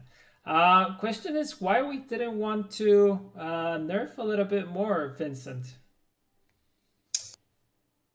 Because actually he's not that strong, He's more like this card that make you, let's say, angry, It's not a really surprise card. If you play versus Nilfgaard, you can expect Vincent. He was a bit too strong, but he was not, like devastating the games. So we just brought him to the power level of other similar cards. Mm-hmm. And now with 310, he should be in the right place. Yeah. So that's Vincent for you. Then change to Usurper, so the evolving card of Usurper.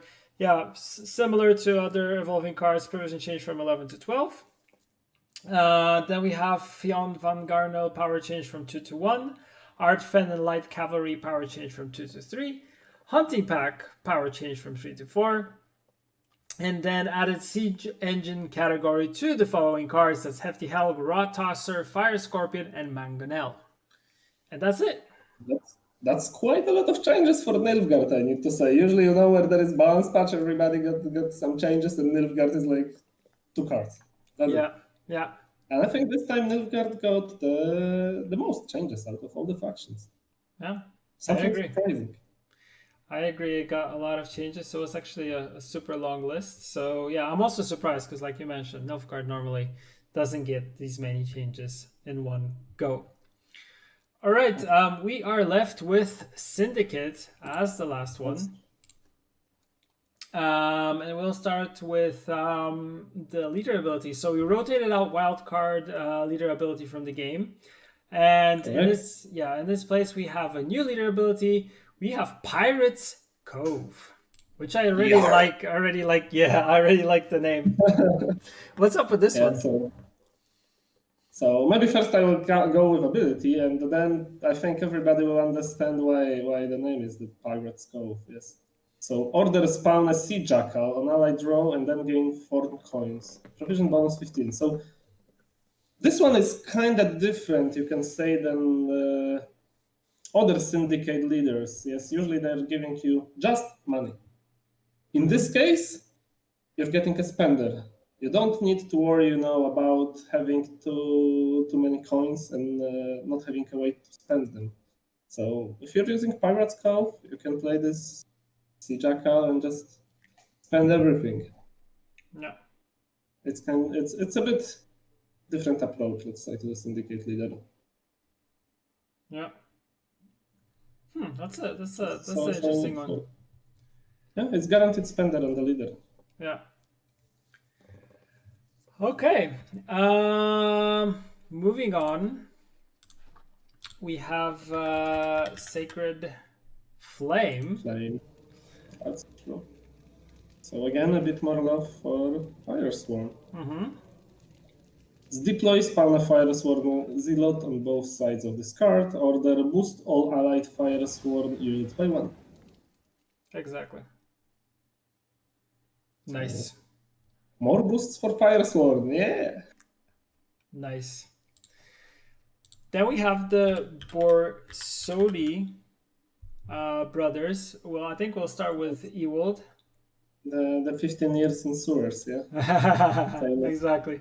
So we changed them because, of course, Ewald was dominating. We wanted them to be played as a package, and we changed their abilities, mostly Ewald. So Ewald now power changed from 4 to 5, provision from 8 to 7.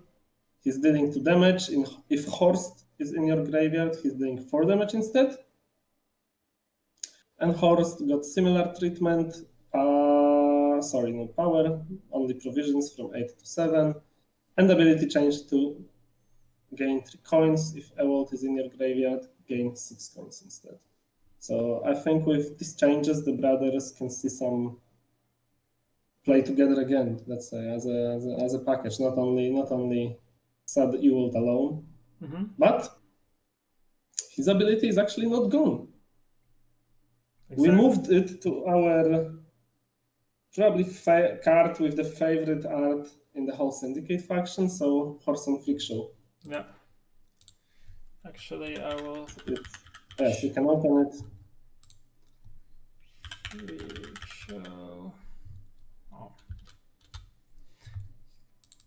So why we changed it? Because Horse and Freak Show was not really played that much, and on the other side it was causing the, let's say, infinite loops in the arena with its ability. That's why we decided to change it. And as Ewald was played, I think this card will be played too, and I'm quite happy because I really love the art. Yeah, agreed. And it was such a shame that it was not used. Exactly. So Freak Show got a change, and then Shock, Miraculous Child, the Aldersberg and Grandmaster provision changed from 11 to 12. So like the remaining evolving cards. The Sausage Baker provision changed from 10 to 9. Casino Bouncers fee change from 2 to 1. Sewer Raiders power change from 3 to 4. And Cleric of the Flaming Groves now has the Cleric category, which is finally important. The game is playable. Yes, finally. Yes. This was making game unplayable. Yeah. The question is that I have for you that we might get from the community is like, why didn't we, for example, touch like Invigorate and other leader abilities? Why did we choose these? First, of course, there is a matter of time. We wanted to change more, but there is not always time to do so. So, as I said in the beginning, we're planning to touch others in the future. And for some other things, we're planning some changes. Because we got, for example, question as a feedback why we changed vicious slash instead the stockpile, for example. Yes, and our way of thinking, because slash is working right now, of course, but it's not supporting any archetype. Yeah, it's just a 8 damage ability that does not really support anything in Northern Realms. It can be ability like that can be put to any faction and it will be fine. Yes, and stockpile, for example, we don't want it to change it into something else, and then after 2-3 months, for example, change it back when charges archetype will see some love and bigger changes. Let's say it's a bit of spoiler, but that's the reason. For example, because we know there is still Invigorate, there is still stockpile, and people will be asking about them, and they will see some change in future. We still know they exist. We still know they are not performing well, and we are planning something. Nice, So, nice little spoiler there. We definitely didn't forget about it. Cool. When it comes to other things that you might expect with 7.2 that I wanted to quickly touch upon, one is actually a leak because you will see this coming on Tuesday with the update. So we actually will have a new board coming to the game, and there's actually going to be a new trailer for it, which I'm super excited for. But like I said, details on Tuesday. I think some of you might think what it is, but I will not spoil it, but it's going to be amazing. And then we have the Air Pack and Bundle, which I wanted to highlight once again. This goes for the next Open, so Open number 4, so 30% of the proceeds will go to that. So this is something that you do not want to miss because, like, I'm showing it right now. It looks amazing, and I'm excited for it. And yeah, that's it. Ostre, we made. Oh, that's a nice shoop. Going straight to the camera. Now shoop is overtaking the stream. Awesome. Ostre, thank you very much. We won't be taking more time because the finals are here. So good luck to the players. And Ostre, thank you for joining me, and hopefully see you soon. Thank you very much for an invite, and good luck to the players. Bye-bye.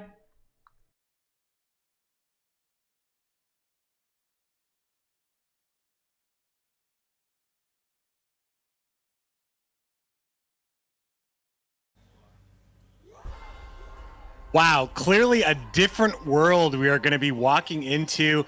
We see a lot of leaders kind of going along with, we look at Mahakam Forge, a passive ability that plays a card. We see that Skellige is getting something like that as well.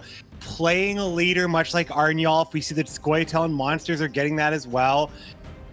Northern Realm's getting a shield on command. Oh man, I could just already see the power there. Shinmiri, like, I can't even get all my thoughts out at once. Help me. I know, so many juicy leaks. I love how a lot of the newer leader abilities have good synergy with some of the underplayed archetypes. Shield archetype for NR, Alchemy archetype for SK, Thrive archetype for Monsters. There's going to be a lot of new things to experiment with this coming patch, and I'm excited for the rest of this week. Can I say, though, the new Mobilize being a throwback to the original full test ability. Oh yeah, closed beta. OG. Now I'll tell you, I've been playing this game for a long time. I've had a lot of favorite things that are just deleted because that's just the way of the game. The format changes and changes. But full test original ability of Copy of Bronze, that was my ability. Like if you jump into a game and say, yeah, that's the one I like, that's the one I want to use. That was that one for me in Gwent, and lots of games have it. Lots of games still have that. Gwent, it loses it sometimes, so it's cool to see it back. That's my And I also want to, as Skellige Faction Ambassador, I also want to highlight the Holger Blackhand buff. Is this finally the tipping point that gets pirates and ships into the competitive scene? I know at least one person who's going to be really excited to try that out. I think I know who you're talking about as well. His name starts with a G, and Yar matey, I am with you as well. I'm looking forward to playing those ships. We have had a fantastic tournament. Lots of players have come and gone. Let's take a look at the prize pool and the brackets so we can finally see the journey that we've gone on this weekend. These are our final players. Tailbot having to take down the Titans of 2020 Gwent. Tailbot defeated Wong ID and Demarcation to get to the finals. And who is he facing? None other than Poisound of Team Nova, a Colombian player who is making his debut to Gwent Masters. Yeah, we've got the god of Gwent, Tail God himself, the veteran, the seasoned veteran versus the newcomer Poisoned. This is going to be definitely an epic battle for the finish today, and I think Poison is in the underdog position, but on the other hand, Tailbot has probably the higher expectations, maybe the more pressure going into this finals.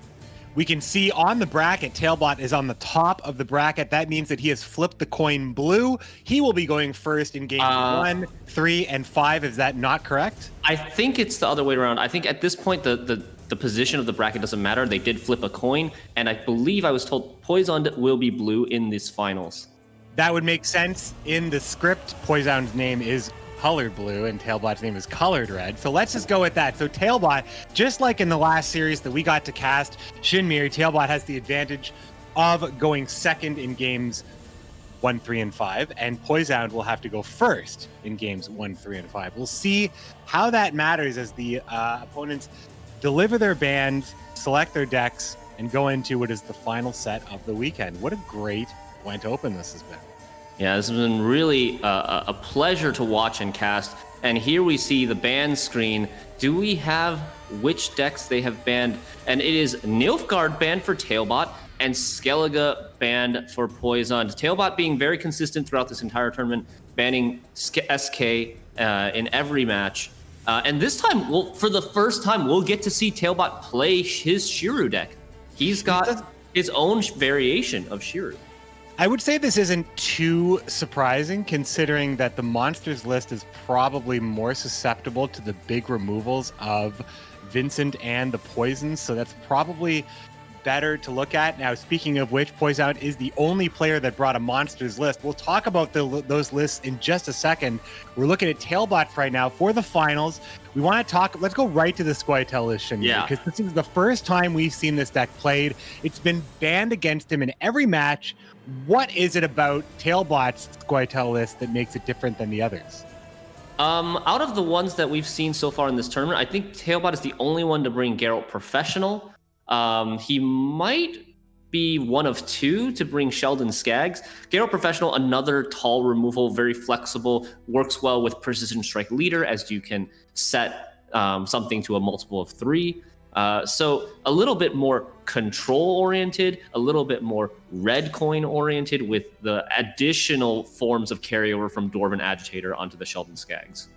Being able to see Tailbot play Squirtle will be great, especially with Jerry the Pro. An interesting choice. I mean, there are a lot of things at 6 you want to take out.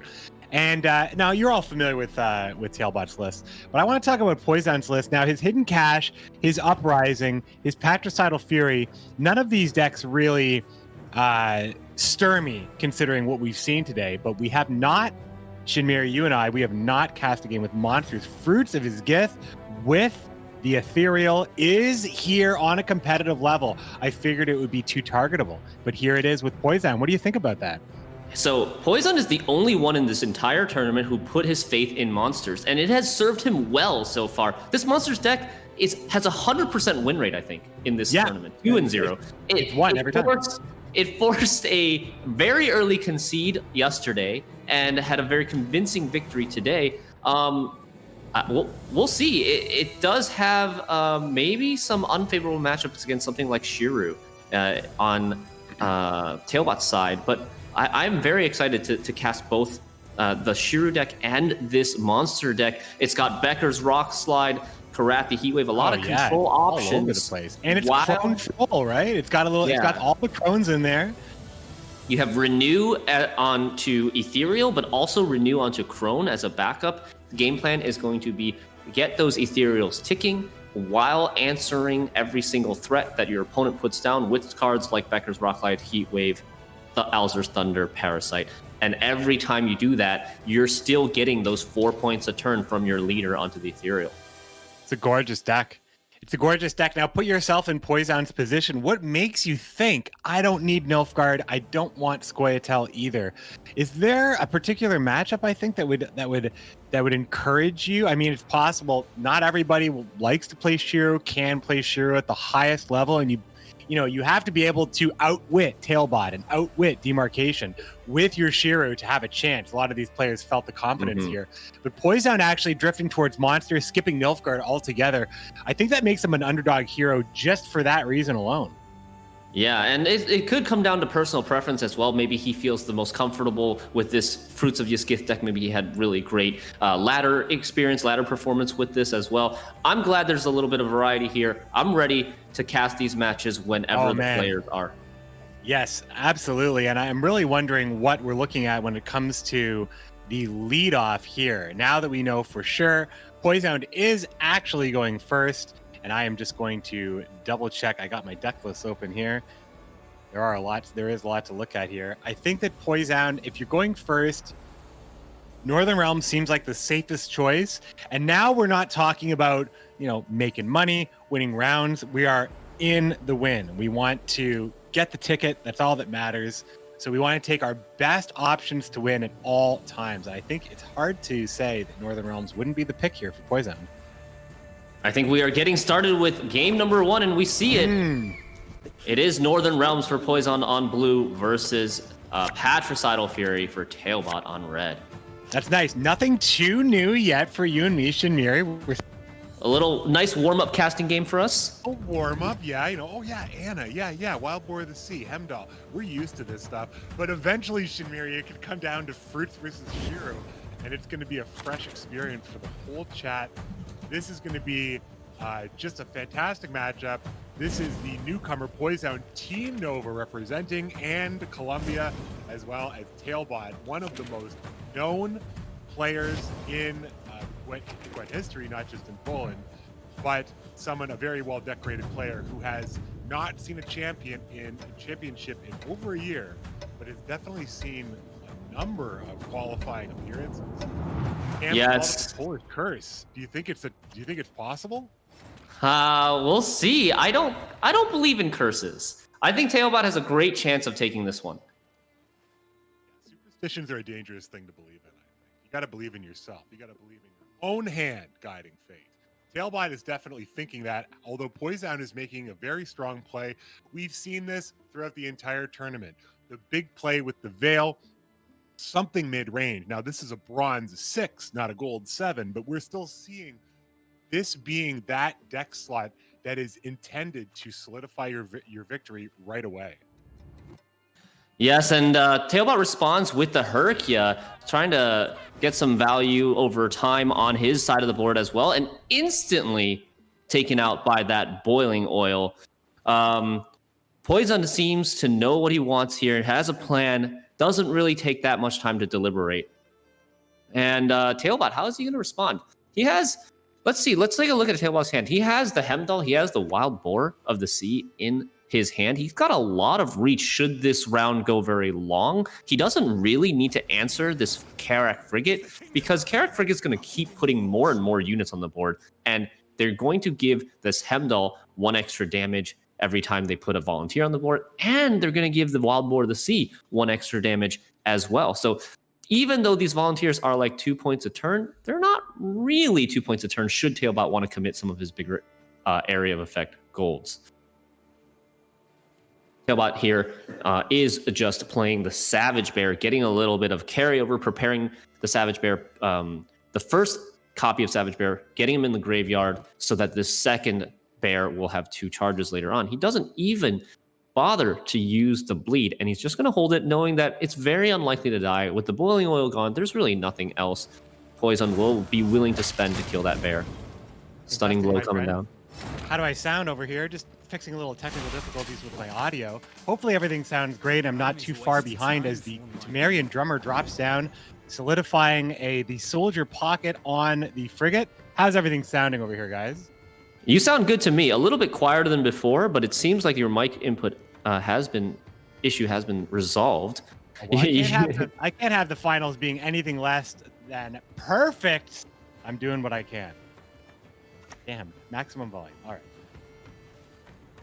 And Tailbot looking to just play low value cards, develop his graveyard with the Savage Bear and this Oncrite Warrior, setting up for the War of Clans later on and possibly Herald.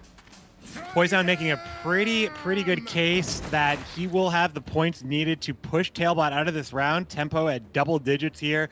Tailbot can still play something like not Champion's Charge quite yet. Herald is definitely able to take a huge amount of points here. Would you even think of committing such a thing? It's red coin. You want to be aggressive?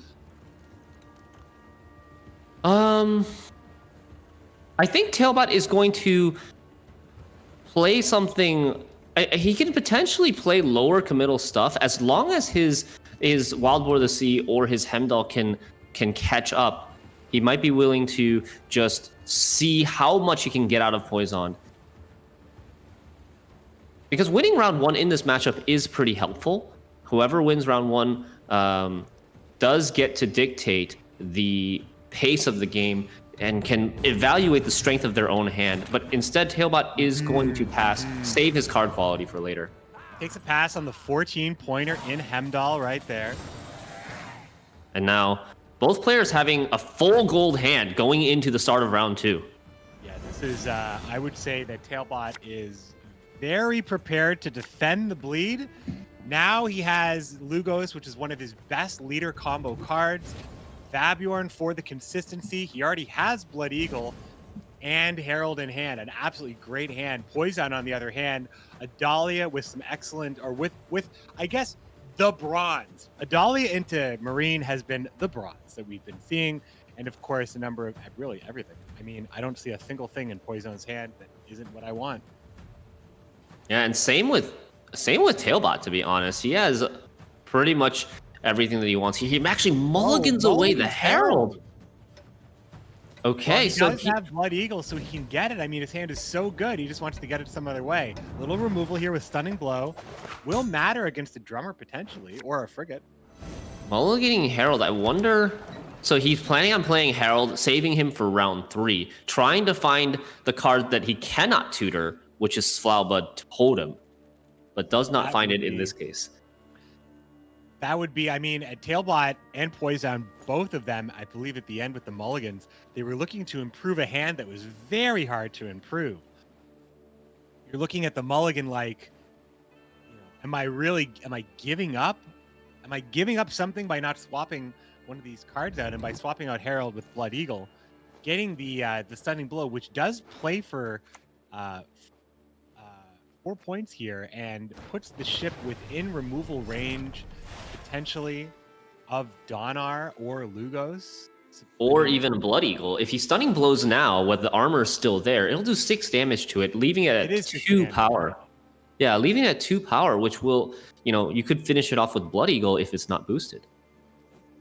Makes me wonder, I mean, would you have made that decision early before playing the Longship as Tailbot? Well, I mean, it's unlikely that Poison will actually leave it at 2 power. Northern Realms has a lot of sources of boost. For example, Adalia into this Carrick Marine, or even an Ana, or even a leader charge if really necessary. So I think he wants to develop his engine first. Look at this commitment. 2 leader charges on a damage and saves to take this ship out. 66% of his leader. Well, more like half, I guess, if you want to count the Lyrian Sidemen. But this is a big commitment of points. Poison is absolutely into bleeding Tailbot out of everything possible. He's happy with his hand, and I don't blame him. Adalia Marine still available. Varaxis, Falibor, Anna, and Baron. Everything is covered. What's the big Baron play here? The Baron play is going to be resetting one of your own units. Against this sort of lineup, there's not even a great sword in Tailbot's deck, so there's nothing that boosts. it's only going to be resetting one of your own damage units and hopefully to get a lot of a heal value on the Baron. Tailbot has always occupied that identity within Gwent, never really caring about boost too much, with the exception of the Greatsword and cards like it, but really making good use of natural strength, healing green damage on your side, or red damage on your side. Here comes Vabjorn with the Raiding Fleet, going to grab one of the Ancrate Longships. This is the second. This round a little bit better, easier to defend against. And look at this, no hesitation from Poison, answering both Ancrate Longships with Anseus duels. These Ancrate Longships are very annoying if unanswered because they ping everything, they get all the Bloodthirst, they prevent the Northern Realms player, Poison in this case, from getting those boosts for his leaders, for Scythemen, and it just makes everything easier to remove as well. So respecting the Ancrate Longships, Poison trades 2 golds for basically 2 bronzes here, but he is at a commanding lead right now. Up 6 points, still has that frigate churning out more volunteers. If his ship takes 1 more point of bleeding, it's within stunning blow range. But at that point, is that even fast enough for Tailbot to actually protect? Poisoned is looking like he still wants to push. Blood Eagle coming in, it's going to connect with the volunteer or nothing. He's happy just pulling out one of these bronzes right here, likely the Raider, set up the ping, perhaps for more Bloodthirst, which could mean better Lugos, better Wild Boar, better Champion's Charge, which can just be massive. Is he playing his leader as well? No, he's not. Poison's turn happened so fast, it looked like it was an extension of Tailbot's turn, and I got confused. So we're already back on Tailbot's side. Poison chooses to boost the Anseus, get rid of a Bloodthirst, instead of boosting his ship, and now his ship can get Stunning Blowed. Yeah. So if you Stunning Blow the ship and then Poison passes, then you'd be... to take well, no, you need 11 14, points because of the Raider. It would be you would need 12 points, and it's actually he can only do 11. Right? Well, he has 2 points on the Raider, right? 2 points on the Raider, so right now 5 puts him at 20. Raider hits for 2. Yeah, it would be 20 versus 9, and you need to get ahead by 1, not just tie. So you need 12 points. Hemdall is exactly not enough here. I wonder if Poison will figure this out. Not enough. That's definitely something I've said on stream before. That is exactly not enough. It's just going to be the other Marine, a solid 4-drop with a Devotion for Northern Realms. 20-point difference right here. There is no way to activate Champion's Charge. Donar is not looking great. Lugos isn't looking great. At what point do you consider that the leader is required? When Poison only has 1 charge left, and this is probably the round that he's going to use that leader. Because how good could his leader be later when he's playing into a removal deck? Like if he tries to play Anna, it's dead. If he tries to play anything like a drummer, it's going to die. So Tailbot should consider playing his leader right now to lock this in. I think this is Tailbot. Wow. Actually choosing to go back row with Hemdall, not front row. Hits the unit with the shield, but maybe thinking that back row is a little bit easier to get Bloodthirst on. He had to wish for a slightly better outcome there because he could have gotten two hits, which would have made Donar the endpoint play. Exactly. I think that's what he was hoping for. And then with the Raider, you could stop all sorts of stuff like Anna if he's protected. Potentially worried about Anna, which I believe he could handle anyway, because he does have the 2-point.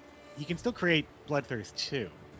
Yeah, he can create Bloodthirst 2. He also has the 2-point damage on the Raider still available. 5 damage from Champion's Charge.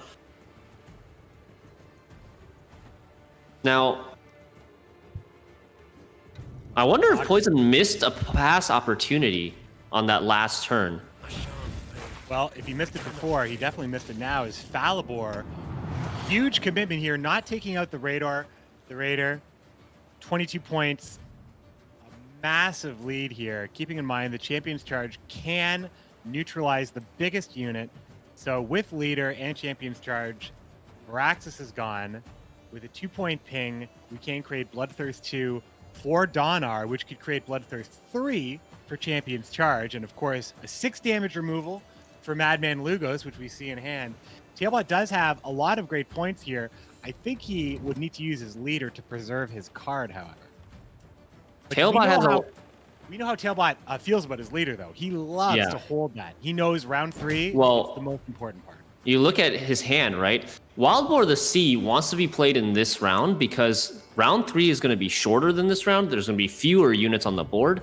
So I imagine Tailbot's doing the math here and trying to plan at least 2 turns ahead, seeing that if Poison passes here, he can slam Wild Boar of the Sea, get ahead, preserve his leader, keep his equal card advantage, and then have Champion's Charge and Madman Lugos, the 2 cards that are most dependent on Arnulf's leader ability for synergy, together with the leader for round 3.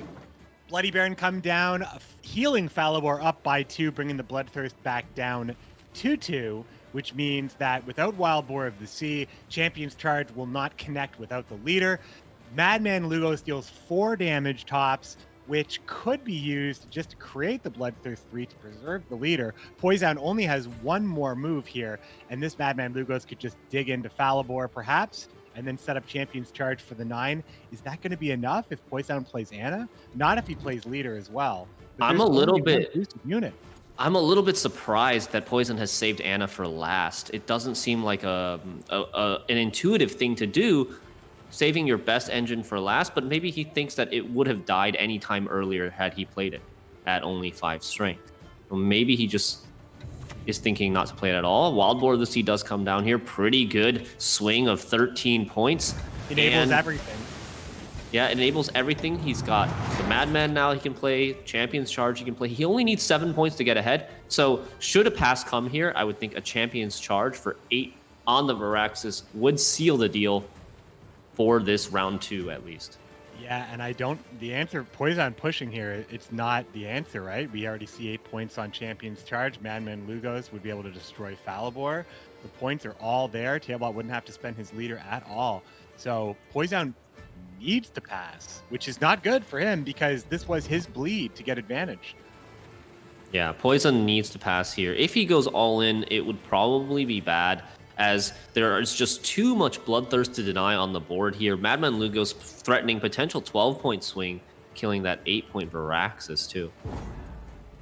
There's the pass. Tailbot will easily take this now. He can choose. I would imagine you take it with Champion's Charge because Lugos has a bit... Well, I mean, they both are used with the leader. Lugos at least has a body involved in the matters. Yeah, so you get points with Lugos. Lugos has higher point potential because of the body. Champion's Charge has more removal potential because of the destroy effect, potentially being able to get through a defender. Like, what happens to Tailbot if he spends the Champion's Charge here and then defender comes down for poisoned in round 3? There's no way through it. He has to find a source of a ping and then kill it through damage. We may actually find out if that's the case here because Champion's Charge is spent. Tailbot does have a lot of ways to do damage to Blood Eagle Gronmir as well. Blood Eagle does. All right, a lot of ping damage sources actually. Ron as well. Reynard in the hand with Amphibious Assault and Ana. What is he looking for here? Great top decks for Tailbot. Finds the Herald, finds the Blood Eagle that will potentially get him Squirtle. Yep, that's one. On the other hand, even Poison. No, Tailbot just holds 2 mulligans. This is the hand. Poison now acting second. Sorry, Tailbot didn't need to go first. But the leader, Tailbot's leader, represents so much more than Poison's. There's a lot of boost available between Ana, Amphibious Assault, Radovich, Royal Guard, and Reynard. All of these units do boost. So we can imagine that the Scytheman could touch down at like 6 to 8. I don't know if that's going to be enough. I don't think that's going to be enough. Like, Tailbot has first say advantage as well, being able to set up, for example, a Raider before Poison is able to put anything on the board. For example, Raider comes down, Poison tries to play the 4 strength Radovid's Royal Guard. That's just going to eat a Blood Eagle. But perfect. Maybe he'll try to do like Odo first or Defender first. Does he still have a drum? Maybe he's interested in setting up. He does have a drummer for Amphibious Assault. Yeah. But he could also go Carrack Marine. A lot of options here on this amphibious assault. Drummer, Carrick, Marine, Donamir, I think are the big choices. Amphibious assault is being played here from the sea. Donmir comes protected, shielded, defended, armored. Is going to make a lot of it blocks at least 3 pings from Herald. It's going to be pretty annoying, but Herald will get a ping from resurrecting a warrior. That gets rid of the shield. And then another raider comes down. That's 4 damage now represented on the board. He will be able to eventually get through the defender, I think. But does he have any damage left for the engine behind the defender? Quite possible. I mean, if you use leader right now and then damage and then leader, 1 ping. Hold on a second. He needs so it's leader and Lugos. Lugos is worth 6, so he needs 2 pings and leader with Lugos to kill. Yeah, but the leader's going to activate the Herald, which pings away one of the deafening sirens and loses Tailbot a bloodthirst. That could be crucial. True. That actually means that Lugos, since Donmir is not damaged here, Lugos can't clear. Wait, no, Donmir is damaged. No. Donmir will be damaged. Yeah, Lugos clears it. Oh, but he's going to go for the Blood Eagle instead. Grab Skewardall to finish the job. Gets another bloodthirst on Anna. But Odo will come down potentially. So many get rid of some of the bloodthirst right here. Indeed. I don't know. This is a big lead to overcome, though. 20 points now. Not much left in the tank for Poison, but this Madman Lugos is a sad 4-point Madman Lugos. Sadman Lugos. Sadman Lugos, but it is still enough for Tailbot to take this first game in the finals. Oh my. Number 3. That was a good first round, I gotta say. That warm-up, right? Like we said, Northern Realms, Skellige, no problem. This is a matchup we've seen all weekend long. But that was a tricky one. I think, Tailbot was just too well protected in round 2. Poison couldn't get the important stuff away from him, and then Tailbot just had that advantage. Big leader, big removal. Ultimately, Madman Lugos, Sadman Lugos. It's all smiles for Tailbot as he takes the first crown. Poison now has to win to keep this even, and Tailbot has a chance with his pincer maneuver, which has been quite impressive, and the Shiru Scoia'tael, which nobody has seen yet. Yeah, I think Poison might have missed an opportunity in that round 2 there. Before playing his Carrick Marine, he was up 12 points, and we had done the math. There was no way for Tailbot to get ahead without using his leader. Had Poison passed, he could have gotten card advantage. He could have gotten an extra card and double last say in round 3, but perhaps he wasn't feeling confident enough in a long round 3 situation against the likes of Hemdall and Wild Boar. I mean, we are in the finals. These often can be just one read away. Not even one misplay away, but just a read. Like, you could make all the right plays, but when you know the deck lists and you have to do your best guessing, sometimes it can come down to that. These open deck lists are a killer. I really don't even know how I would even approach it. It would take me a long time to do it personally. And to be fair, Tailbot has managed to win with that exact Skellige list down double last say against Demarcation nonetheless. So that doesn't necessarily, even if Poison had taken that pass, it might not necessarily have gone in his favor. So we will be jumping into game number 2 in just a second here. Tailbot this time on blue coin. What do you think he's going to play? Hard to say. It's not going to be the tactical decision unless Tailbot has a special confidence in his Scoia'tael list, and that we have not seen that yet. We know he believes very strongly in his pincer maneuver, but that's probably going to be what his game 3 win is going to be. But no, he is going to go in with the pincer maneuver on blue. He wants to see if he can get 2-0, taking this good stuff. And now Poison, oh baby Shinmiri, I'm ready for a little fruits of his gift. We're going to see some monstrous gameplay here. Gwent Open number 3 finals. Tailbot's up by 1. Poison looking to represent Colombia and get a win for a new player here. Okay, so looks pretty decent. Adalia with some good stuff here. Bronzes that can get the work done without committing big golds later. In fact, maybe too many bronzes. Both players really looking to win round 1 here. Ethereal's game plan is to win round 1 and push round 2 with first say.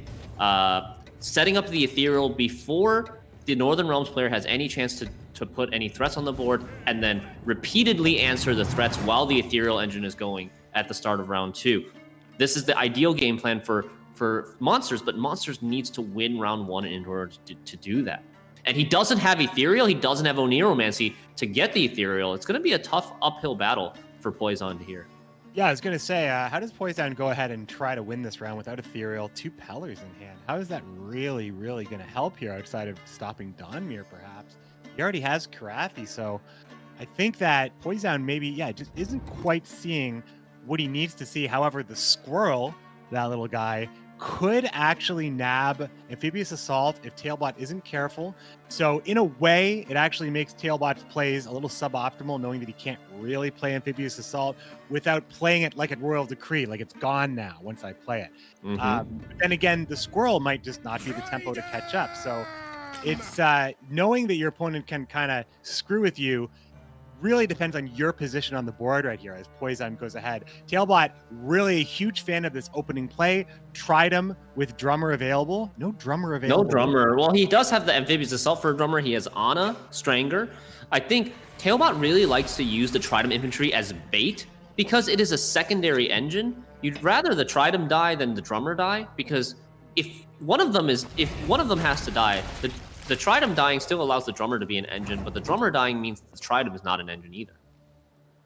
Yeah, it means that the Drummer needs a new target. You need to reset it up. Yeah, and Poison so much harder to find a new employee than train an old one. Really, it's very difficult. Business 101.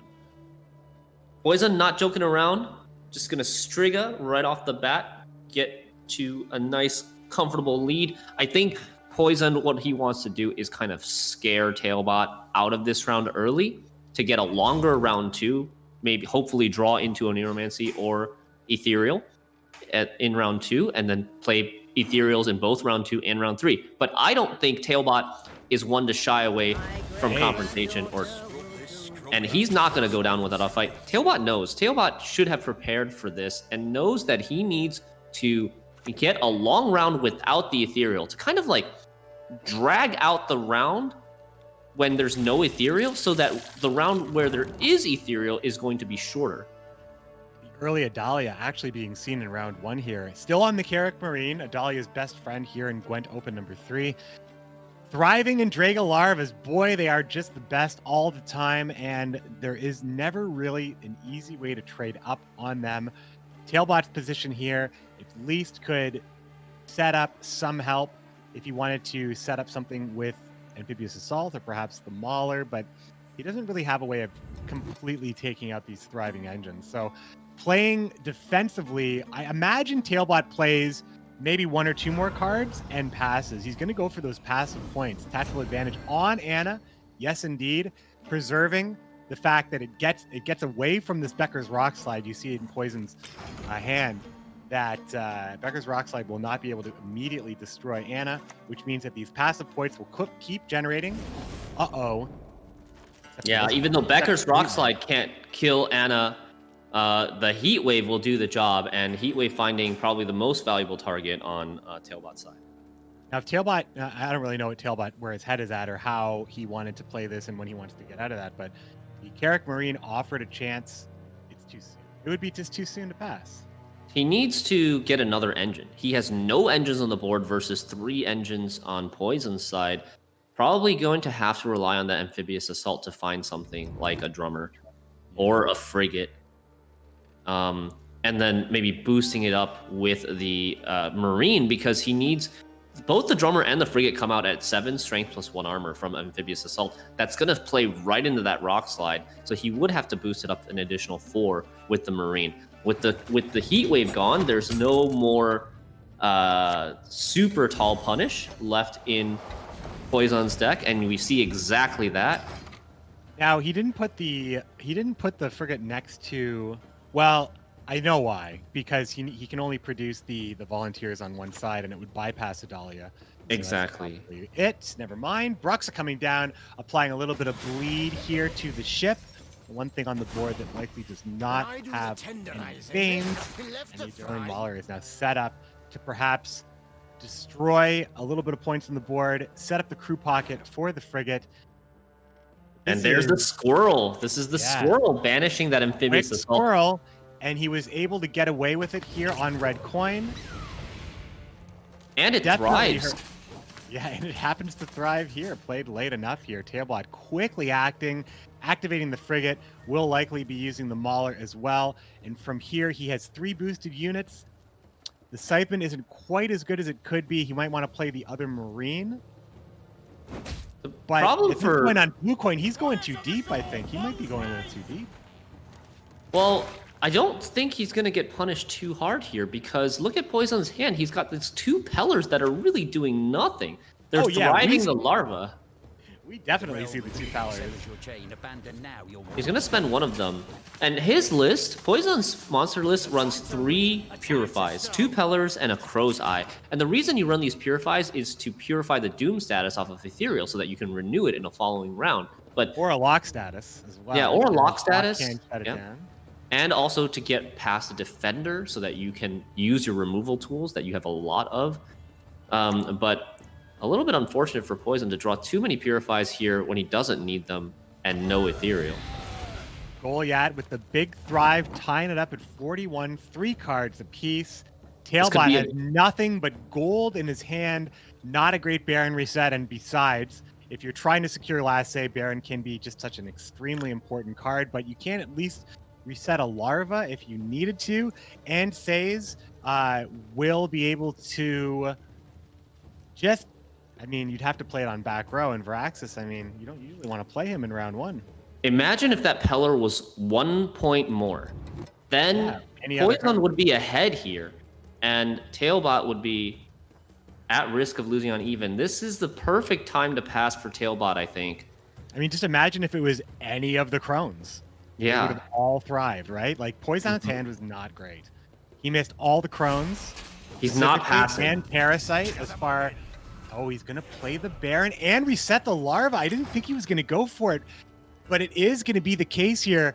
Here's the thing, if you haven't realized this, I know we went through the deck list, you know, you're seeing a monsters list, but this is not an Ozrael list. There is no Gurn. There is nothing that's going to eat Goliath. So saving your Baron for the end for this big reset, it's not going to happen, as Tailbot takes the round with the Baron here, resetting the Larva, looking for some good draws.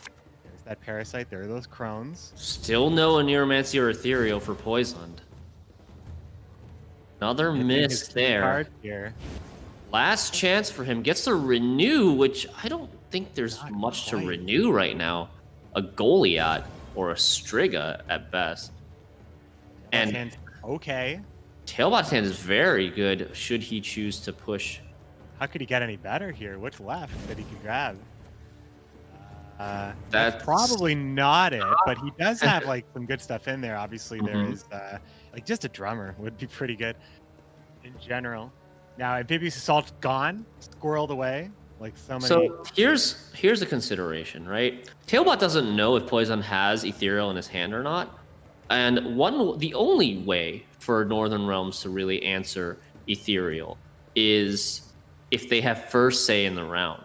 They play something like Veraxis, and then the Ethereal comes down, and then you go Onseus duel, Veraxis reset Onseus, double duel, kills both Ethereals on the same turn. But it's a little bit too risky to just do that because there's still the Becker's Rock Slide that can kill this greeted ranged row Veraxis. So Tailbot just going to take the pass.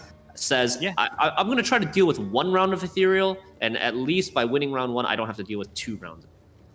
Ethereal has had a couple of permutations just in the last 2 months that it's been available, but it's always offered a number of difficult situations for the opponent to figure out here. So playing around this kind of thing, and you've seen the refinements. You're starting to see Ethereal and just control with the fruits getting the value specifically, so you can just manage the board. And he does find the Ethereal. That's huge. Finds it all. He finds it all. He's not missing. He's missing all 3 Crones here, but he does definitely have a much, much better hand. Now, Tailbot does also have a very good hand. You could say his hand is already as good as it could be in a lot of cases.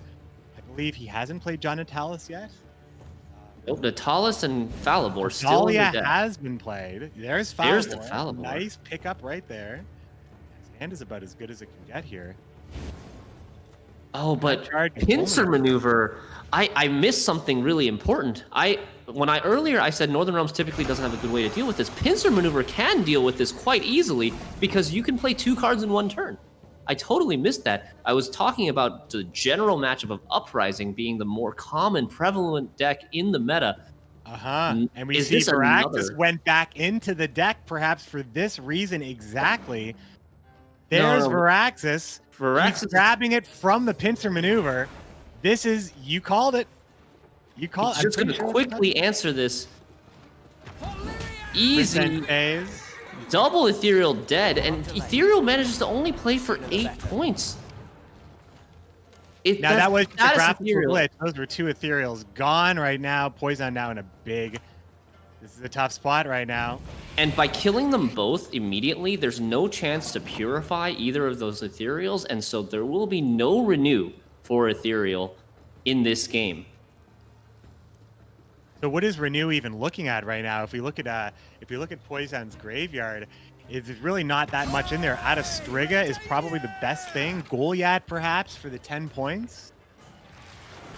Yeah, and now there's not even a Purify to get past this defender. He might have to renew a Peller? No way, right? This is decision off of Oberon. Oberon's not going to take Rider. Could take Frost. Gets rid of the shield. And then with maybe the help of another Frost tick can be combined with Becker's Rock Slide to get through Donamir. That's the worst Falibor in the world.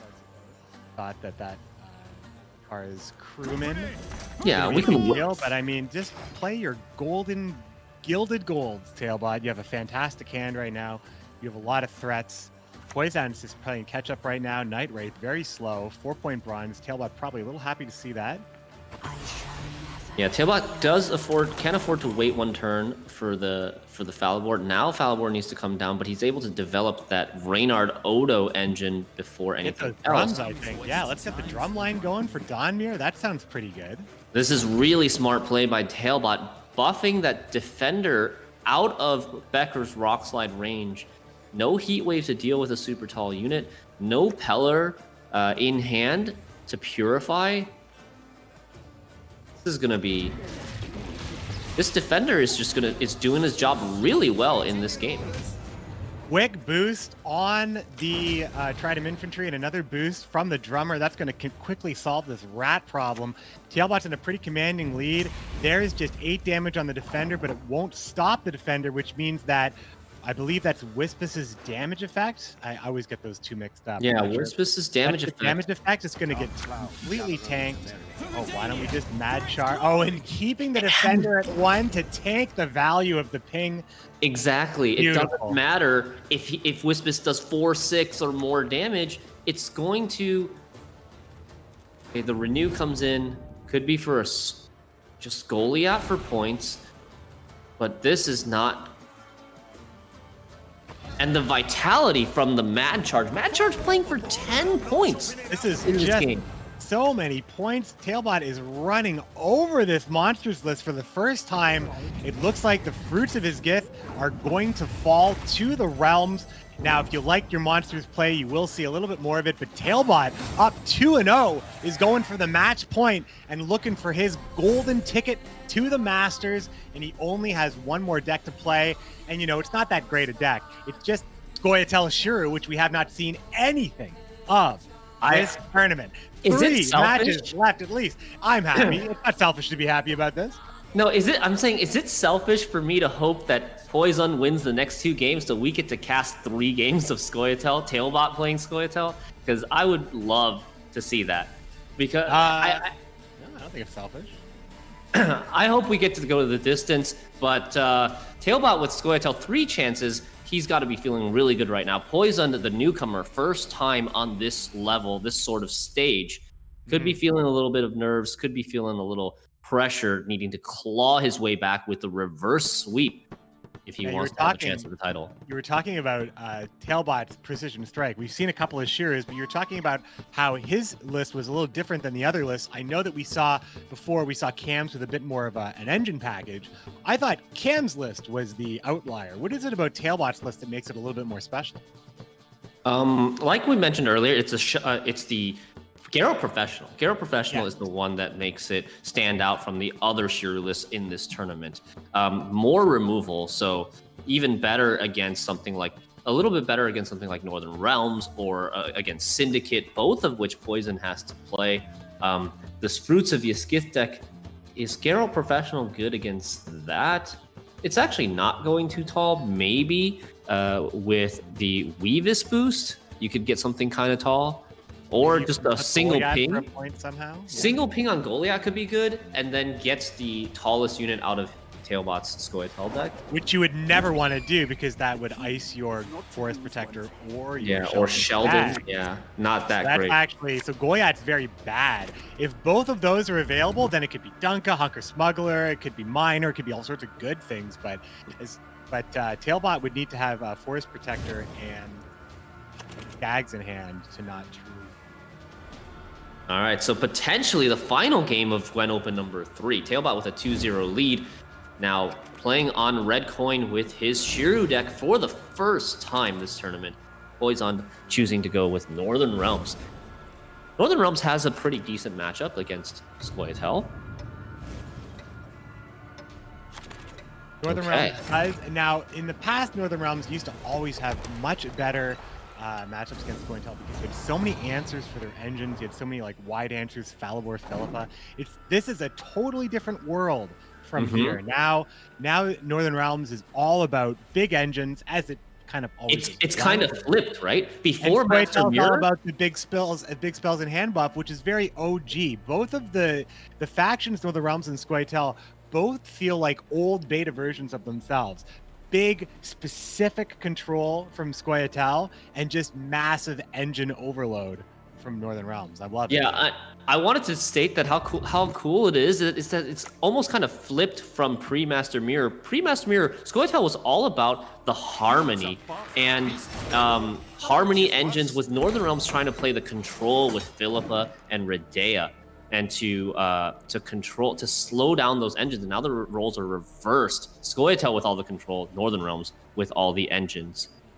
Tailbot has an opportunity here to play Dunka and protect potentially, or play a little bit slower if he needs to. The squirrel in Tailbot's hand actually could end up being a sort of a repeat from the last match where we saw the squirrel deny Tailbot from the amphibious assault.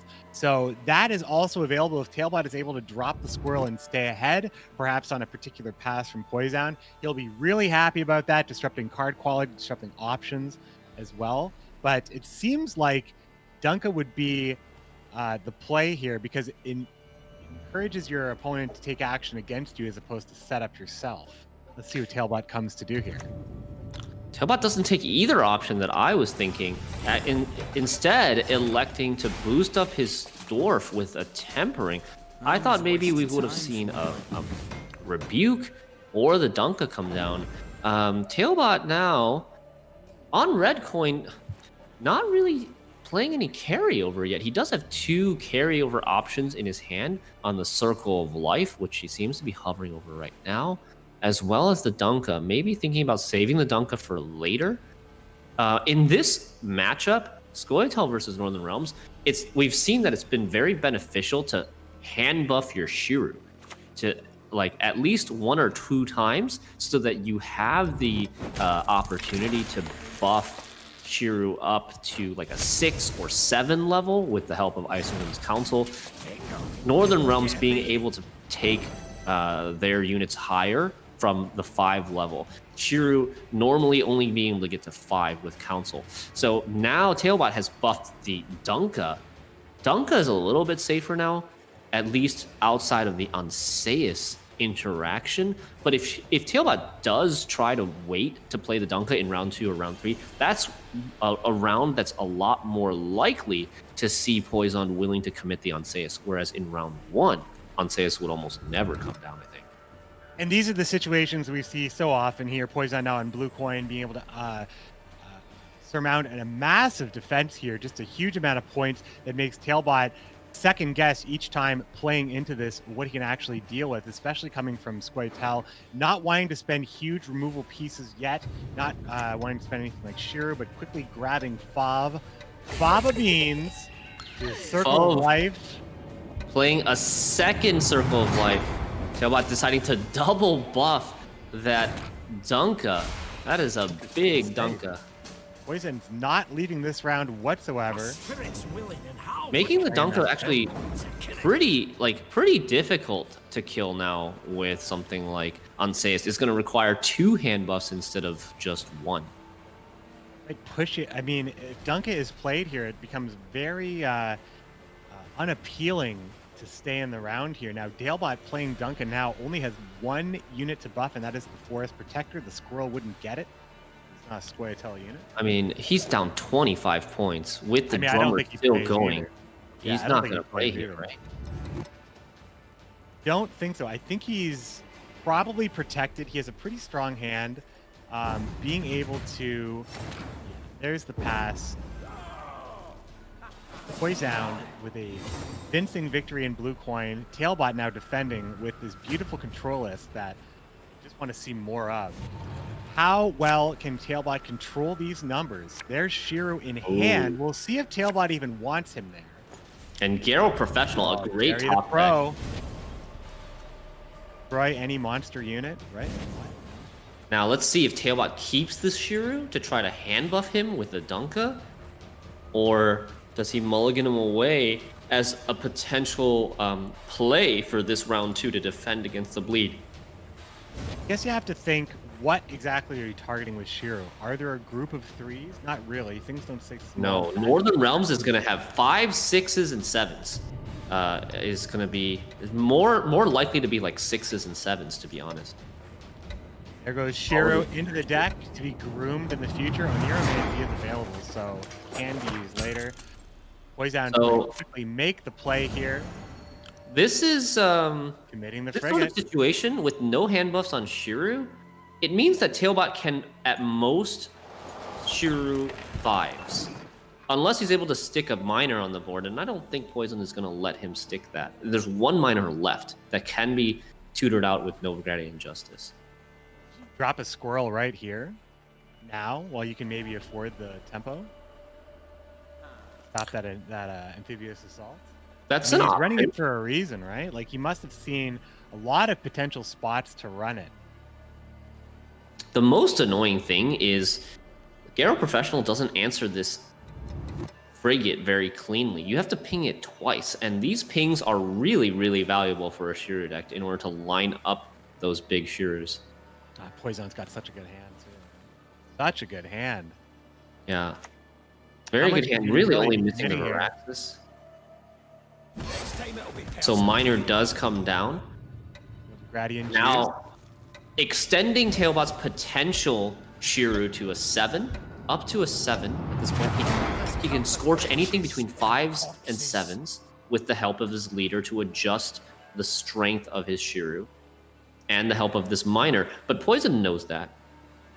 Poison's going to be deciding how long can I let this Miner stay alive. Probably, I mean, I guess it depends. Yeah, Poison has to be very, very careful because basically everything is within reach when you have your leader. Clearly execute your leader. The downside... Also, Duncan needs to probably... Oh, there's the pass from Poison. He's going to pass at 7. He's going to go ahead and keep the last say, making Tailbot have to do all the work, and ultimately maybe Poison with his leader could actually have the tempo to close it all out. So what do you do as Tailbot here? Tailbot has a free play. You gotta play that squirrel, right? So you play the squirrel for sure. You've got a free play.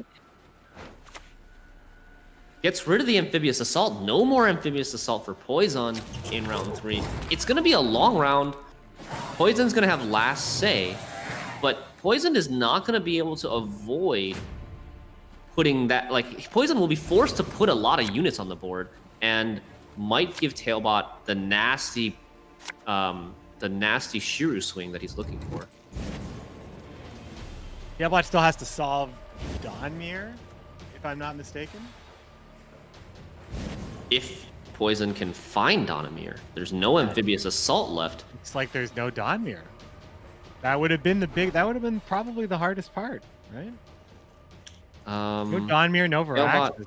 Tailbot has a Heat Wave from the Oniromancy, so yeah, from the this is actually going to be very. I think this is going to be very close. No Dawnmere. Oh, actually, mulligans the Dunka into Shiro. And he's going to grab. It's a disaster. Now, that's probably not what he wanted to do at all. Depending on if, oh boy, what do you do, right? So mulliganing the Dunka, because he knows he can get it from Isengrim, right? So Isengrim means he plays a 10-point Dunka. But boy, that Shiro's not looking so great. But then what are you going to do with Shiro? Yeah, I mean, maybe Dunka might buff him. Live. There's not a lot of Squirtle units in hand. There's only the Marauder 1, 2, 3, 4. There's 3. Okay, but how long is this Dunka gonna live for? Well, this could immediately be an Ansea's answer. Anseus, if you go Anseus into triple leader charge, 7 duels and 11. 7 wins, right? It goes to 4. 4 hits 7 to 3, and 3 kills a 4. So Poisoned could go all of his leader charges right now onto an Anseus and just get rid of it immediately. Don't mess around. But that's also a big ask. Other option is for Poison to stick a Marine on the board safely, but I don't think he's going to be able to do that against Precision Strike. Even with a shield, Precision Strike just pings off the shield, goes into a nice Rebuke, or a Circle of Life, or even just a Geralt Professional. So just play the Ballista, which you don't really want to remove anyway. How does Tailbot really solve Baron here? Not having Last Say and playing Gord, it seems like Baron's going to line up perfectly to cancel that out. Is Tailbot going to be that much more ahead to be able to withstand that blow? Yeah, you got to think about Baron trades up 3 to the Gord. So Tailbot has to find value in the rest of his hand and not really be able to rely on this Gord to win this game. Poison could also use the Baron on this Dunka to get it back down to a 4, which would be much easier to answer. No Veraxis for Poison here. I think so far what we've seen from this weekend's tournament in terms of Northern Realms is that, oh, look at this, the nice Circle of Life to buff the Shiro. Maybe it's what? What is happening? Maybe not. Oh, he's buffing the Marauder. What? What is this crazy plan of Tailbots? Let's think about 3s here. There's got to be something. I mean, the Carrick Marine is a 3. The Adalia is a 3. Maybe he wants to stop the Adalia Drummer plan? I can't quite put my finger on it. The only thing that I would have thought is that maybe he thought, like, against the Frigate Volunteers, the 3 could be hit down to a 2, but there are no frigates left. And the 3s on Poison's side are gonna be buffed by the Odo, by the Stranger. I mean, is it just mind games? Is he just... No, okay. So I think what it is he's expecting this Dunka to survive and thinking that the Dunka is gonna randomly buff on the Shiro. So he doesn't want to overbuff the Shiro. But now Poison decides to kill the Dunka, and now this Shiro is now stuck at a 3, and I think it's not really going to be impactful, but we'll see. 3 leader charges still, 2 4s on the board now. So, I mean, it's still early. It's still early. We'll have to see. And the problem with this, like on Poison's side, he doesn't know how big this Shiro is. If Tailbot can hold off on playing this Marauder, Poison won't know where the hand buffs are. As soon as Tailbot plays the Marauder, Poison knows there's only 1 hand buff left if he's been counting, right? So Tailbot's hand is kind of gross right now, though. He needs to make an Oniromancy play here or play that Marauder. He doesn't necessarily want to remove anything. He does get the buff on the tree if he uses Rebuke. He is playing the Marauder. The Marauder comes back. This is information. Poison, have you been paying attention?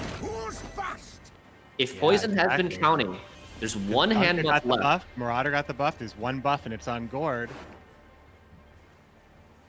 Poison's going to be grabbing the drum. Wait, this is the Adalia play? He's going to be grabbing the drummer, not the Marine. Oh my god, and this is actually pretty decent Shiru Do already. you go for it? Do you go for it? 6 removal, take an engine out. You're ahead. You're not. He still doesn't have last say. But unless you play the drummer on the drum, nah, I don't know. I think. How greedy do you get is the thing. Like, Tailbot has to think about how big of a Shiru do I need to actually win this game. And am I gonna let the opportunity slip away if I take it too early? He knows that there's still a drummer left in the deck or left in the He's going for it. This is Shiru. Not even Varaxis play on NCAs as well. He's playing around Varaxis right here. It's going to be a 6-point removal, but it's going to be a pretty good one. Tailbot now up 10 points. Shiru has now been spent. Only really removal and buffs right here. Tailbot does not have a lot of wiggle room here on getting this done. Okay, so Shiru played for 9 points, killing 3 threes, and killing 1 engine, while removing the Anseus for Varaxis possibilities, although there's no Varaxis in Poison's hand. It doesn't seem like that strong of a Shiru, if I'm being honest. I think in most cases it wouldn't be enough for Tailbot to win with that sort of Shiru, but it might be with the cards that Poison has missed. No Defender, no Varaxis. We'll find out here as these players start picking up the pace. No good plays for Falivor. What is John Natalis even looking for? There they are, the Mad Charge and the Boiling Oil. Might as well put the Boiling Oil, try to get something within reach for Falivor to connect a little bit more points here. But this could be an easy tempering right now on that 3 for Tailbot to avoid the extra value, avoid the extra units that could be targeted. Baron at least is gonna keep it away from Falivor, get the extra armor as well. And Oniromancy's still looking to pull a Heat Wave for Tailbot. A lot of removal options for Tailbot, but he's just not going to have that many points left on his board when the Herald's board. Right here. Yeah. But I mean, neither is Poison. Both players not going to have that many points on the board when all said is done. We are down potentially to our last 6 plays of the tournament. Poison facing elimination here to Tailbot. Geralt the Professional will cut down Reynard Odo. Welcome back, Jerry the Pro. Poison playing extremely fast here.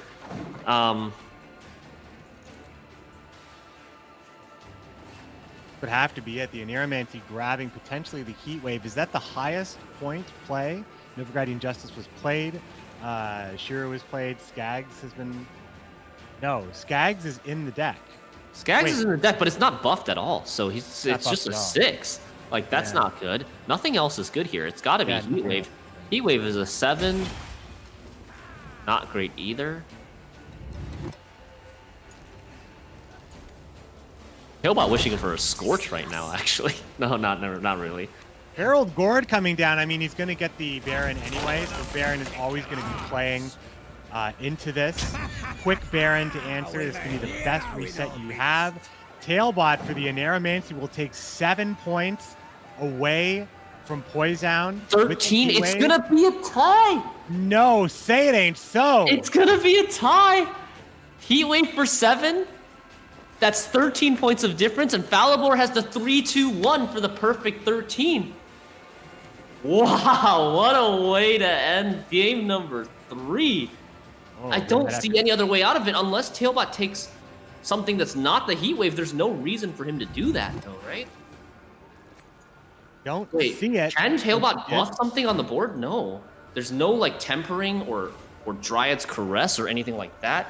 And he would have to buff the 2 if Tailbot could have, like, buffed the 2 while playing for 7 points, he would win by 1. But trying to figure it out, but I think he knows. Time's running out. Don't rope out, Tailbot. Gonna be Heat Wave. Heat Wave goes on the right unit. Gets rid of a 7, and 3-2-1. We have another tie, the 3rd tie of this weekend.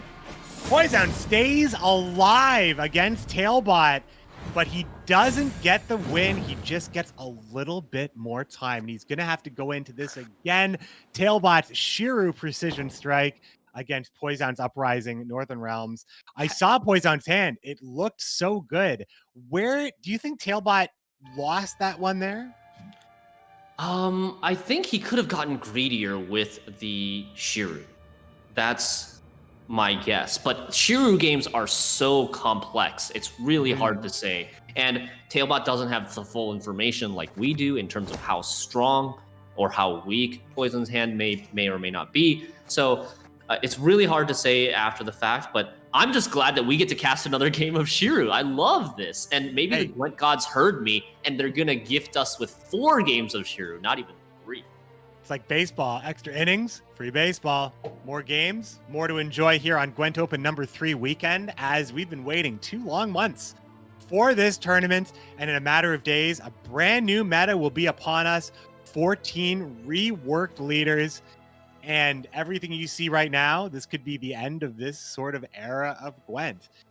Maybe I mean, who knows what's going to be dictating the future, but it's up to the stars at this point. We're jumping right back into it. Are we in? We're in. Yeah, replay game number 3. Let's go. Poison once again moving first on Northern Realms, which is not the worst position. Tailbot with the Shiru control. Scoia'tael, Heatwave in hand this time, will be moving second. Double agitator, double circle of life. Would love to find Skags here. Yeah, Skags would be huge. But even without Skags, he does have a couple of dwarves to buff with those agitators, so he could potentially be getting like 8 carryover in round 1.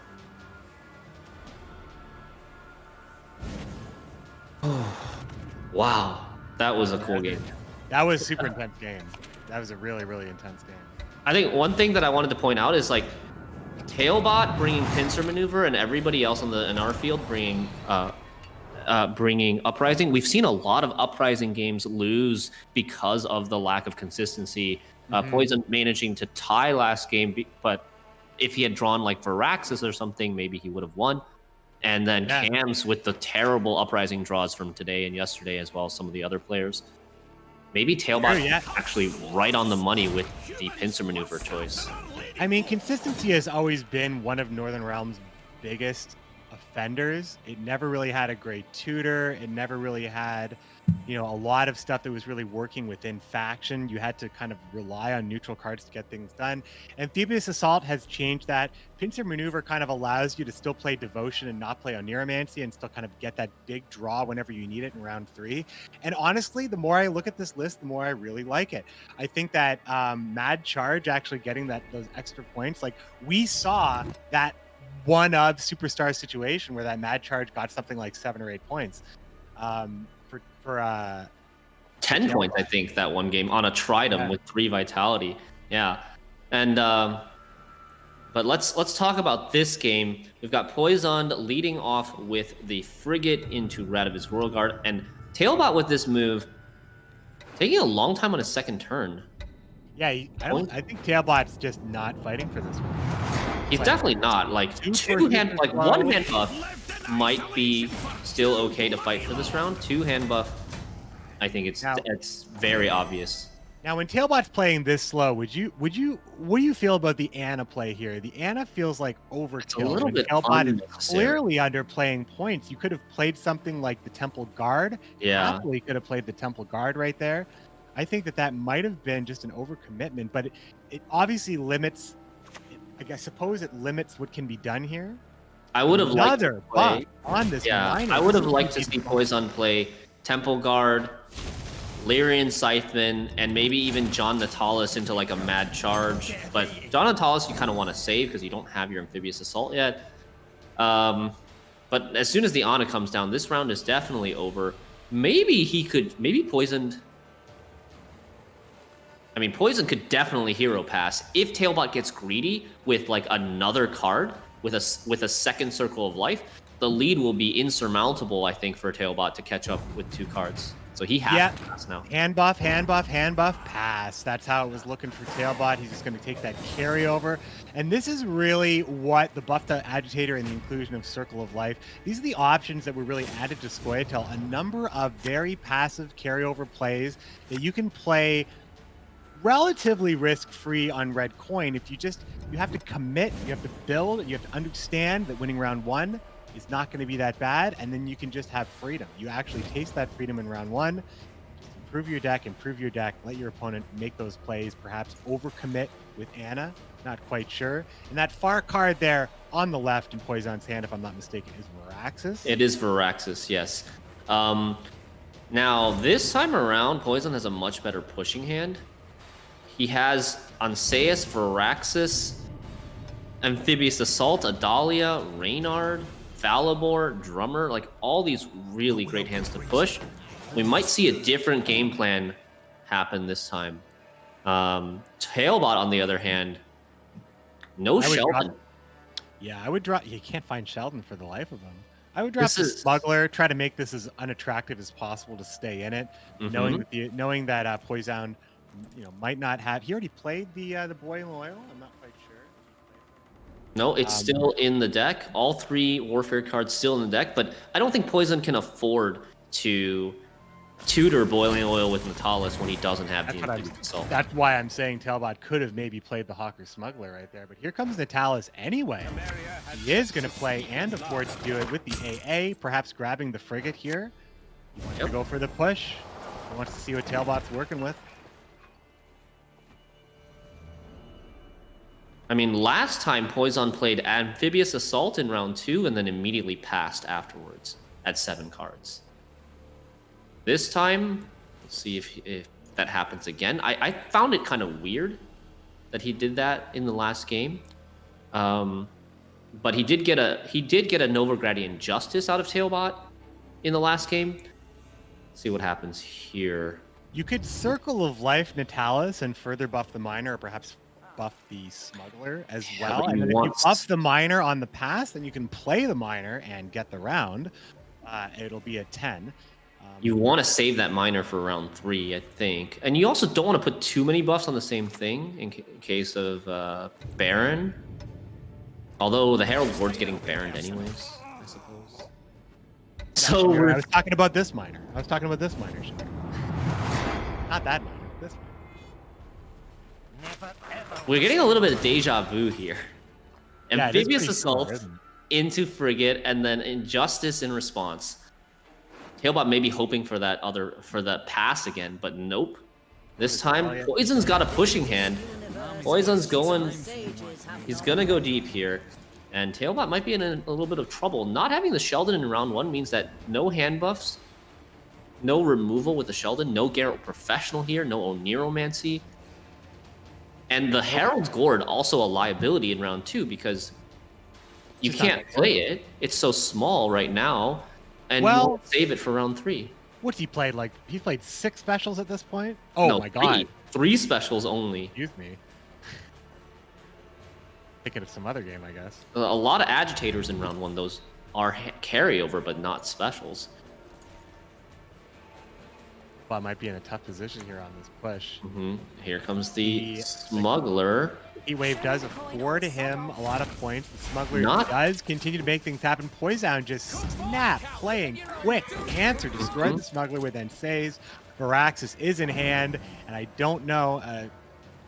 Tailbot would have to find a way to remove Ensays right now and actually tempo out a little bit. The possibility here, I don't think there's a good possibility. Ping Ensays, double ping. I mean, you could play Shiro here, I suppose, but I don't think that's good enough. It's not a good enough Shiro, I don't think yet. No way. Shiro is limited to basically 5s and lower right now for Tailbot. He's probably gonna have to play Shiro in this round 2 to get out of it, to not lose card advantage. I think maybe it might be like a Fauve into Rebuke on Danseus right now. Okay, no, he's gonna just play the 8-point Miner. The big boy. He wants to have multiple miners on the board, I guess, as a way to potentially threaten a bigger Shiro. Right now, everything is very awkwardly numbered right now. The 7 has armor, 3 has an armor and a shield, and then everything else, you're not going to get Shiro to a 2 unless you damage your own Shiro. And again, some of this information is out. 4 hand buff on the miner being shown. Now Poison knows there's less likely to be a buffed up Sheldon. And there's only, what, 3 hand buff left in Tailbot's hand. I'm thinking about continuing the bleed, tightening those screws on Tailbot. He's going to be playing that drummer. Now there's a few more 3s available. Yeah, but Tailbot's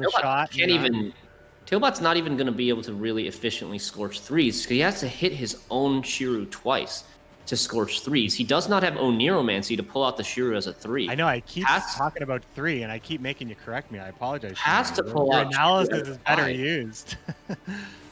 I mean, Poison wants to go all in, but at the same time, the longer he stays in this round, the more dangerous it is against a Shiru. Those armors and those shields, it all helps very nicely. All these tiny units being spread out. This is not that bad of a matchup, specifically. Shiru really rose to popularity with how it smashed Skellige in a lot of cases. Northern Realms has been doing things a little bit differently for a while now. There's the second miner, or the Marauder, I should say. Quick answer here with the Ballista. Ballista threatening to kill this miner, so Tailbot will probably have to use that one, setting it up for the Phallibor. So if Tailbot respects the Phallibor, he's gonna probably have to use that, reducing a little bit of how tall his Shiru can go. But I don't imagine his Shiru would need 2 minor buffs. 1 minor buff at the most would already get it up to a 7. So he is just going to use Do we see that. any reason for Poison to let off the gas here? Anphase is living. Varaxis is ready to go. Reynard is a little late. Phallibor is probably going to connect. It's going to be the kill on Anphase. Nope, just the Ballista. He's going to grab that Ballista instead. I like the choice of killing the Ballista. Ballista, you don't know if there's going to be a Varaxis at this point. Varaxis doesn't even look that good on Anceus. Not really any high value targets. I mean, not high value targets, but I mean, if you're able to take out that miner, that's 10 points potentially. So sure, you have to use your leader to do it, I suppose. You have to use leader charge. You have to block a spot on the melee row with the Reynard, so it takes away points from your frigate. It's really not looking that attractive at the moment. But if he wants to continue playing this round, he's gonna have to do it. Varaxis is here, Anphase is here. The hero boost is on Anphase. Anphase is dueling this cowardly miner. Just like that, he demands satisfaction. This could be a massive turning point. This play right here. Shinmiri, you don't know about this one. Let's talk about what the other options could have been for Poison. I think this was actually not as bad as I thought. It does block the frigate, but look at what Poison did. He threatened the first miner with the Ballista, forced the miner use. And then he kills the second miner with Varaxis. No miners left, no hand buff on Shiru. Shiru max can be a 5 now. All the hand buffs have been played from Tailbot's hand, so Poison, if he's been counting, knows that there are 0 hand buffs left. Shiru is limited to a 5, and now Poison can actually play around Shiru with confidence as long as he keeps stuff well above 5 and prevents Tailbot from using his leader ability to set up 5s.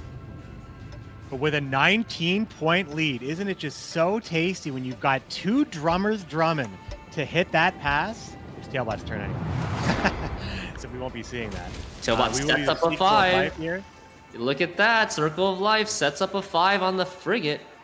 And now he has Varaxis that he can get to 5. A Dahlia maybe that can get to 5, and this boosted volunteer as well. So Tailbot with his leader has total of 5 damage, 3 single damage pings, and a double damage, 2 damage ping. Late Reynard is still here. Those 2 drummers are still Let's do some math here. So many points right here. Poison has 2 engines. Well, the 3rd engine is now, the crew is, there's no more volunteers. Nobody likes war. We're done. We're done volunteering. Oh no. I think this is going to be a disaster if he buffs the Varaxis. Oh, he buffed the Varaxis to 7. He's playing this at 9. Shiru. Look at this. Look Hold at this. on. Shiru We had coming in. 7s and 6. We got that down to. Hold on. A single ping on the frigate, a single ping on the volunteer. Shiru plays for 5. And then a ping and then the on Broccolon as well is for 2 as well. Broccolon to So kill the ping on Odo. Yeah. Ping on the frigate, ping on the volunteer. I mean, he gets 3. He gets 3 Varaxis 5s. hits. Yeah, Varaxis would get hit down to 5, and then Shiru would be playing for 15. It's not that bad. It's actually not that bad. 3 5s is what Tailbot can manage right now, which is only 15 points plus, I guess, it's 7 points on leader. And also the problem is, Tailbot also has a 5 on his side of the board with a shield nonetheless. So Tailbot doesn't have a good way of getting rid of his own 5. So it's actually only 2 5s. Tailbot's, I think he's in trouble here, and he's running on out of the time. rope. On the rope, the council grabbing Shiru. And just gonna hold it there. There's no Onseus Varaxis left. There's no boiling oil left. But I don't know if he can do anything with this and the Falibor can punish. Falibor can hit Shiru down to 2, which, does remove some 2s, and obviously there are some things at 3 and 4, I suppose, but much less devastating than it could be. What do you do? Seems like Do you pass leave it across at for Poison. I 5? think I would get out of this. I don't know. I mean, you spent leader. That was the big thing, right? You spent leader. The commitment is pretty high. Falibor. I think if you gotta know pass the matchup really well here to play Falibor. I think you gotta know what you're I think Poisoned is good, almost whatever he does in this situation. Pass seems good. Tailbot doesn't really have a way to set up additional 5s, as we can see. These 6s and 7s are turning into 7s and 8s. They're getting further and further away from the Shiru 5 level. Tailbot, can he even get 3 5s anymore? He can still get 3 5s, but he still can't offset his own cleaver's muscle. So this is only going to be like a 10-point scorch for Tailbot. And the forfeit. Tailbot's gonna forfeit here. Poisoned putting his hands together. We are gonna see game number 4. Poisoned protects himself from the sweep. Precision strike. Shiru. Tailbot's trying to get a win for it. 2 times tried, a draw and a loss. What is a matchup that Tailbot is looking for now with Precision Strike, considering he banned Skellige, which is a pretty good matchup? Now he has to go up against, what was it here? Monsters once again, or Hidden Cash. You want to catch Hidden Cash, I think, in this situation. But Monsters does have a way of lining up a lot of similarly numbered things with their Thrive. And they're ethereal. Both Thrive and ethereal. Pretty juicy targets for the Shiru. The Northern Realms is probably the hardest deck for the Shiru, so I'm not that surprised that it fell to the Northern Realms list. This is going to be the true test. These 2 final matchups. Poison finally getting a win, slowly converting the momentum over to his side from 2 losses to a tie to a win. Maybe he can keep it up here. We are going to get started into game number 4. Tailbot up 2-1. This final series of Gwent Open number 3. Now this could be, you could just catch a huge row of ethereal. If you can get Shiru to 4 in that situation. Used to be a little bit easier with Call of the Forest. This is a wonderful final series. I don't know about you. I am really hyped up from this. Are you guys not entertained? I mean, I'm trying to see. I mean, we basically, Shinmiri and I went this entire event not casting Shiru, and now we get to see every possible matchup for Shiru here to see what Tailbot can make happen here. And this one should be pretty interesting with the Ethereal, should be pretty interesting with the Thrive. Tailbot now does have to go first once again in game 4, likely setting up something like a Miner or the Nova. This is going to be a tough one. Tailbot having to go first with a very red coin deck. Because his version is playing those agitators. I think you saw him mulligan away one of them. He's got fewer round 1 tempo plays than some of the other versions. Like Cam's version of Shiru had the Pavko Gale as well as the Treant board to help take round 1. Tailbot doesn't have that here. Oh, I'm feeling sleepy, grumpy, dopey, and bashful. Is going to be the miner just to get things started. Oh, and here Ethereal, comes turn red one. coin. Red coin abuse. Turn 1 Ethereal has Poison has the Peller, the Purify in hand. But that could get heat waved. But still, Could get heat waved. Poison has the Oniromancy for another Purify if he really needs it. This is going to be very tough for Tailbot, I think. Might even have to spend. You spend either lose 5 on even. Yeah, I Either mean, lose on even or Nature's Shiru. Rebuke and Nature's Protector. You still have an Ethereal to deal with at the end of both of those. It's too slow. But he is going to go and play Fob into. Oh, he's gonna Shiru now! He's going to grab This Shiru is right the- away. This is actually the answer. This is Shiru the now. toasty. Oh, and the Wow. answer. It's over. Like, Ethereals are gone. No more Ethereals. What a turnaround from Tailbot, making the big plays. That's a big brain play right there. Poison has Don't to basically even rely. Don't even give Poison the chance to purify those Ethereals. Wonderful play by Tailbot. And now this, It deadens so many cards in Poison's hand. Poison teching so hard, trying to abuse how strong the Ethereal is. Tailbot's just going to make that answer. There's not a lot of cards that can do the double body removal at 4. Very few combos can even get it done there as well. Shiru is one of those that can still get it done. Now, keep in mind, Poison's deck does have backup targets for things like Renew. He can play Chromes, right? He can renew Goliath or Striga, for example. Quick Circle of Life to boost up Dunka. Dunka being played here will be great. 6 points, matching up this Noon Wraith, and then additionally possibly getting boosted as well, but making it a lot harder for Poison to consider staying in this round. It is always good when Dunka is ticking. It just makes it that much worse. Every little bit is carryover. Plus, you also get to threaten a little bit with that 3-point removal, which is not nothing really. Being able to have 3 points removal when you're carrying Nature's Rebuke and Circle of Life. You can take out almost anything. It's very similar to Eggman, Dodurnian Mauler, Falibor. When you create that board reach, Dunka already being such a great unit in the first place, really Master Mirror brought us some really great mid-range cards for that. Yeah, Tailbot actually, his deck has a lot of removal and probably too much removal for this matchup. Fruits of Yskith Ethereal, there's nothing really to remove. There's Thrives. That's really it. Yeah, Thrives, Larva. Yeah. But like if you're using a rebuke on a larva, then the larva's getting half of the larva is getting 5 points if you rebuke it. Big bad Dunka right here. Yeah, just out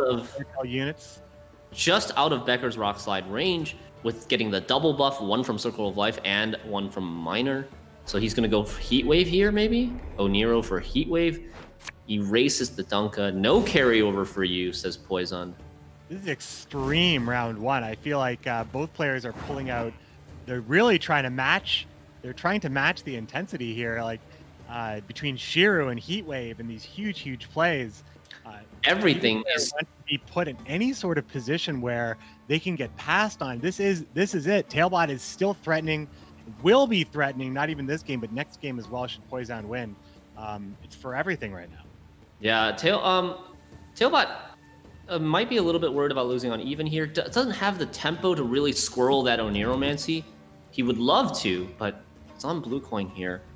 If he does play a squirrel on the Oniromancy, I imagine Poison is going to punish him for that. And Peller comes down to take the round for Poison, knowing that he's not really going to need that Purify anymore now that the Ethereals have already been dealt with. And so, that was a pretty big round 1. Both players committing big things. Shiru gone from the Spoil side. Yeah, Pure and fireworks. Ethereal. Both first and second Ethereal basically gone. Or first Ethereal gone from monster side with no possibility of second Ethereal. You know, I felt like day 1 was a lot about analysis, figuring out exactly how these players are playing at a high level in all these matchups. But day 2 has been about just hand reading, risky plays, and just trying to really taking it to the next level here as the larva comes down with no quick answer. Circle of Life is a great answer. Usually, both have been played here from Tailbot. So many spells and no gourd. Am I correct here? Yeah, I mean, he doesn't need Gourd just yet. He has the Oniromancy, which first copy of Oniromancy, so he can use the second copy of Oniromancy to get the Gourd. Is there Squirrel in... There is also a Squirrel in Poison's deck, so maybe he won't risk that. We'll see. Bricks the renew, potentially. Yeah, not really brick it. I mean, there's a lot of targets. There will be a lot of targets. Yeah, you know what I mean by brick, right? It's never really a brick. It's still worth something. You can still build a house. Poison looking to push here with the opening play of Endriva. Go ahead and grab this Circle of Life here. Haven't seen Skags at all. He has it has never been in Shinmiri's hand, I think. Unfortunately, you haven't seen a hand buff go in that direction. Poison now, with the play, he's able to set up a little Fruits of his gift, and here comes the Bomb Heaver, a wasted card, really not necessary for anything, but when you're bleeding, I mean, in a bleeding situation, I don't know. I feel like this is a card maybe I wouldn't want to give Tailbot the opportunity to get too far ahead. With Tailbot's hand, I feel like this Bomb Heaver might be slowing up. This could be a huge, huge benefit for Tailbot if he's able to make a huge play. I would consider Nova Gradient Justice, perhaps. But I mean, I know that's a pretty big card for later. It is a lot of points. This is weird. Why play the Bomb Heaver? I don't know. I'm like with you on that. Maybe he wants to like get the Thrive curve. Bomb Heaver into double fives into... I don't know. It just seems it's too slow. It just shows weakness. Yeah, it shows weakness. Like you're down a card here. You're trying to dominate. That's the only thing that matters is dominance. Putting your opponent in a rough spot. Right now, he's just bleeding cards out of Tailbot, but look at Tailbot's cards. These are happy to be bled. He wants to play the Agitator and stay ahead. He wants to play the Rebuke and stay ahead. Yeah. He wants to play his Giant Thick Miner and stay ahead. It's great. Potentially great. I don't know what Poison's thinking here. He's gonna want to play one of these Crones, at least one, before round 3 in order to get that good renew target. But playing a 4-tempo Bomb Heaver while playing Crones in the same round, maybe he's just... Okay, maybe he's actually just thinking, I'm gonna throw away my weaker cards in this hand and then pass. It allows Tailbot to play weakly too, though. I mean, especially here, getting the 6 points with the Nature's Protector. One of the best parts about Nature's Protector is being the Treant on the board, automatically getting buffed by that death blow of Nature's Rebuke. Really makes it a lot easier. And here comes Becker's Rock Slide. First time we've seen it played, I think. It's going to be the 8 flat points, which can easily be made up right here by Tailbot. What is the end game for Poison's bleed here? I mean, the score is getting closer. Poison is not as far behind after taking that 8-for-6 trade between the Becker's Rock Slide and the Nature's Rebuke. Wouldn't you just Heat Wave the first Crone you see and then Squirrel the next one? Well, Heat Waving the Crone doesn't do anything. Like, Heat Waving the Brewis doesn't do anything. The carry Not this Crone. This is the Crone that doesn't matter. The other two that are going to come down. If you can get away with it, deny the other Crones that actually get that carryover value. If Tailbot can somehow get away with that and not lose out on too many points, which he has as leader, it's very possible.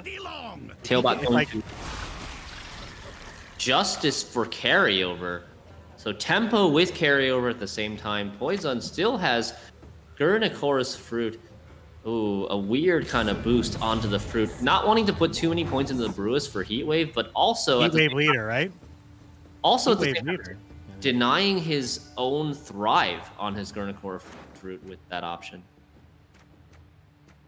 I feel like Heat Wave leader, yeah, he's looking, we're taking a look at the deck here. Obviously, there's really good stuff in there. Oberon, you'd want to look out for Striga as well. But if you wanted to actually deny the Crones here, if you use leader and Heat Wave, you'd be able to get ahead. You'd lose your leader, but you're not playing against, you're playing against like a turn-by-turn leader. So you're not losing out that huge blowout. Yeah, and it could be an option. Also, he doesn't need his leader for Shiro anymore. He wants to save some of his leader for Geralt, but if you have 1 ping for Geralt, that's going to be good enough. Decides to play the Marauder instead, so uses his carryover. That's all of his carryover. And Agitator has no target now. And yeah, the Agitator has no target, which is probably fine. Tailbot expects not to have to play the Agitator in this round. So I don't think that's as big of a deal.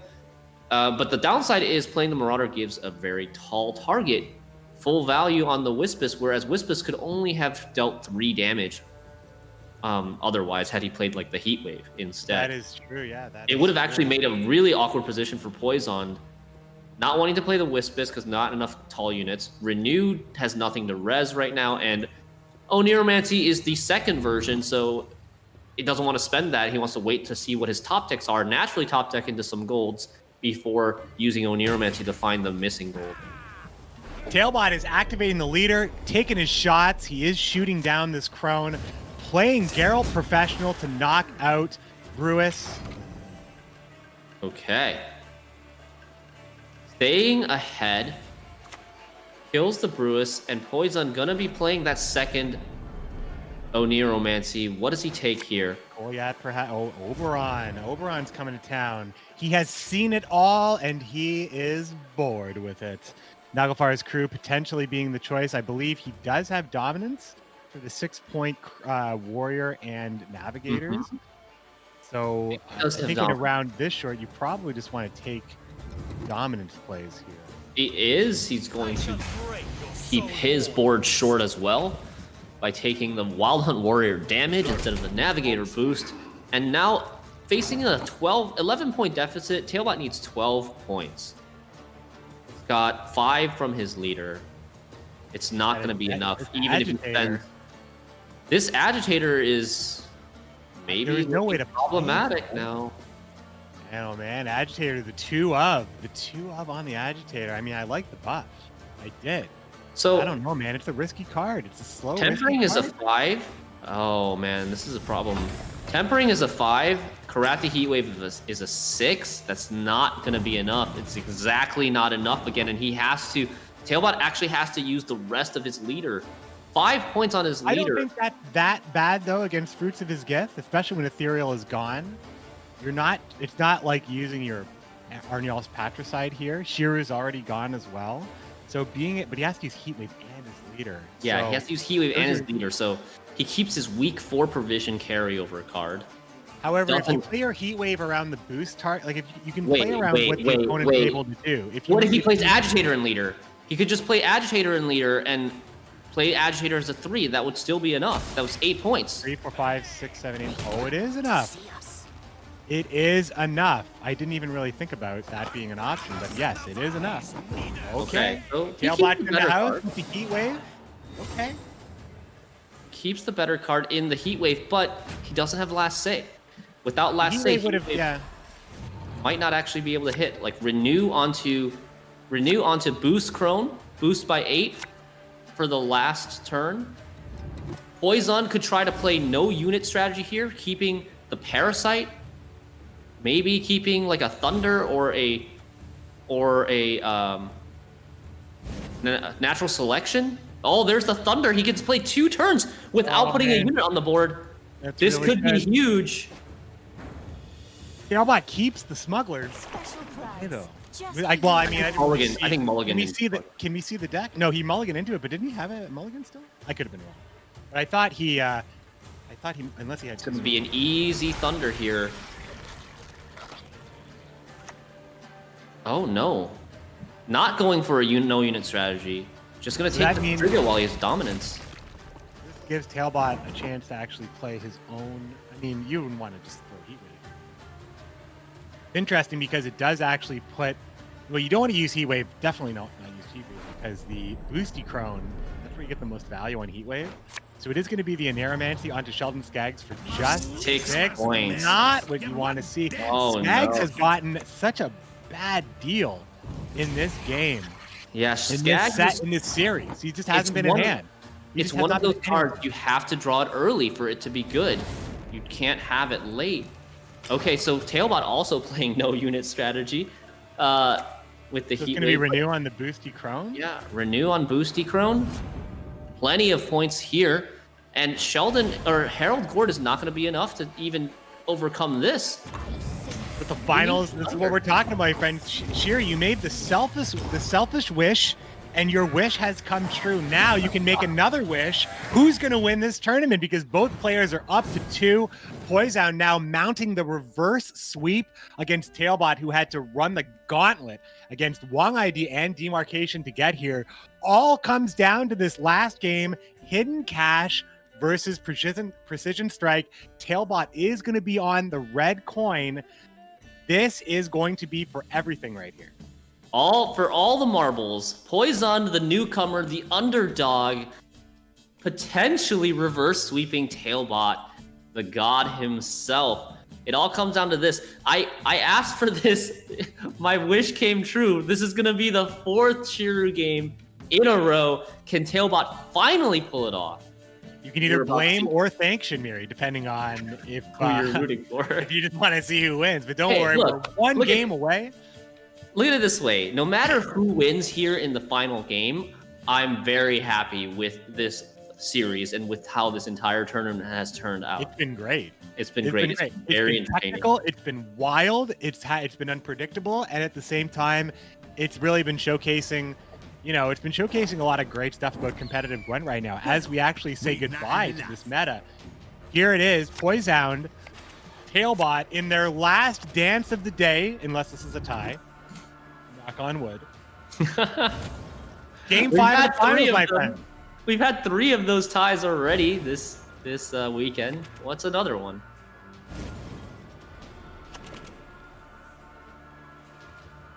All right. Are coming in right now. Poison holding the Purify, which is not going to be as impactful as it would be against a Syndicate or a Nilfgaard match.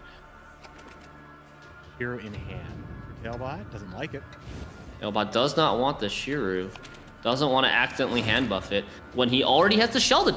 Okay, red coin, Sheldon in hand. Is this the game?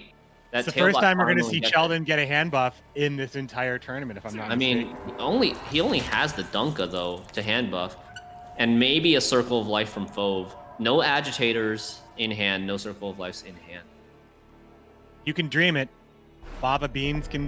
You know what? Forget it. I'm not going to do that. I'm gonna just trash that joke halfway through. But Hearst, now we've seen this so many times. The opening up with the Veiled, very hard to deal with, mid-range gold. Syndicate's choice right now is the perfectly buffed Hearst.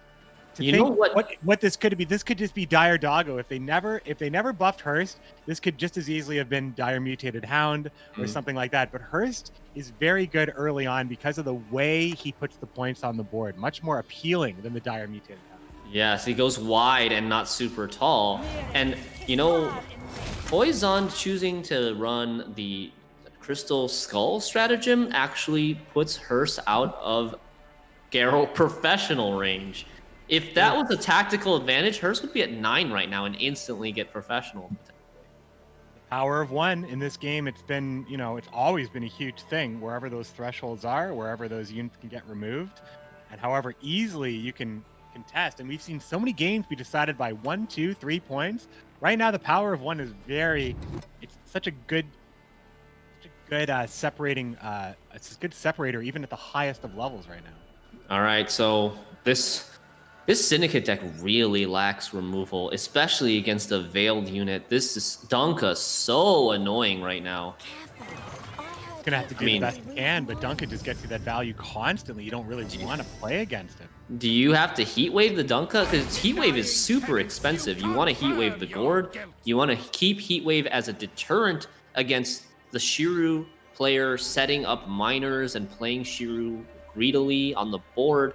And we saw how, in the Shaggy versus Cam series we casted yesterday, once Heatwave and Philippa are gone, the Scoia'tael player can just stick everything. Oh, Dunka, miners. You're the class clown in the back of the class. You're waiting for the teacher to leave.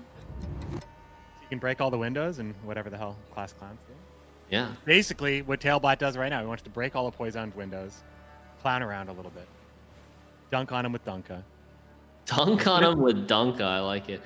Put him in a bad position. But really, the real story of it is just every single turn goes by, Poison knows he has to deal with carryover, and he's not entirely sure how he has to deal with that carryover. You don't know where that point is going to go. You don't know exactly, like this card could make 5 points here, but it could make 6 points. This just got a lot juicier as a heat wave target. And Poison with no hesitation.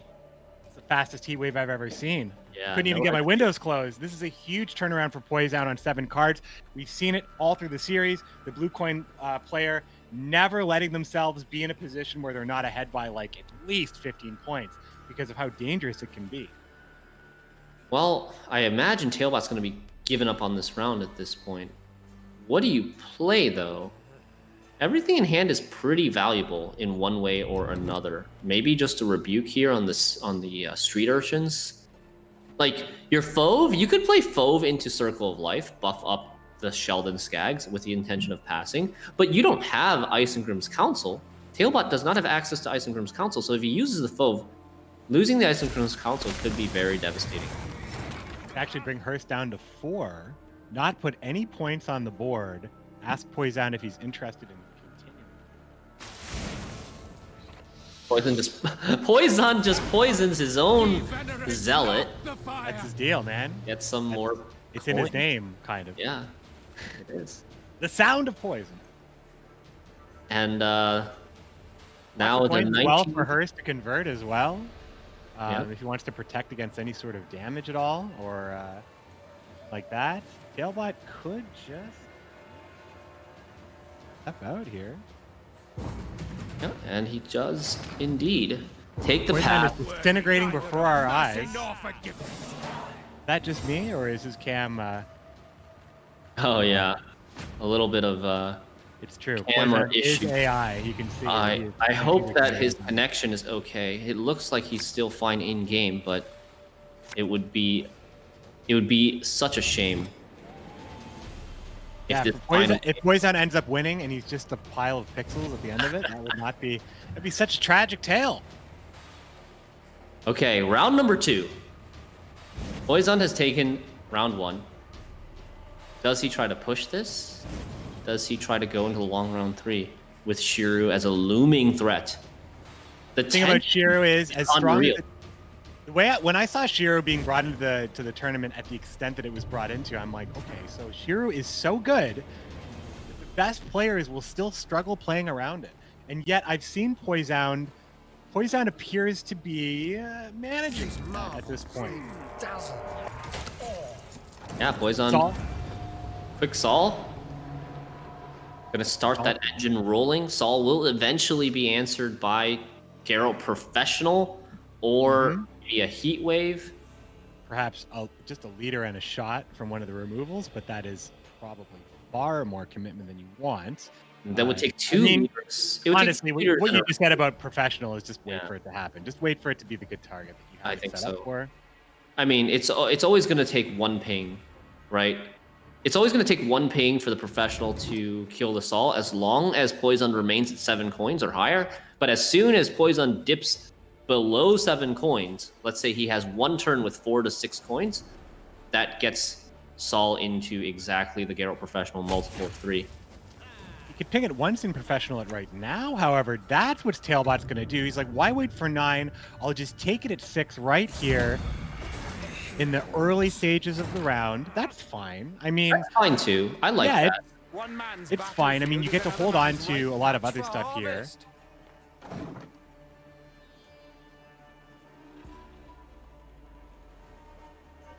Boy, he sure would like to get a buff on Sheldon Skaggs right now. I know, this Sheldon finally got drawn in round 1, still has 0 hand buff on it. Can you believe it? I mean, the Redanian is there and he's not hoarded, so it won't necessarily come back. Is Poison going to push here? Do you see Poison pushing here? Would you go for the Circle of Life on the Redanian? Is that utterly insane?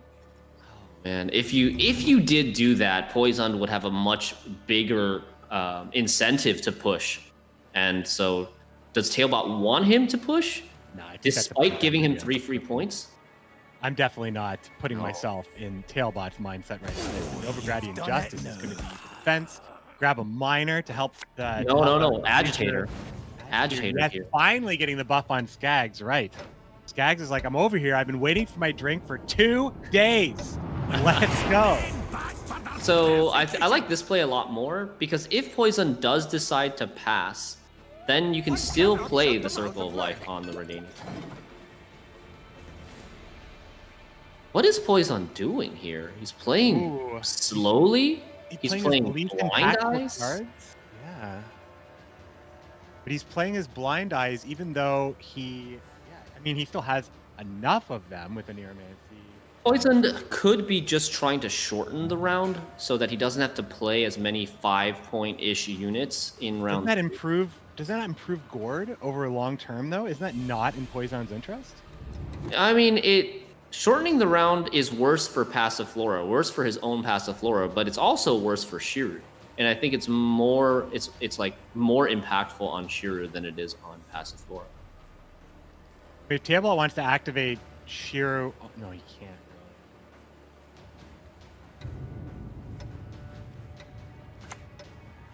Oh, will be the Circle of Life on the Redanian? No, he didn't hit the Redanian because it looks like Poison's actually wants to push a little bit in this round.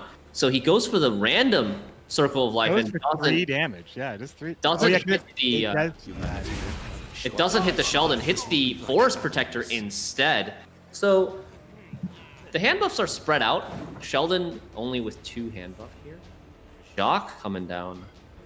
Shiru, spender. Shiru's looking like, without the miner, it's very, very risky, but this is becoming a difficult board for Poison to continue to go into if you think Shiru is a possibility. Shiru's not that scary yet, because Shiru comes out as a 5. Tailbot has 2 pings left, has to ping the 6, and then he loses his 5 potentially. He loses his own 5 with the shield. If the shield wasn't there, he could use his extra ping to ping the Cleaver's muscle down to a 4. But this is only like a 10-point Shiru if he takes it right now. And is there a tempering available for Fav? If there's a tempering available for Fav, there he is. might be able to. But he needs board. Oh, he's gonna take Shiru. There's so little time.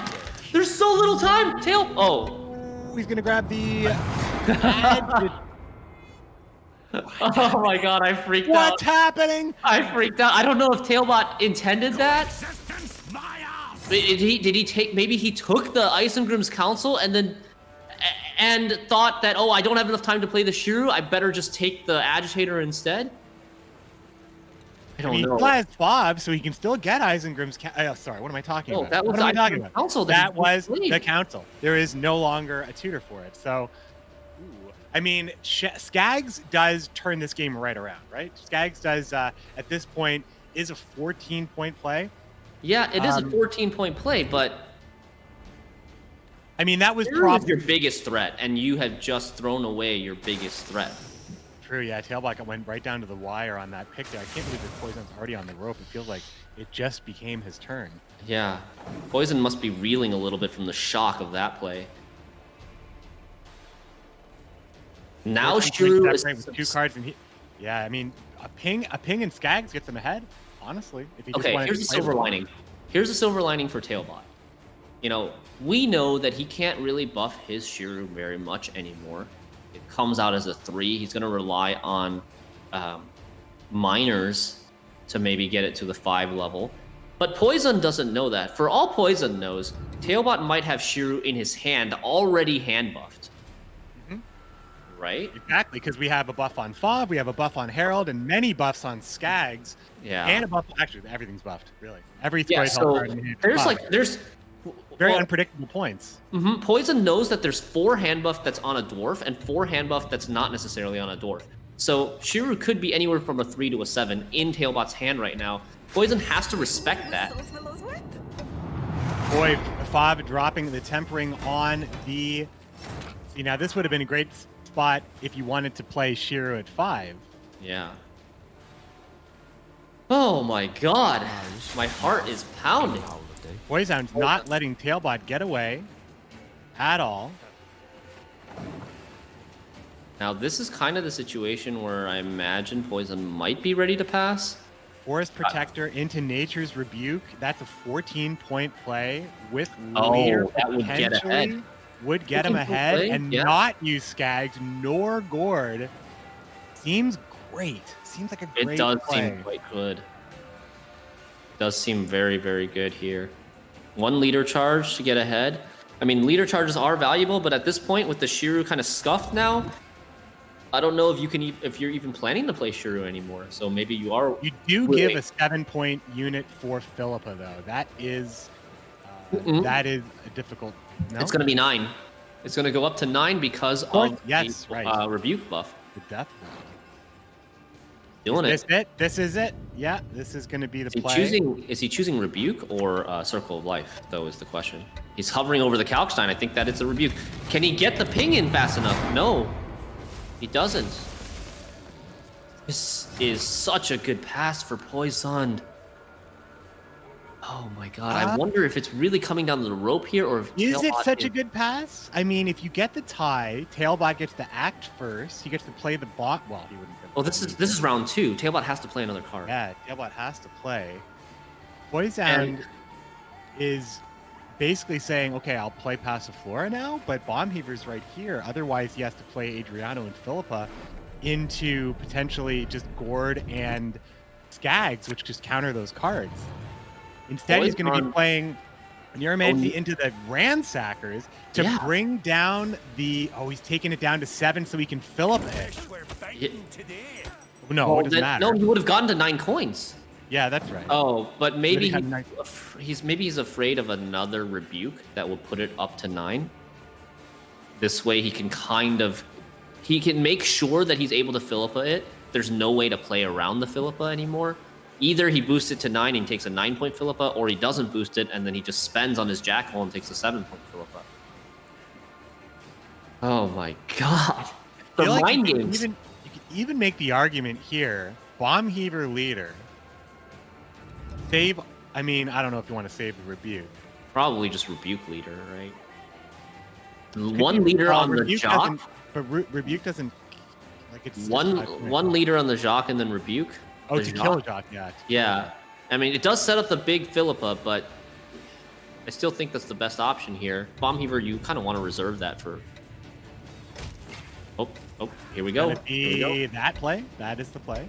You want to reserve the Bomb Heaver for this scenario. There's the 9, and is this the 21-point Philippa? It is. Not even thinking about it. Big pull here. Okay. How do you get around this? What is Gourd at? Thank you right there. 12-point Gourd, 14-point Sheldon Skags. 26. 4-point Bomb Heaver. He needs 19 to get ahead. 19 to get ahead. 1, 2, 3, So 4, 5. Yeah, Sheldon and leader is enough. Sheldon and leader is exactly 19. It's exactly 19 points. Sheldon and leader, then Adriano might come down, and then Gourd comes down.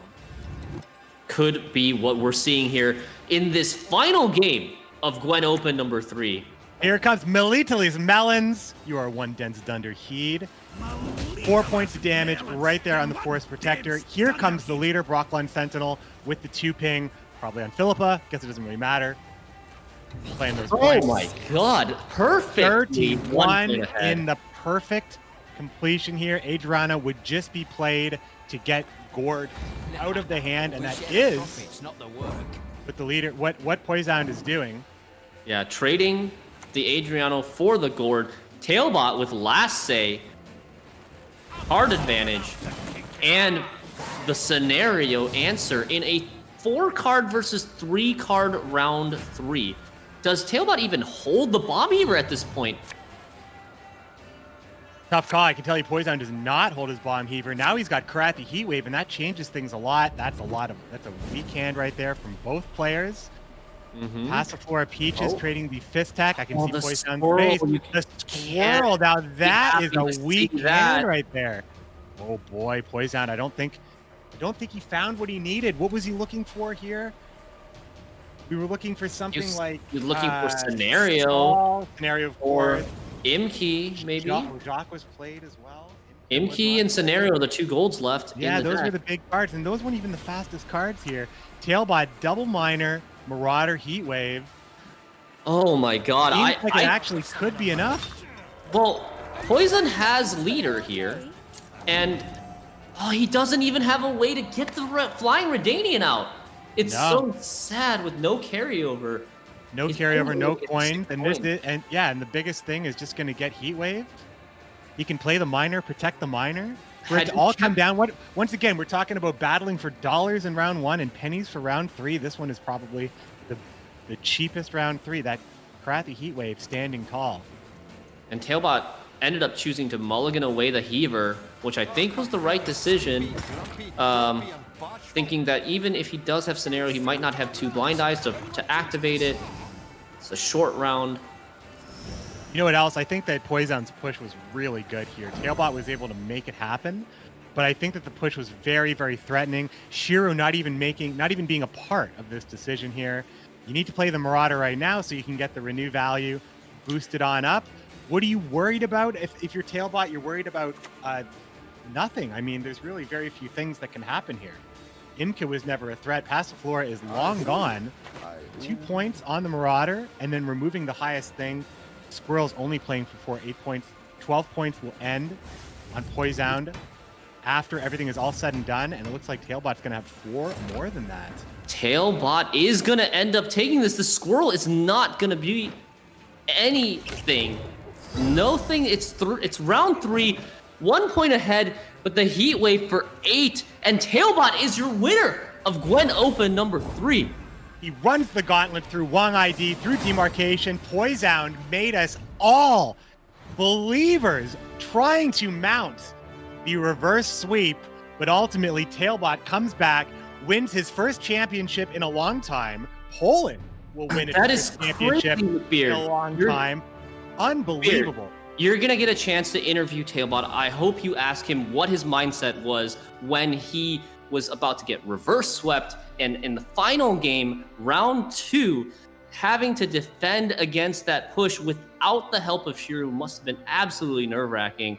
And Tailbot, I think this is a mistake on the screen here, 3-0. The score was actually 3-2. Very hard-fought final between Tailbot and the newcomer Poisoned. Props to both players. And what a fantastic final series for a great weekend of Gwent. This has been absolutely jaw-dropping. I've had an absolute blast.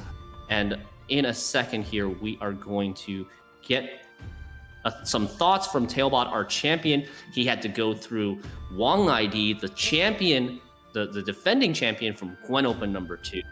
And then Demarcation, the defending champion from game number 1, and the newcomer Poison.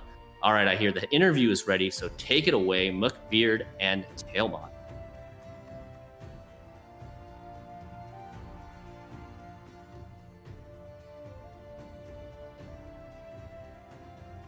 We're all set. We're all set. All right, Tailbot, congratulations. You are the winner of GWENT Open number 3. Is it true this is your first championship win since Gwent Challenger number 3? There has been some in between that, right?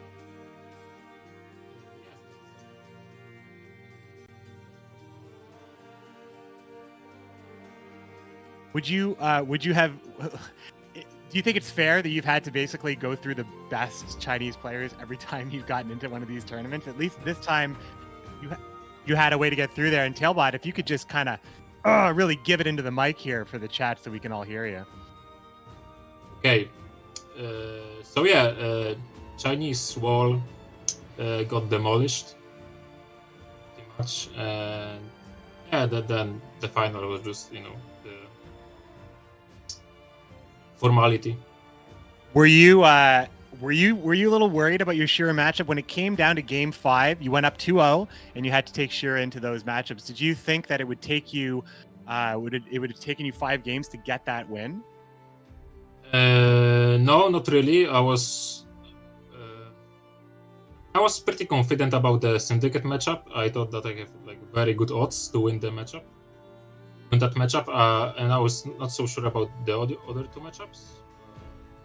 I almost won the the first NR game, it was a tie in the end, which I was really bummed about because this is like a tough matchup. Mhm. So I knew if I have to like replay it, I'm probably gonna like I have decent chance to lose. So I was a little bit sad, but Garnikora matchup. Like I thought it's gonna go better for me, but yeah, I missed Skax in those games as well, and that's also Yeah, it seemed like, quite a lot of points. seemed like a constant struggle to get buffs on Sheldon Skaggs, but when you answered with Shiro on the Ethereal, it was just a complete shutdown, and then you just had to beat the rest of the deck at that point. We thought that was a pretty good play at that point. And yeah, your mindset as you were about to get reverse swept, you felt pretty good about that. What would you say is the most instrumental part of your victory at this point? Was it choosing pincer maneuver or perhaps something else? Pincer maneuver was really good in this series. It allowed me to kill the Ethereals easily. But honestly, I think I played like well enough this tournament, and my lineup was also not that bad, and I guess I also got kind of lucky. Maybe not as lucky, but I thought you played really well. Decent luck this tournament, I think. Yeah, that was enough. Yeah, but congratulations on getting a ticket to World Masters 2. You will be joining Wong ID1 and Demarcation on the roster. And congratulations. I know a lot of Polish players were just dying to see another Polish champion. It's been a long time. So great representation, of course. Always good to see you as well, my friend. And I guess I'll see you around. Yeah, thank you. Can't wait for the next tournament. Done. We're going to go back to Shinmiri here in just a second and wrap things up. Turn on your cam, McBeer. I'm here. And welcome back. This is the final look at the bracket. Wow. What an amazing series we've had. Yeah, this was amazing. I mean, every series had something amazing. Like we said, if you go down from the quarterfinals, there was a tie in the first two series. Welcome back, everybody. Welcome back, my friend. We've had an amazing set of games this weekend, haven't we, McBeard? You could see on that bracket as we were going back from the interview, you could see the first two matches had ties. The third match went the distance on 5. We also had another tie earlier with Tailbot, and I think wasn't there a tie at some point in our first? Like, I think ties? 3 ties this weekend, maybe 4. I don't know. It was 3 or 4. That's a lot. A lot of games this weekend. It was fun to watch, though, definitely from our perspective. And this is the end of another era. 2 cards in 1 turn leader going to be gone after this. There are a lot of things to come from here, but the most important thing is that we are moving on into a new meta. Yeah, of course. We're going to take a look at the prize pool first. And the crown points earned. Tail God. Look at that. Getting the respect he deserves. Poland on top once again, earning a total of 4,600 US dollars. Poisoned, not too shabby himself, getting second place, 3525 USD, and 10 crown points. Demarcation and Cams round out the third and fourth place with 2750 each and 5 crown points as well. A nice selection of earnings from these great players, and can you imagine that in just about a month we'll be doing it all again? GWENT Open 4 will be coming up soon, and to promote that, check Shoop's shop very soon. There'll be an upcoming bundle coming up here. It's called the Air Bundle. As you can see, there is a theme here. We're always supporting one of these elements: an avatar, a board, a leader, and a frame. All will be a part of the Air pack here. So I do like this airy looking Francesca. It's pretty cool. I'm not sure what this board is looking like. It looks like a modification of the Lyrian board, and it looks like a title and maybe even some dust is part of it as well. So these bundles will be available in Shoop's shop shortly. There you go. Nice. That's a tongue twister. But yeah, these cosmetics look great, and make sure to support GWENT Esports. And when is Open number 4 going to be? Save the date because it's coming October 24th and 25th. That's GWENT Open number 4. That is September. Wait, what? No. Oh, It's just October. well, October, oh, it yes. makes sense because September Yes. next month, we're going to have more qualifiers, top 16. And This is what I was looking at. Sorry, I was looking at the wrong cell. Sorry about that. That is absolutely October. My apologies for jumping ahead. October is GWENT Open 4. And the Wild Hunt, there it is right there. That's the date. Get that in your calendars right there.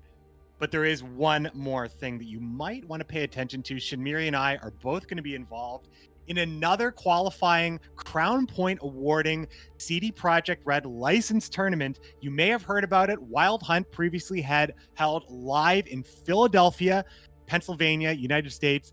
Will be online at the 12th and 13th of September. 983 TV. Perhaps you know Mark Theus. Shout out to my boy Mark Theus for organizing.